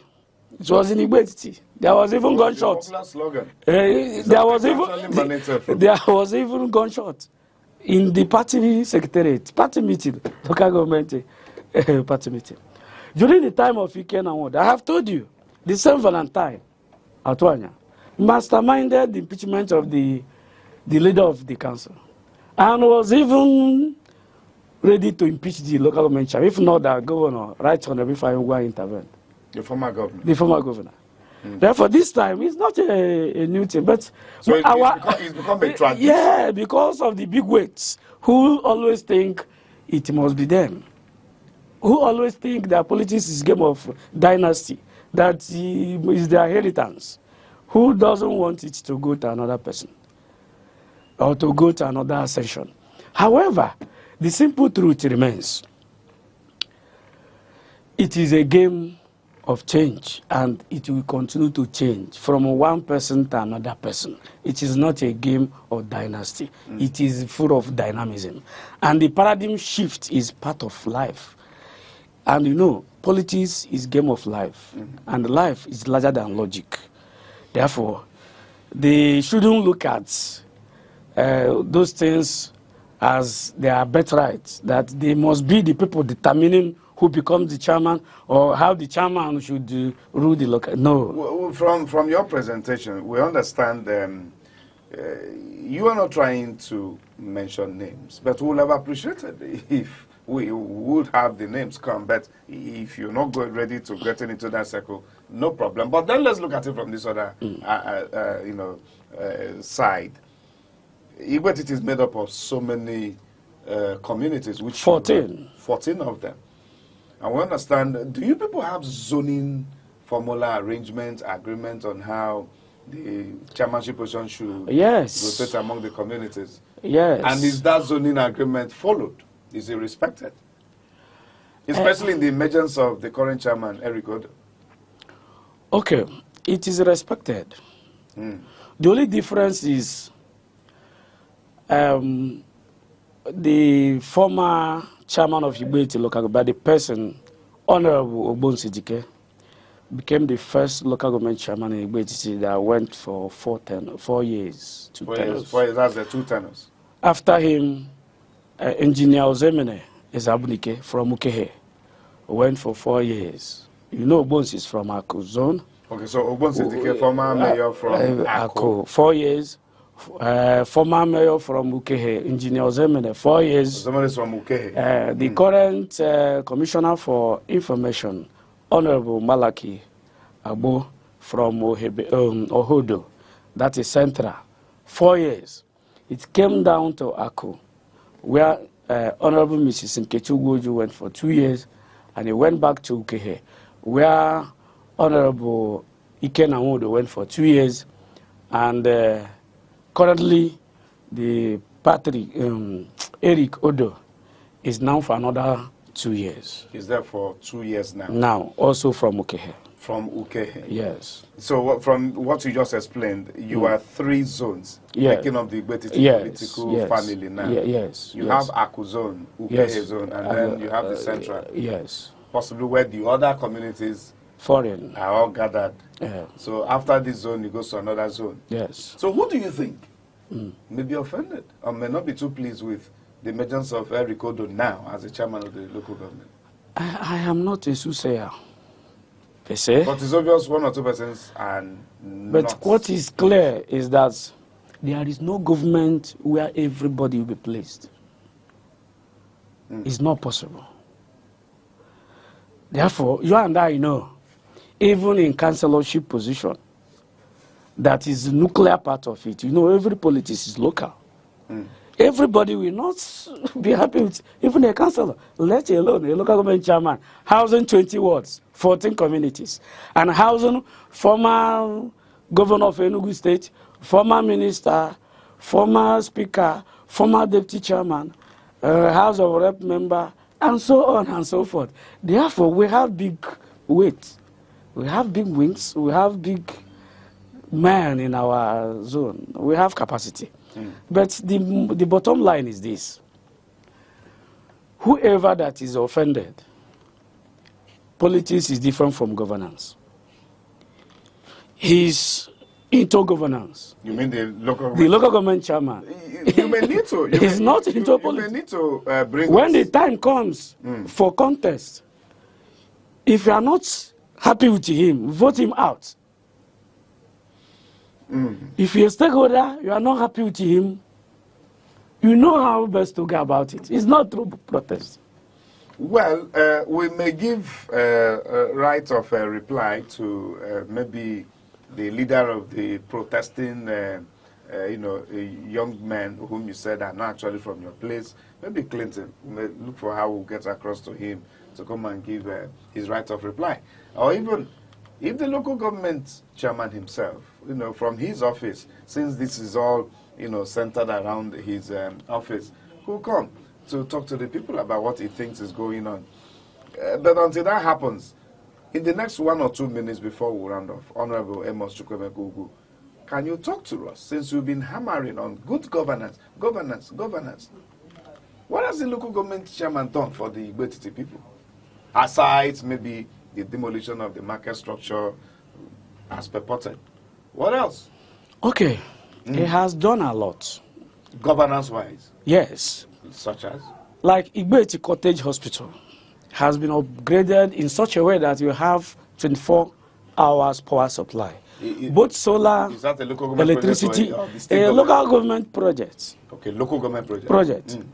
And the Enugu State Governor will come for the commissioning of the new improvement in the health sector. Okay. Secondly, when we talk about human face, you and I might have heard that he built no less than 2 houses for the widows. If one is even from Aku. And he's paying no less than 1,000 widows. And I'm sure on salary. Yes. He plays them on salary. Yes, I'm sure. The former chairman of my own ward, Honorable Henry Okanya, even the hospitalization at Niger Foundation, the chairman paid the bill no less than 1.something million. And from what he has been doing, he said that he has come for the poor. And you know, Jesus says, whatever you give to the least privilege, you have given on to me. We're going to pause it there. I think it's certainly a good place to leave in the discussion. As I said earlier on, if it's possible, we would like to have the local government chairman, Honorable Aneke, appear on this program to talk to the people, about what's going on in Igbo Etiti. Finally, from your own end, your final words for your people watching us now. My advice, especially for the youth, is that the fresh energy, the fresh blood we have should be for productive ventures.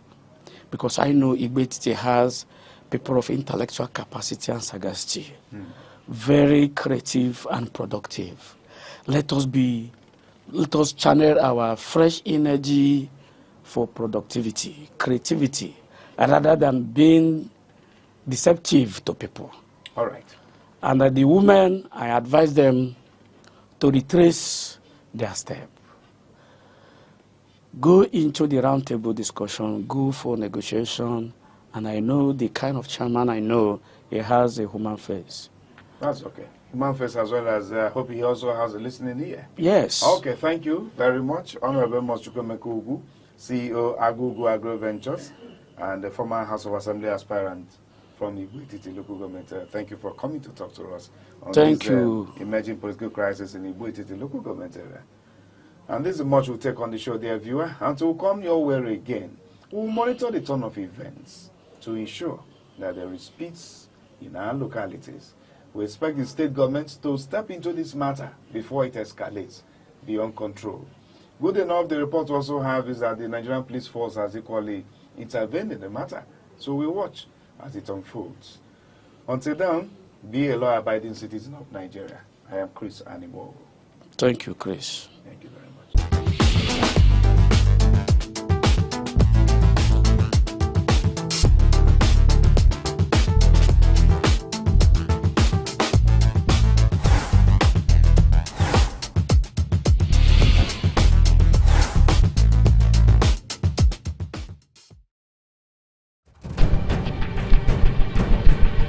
Close your eyes. Let the years roll back. Echoes of the past, taking you back in time, where every story shines like a sweet old rhyme. From classic hits to faces we've missed, from golden days to timeless bliss. It's not just memories, it is a journey through the moment that made us. Echoes of the past, the stories that last, on your Throwback Thursday, bringing back the past. Only here on Aneke TV, where yesterday lives again.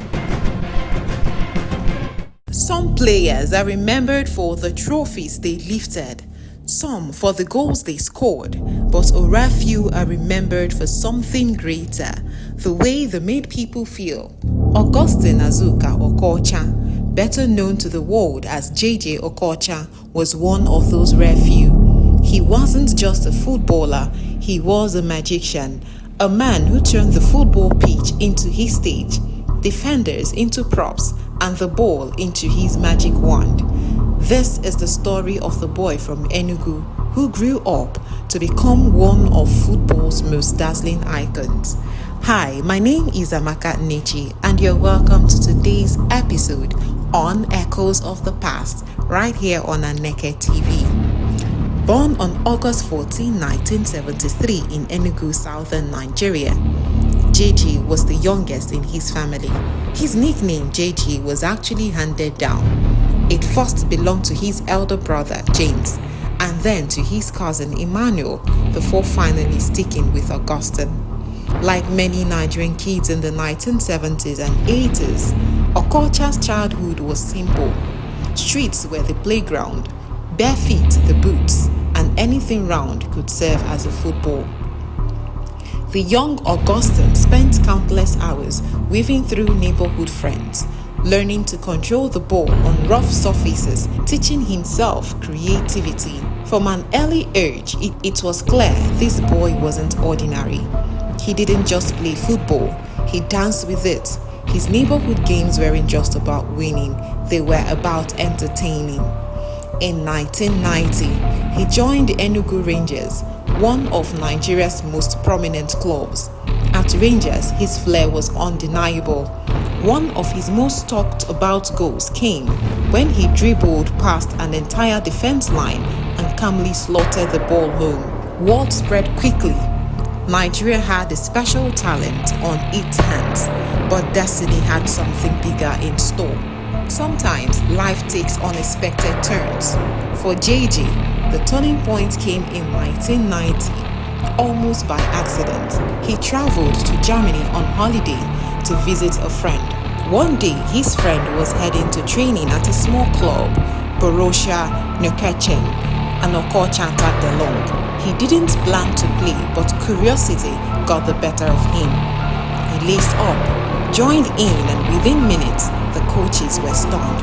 They had never seen such raw skill, such quick feet, such joy in football. That one holiday training season changed everything. The club signed him on the spot. From dusty Nigerian streets to German football, just like that, Okocha's European journey had begun. After impressing at Borussia Neunkirchen, Okocha quickly rose through the ranks. By 1992, he had signed with Eintracht Frankfurt in the Bundesliga. It was in Frankfurt that the world truly started to notice his genius. He combined street football flair with European discipline. Though sometimes his flair broke the discipline, one moment above all would go down in football folklore. The date, August 31, 1993.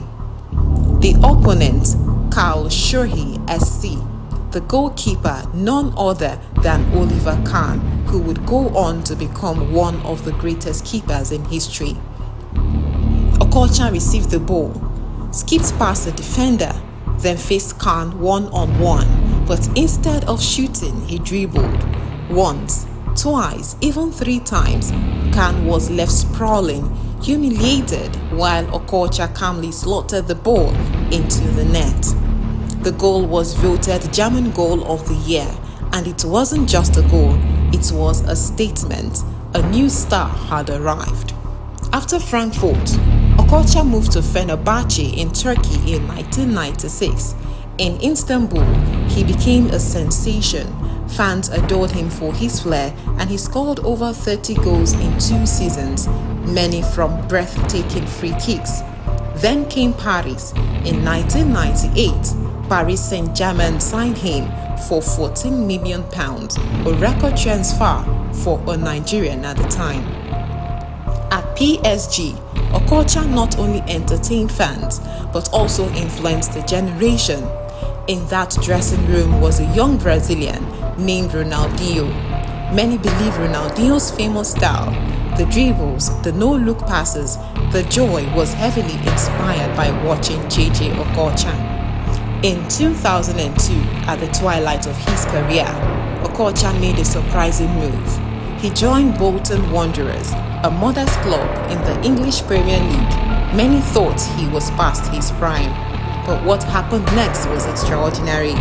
At Bolton, Okocha became captain, leader and savior.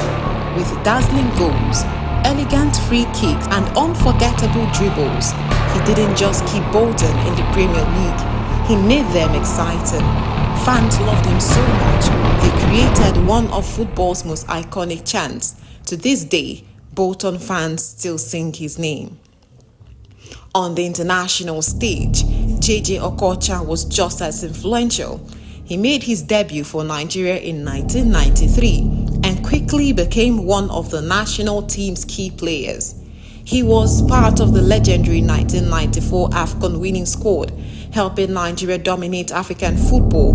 That same year, Nigeria played their first ever World Cup in the United States, and Okocha was among the stars. But perhaps his greatest triumph came in 1996 at the Atlanta Olympics.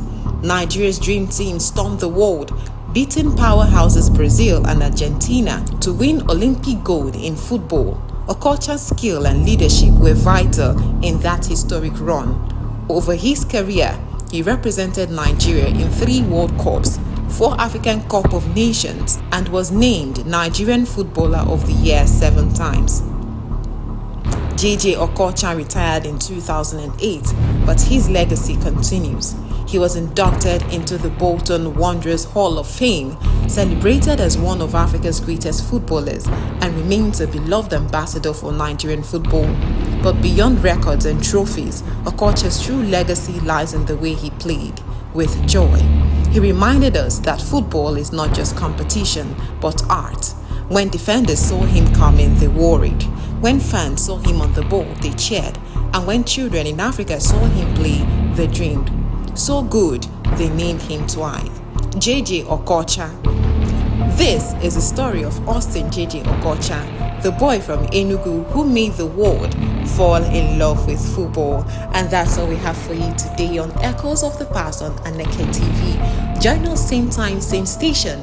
Next week, you can follow us on all our social media platforms. Drop your comments on Facebook, Instagram, X, TikTok, and here on YouTube, all at Aneke TV. My name is Aneke. To be a man is not to be hard, but to be whole. A true man feels, weeps, protects, dreams. He does not hide behind silence. He speaks with strength and softness. He carries responsibility, yes, but also joy. He provides, but he also hugs. He's not just a builder of homes, but a nurturer of hearts. A man is not less when he leans on others. He is more when he uplifts them. In truth, in tenderness, in integrity, that's where manhood truly begins.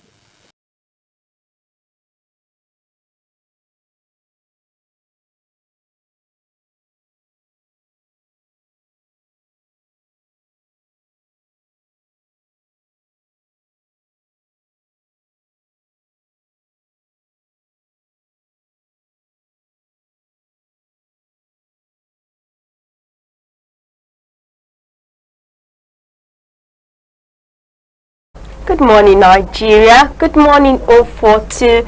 You're tuned into Sunrise on Aneke TV. Your daily dose of brightness and joy. I am Deborah Wakobo, coming to you live from our studio here in vibrant Enugu. Good morning to everyone watching. It's another pleasant day. It's good to have you here. I am Aneke Princess. Thank you for joining us once again on another edition on Sunrise on Aneke TV, where every sunrise begins with positivity and purpose. And good morning to you, our global audience. I'm Uche Osai. Wherever you are, at home, in your office, or in traffic, thank you for letting us into your space this beautiful Tuesday morning. As always, we're here to refresh, inform, and motivate. Yes, it's Tuesday, 11th November 2025, and it's another new edition of Sunrise on Aneke TV. So, of course, it's a packed morning with your trending stories, weather updates, and that special sunrise vibe to help you begin your day. So, grab that cup of coffee or tea, relax, enjoy the cruise, because the sunrise is here. Yes, and coming up shortly, we'll kick things off with our quotes of the day, with words that are thoughtful, inspiring, to offer insights and help us on our day.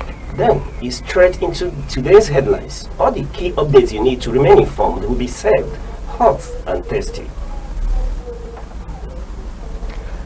We also give you a full weather forecast for cities across the southeast and beyond, so you know what to expect before stepping out.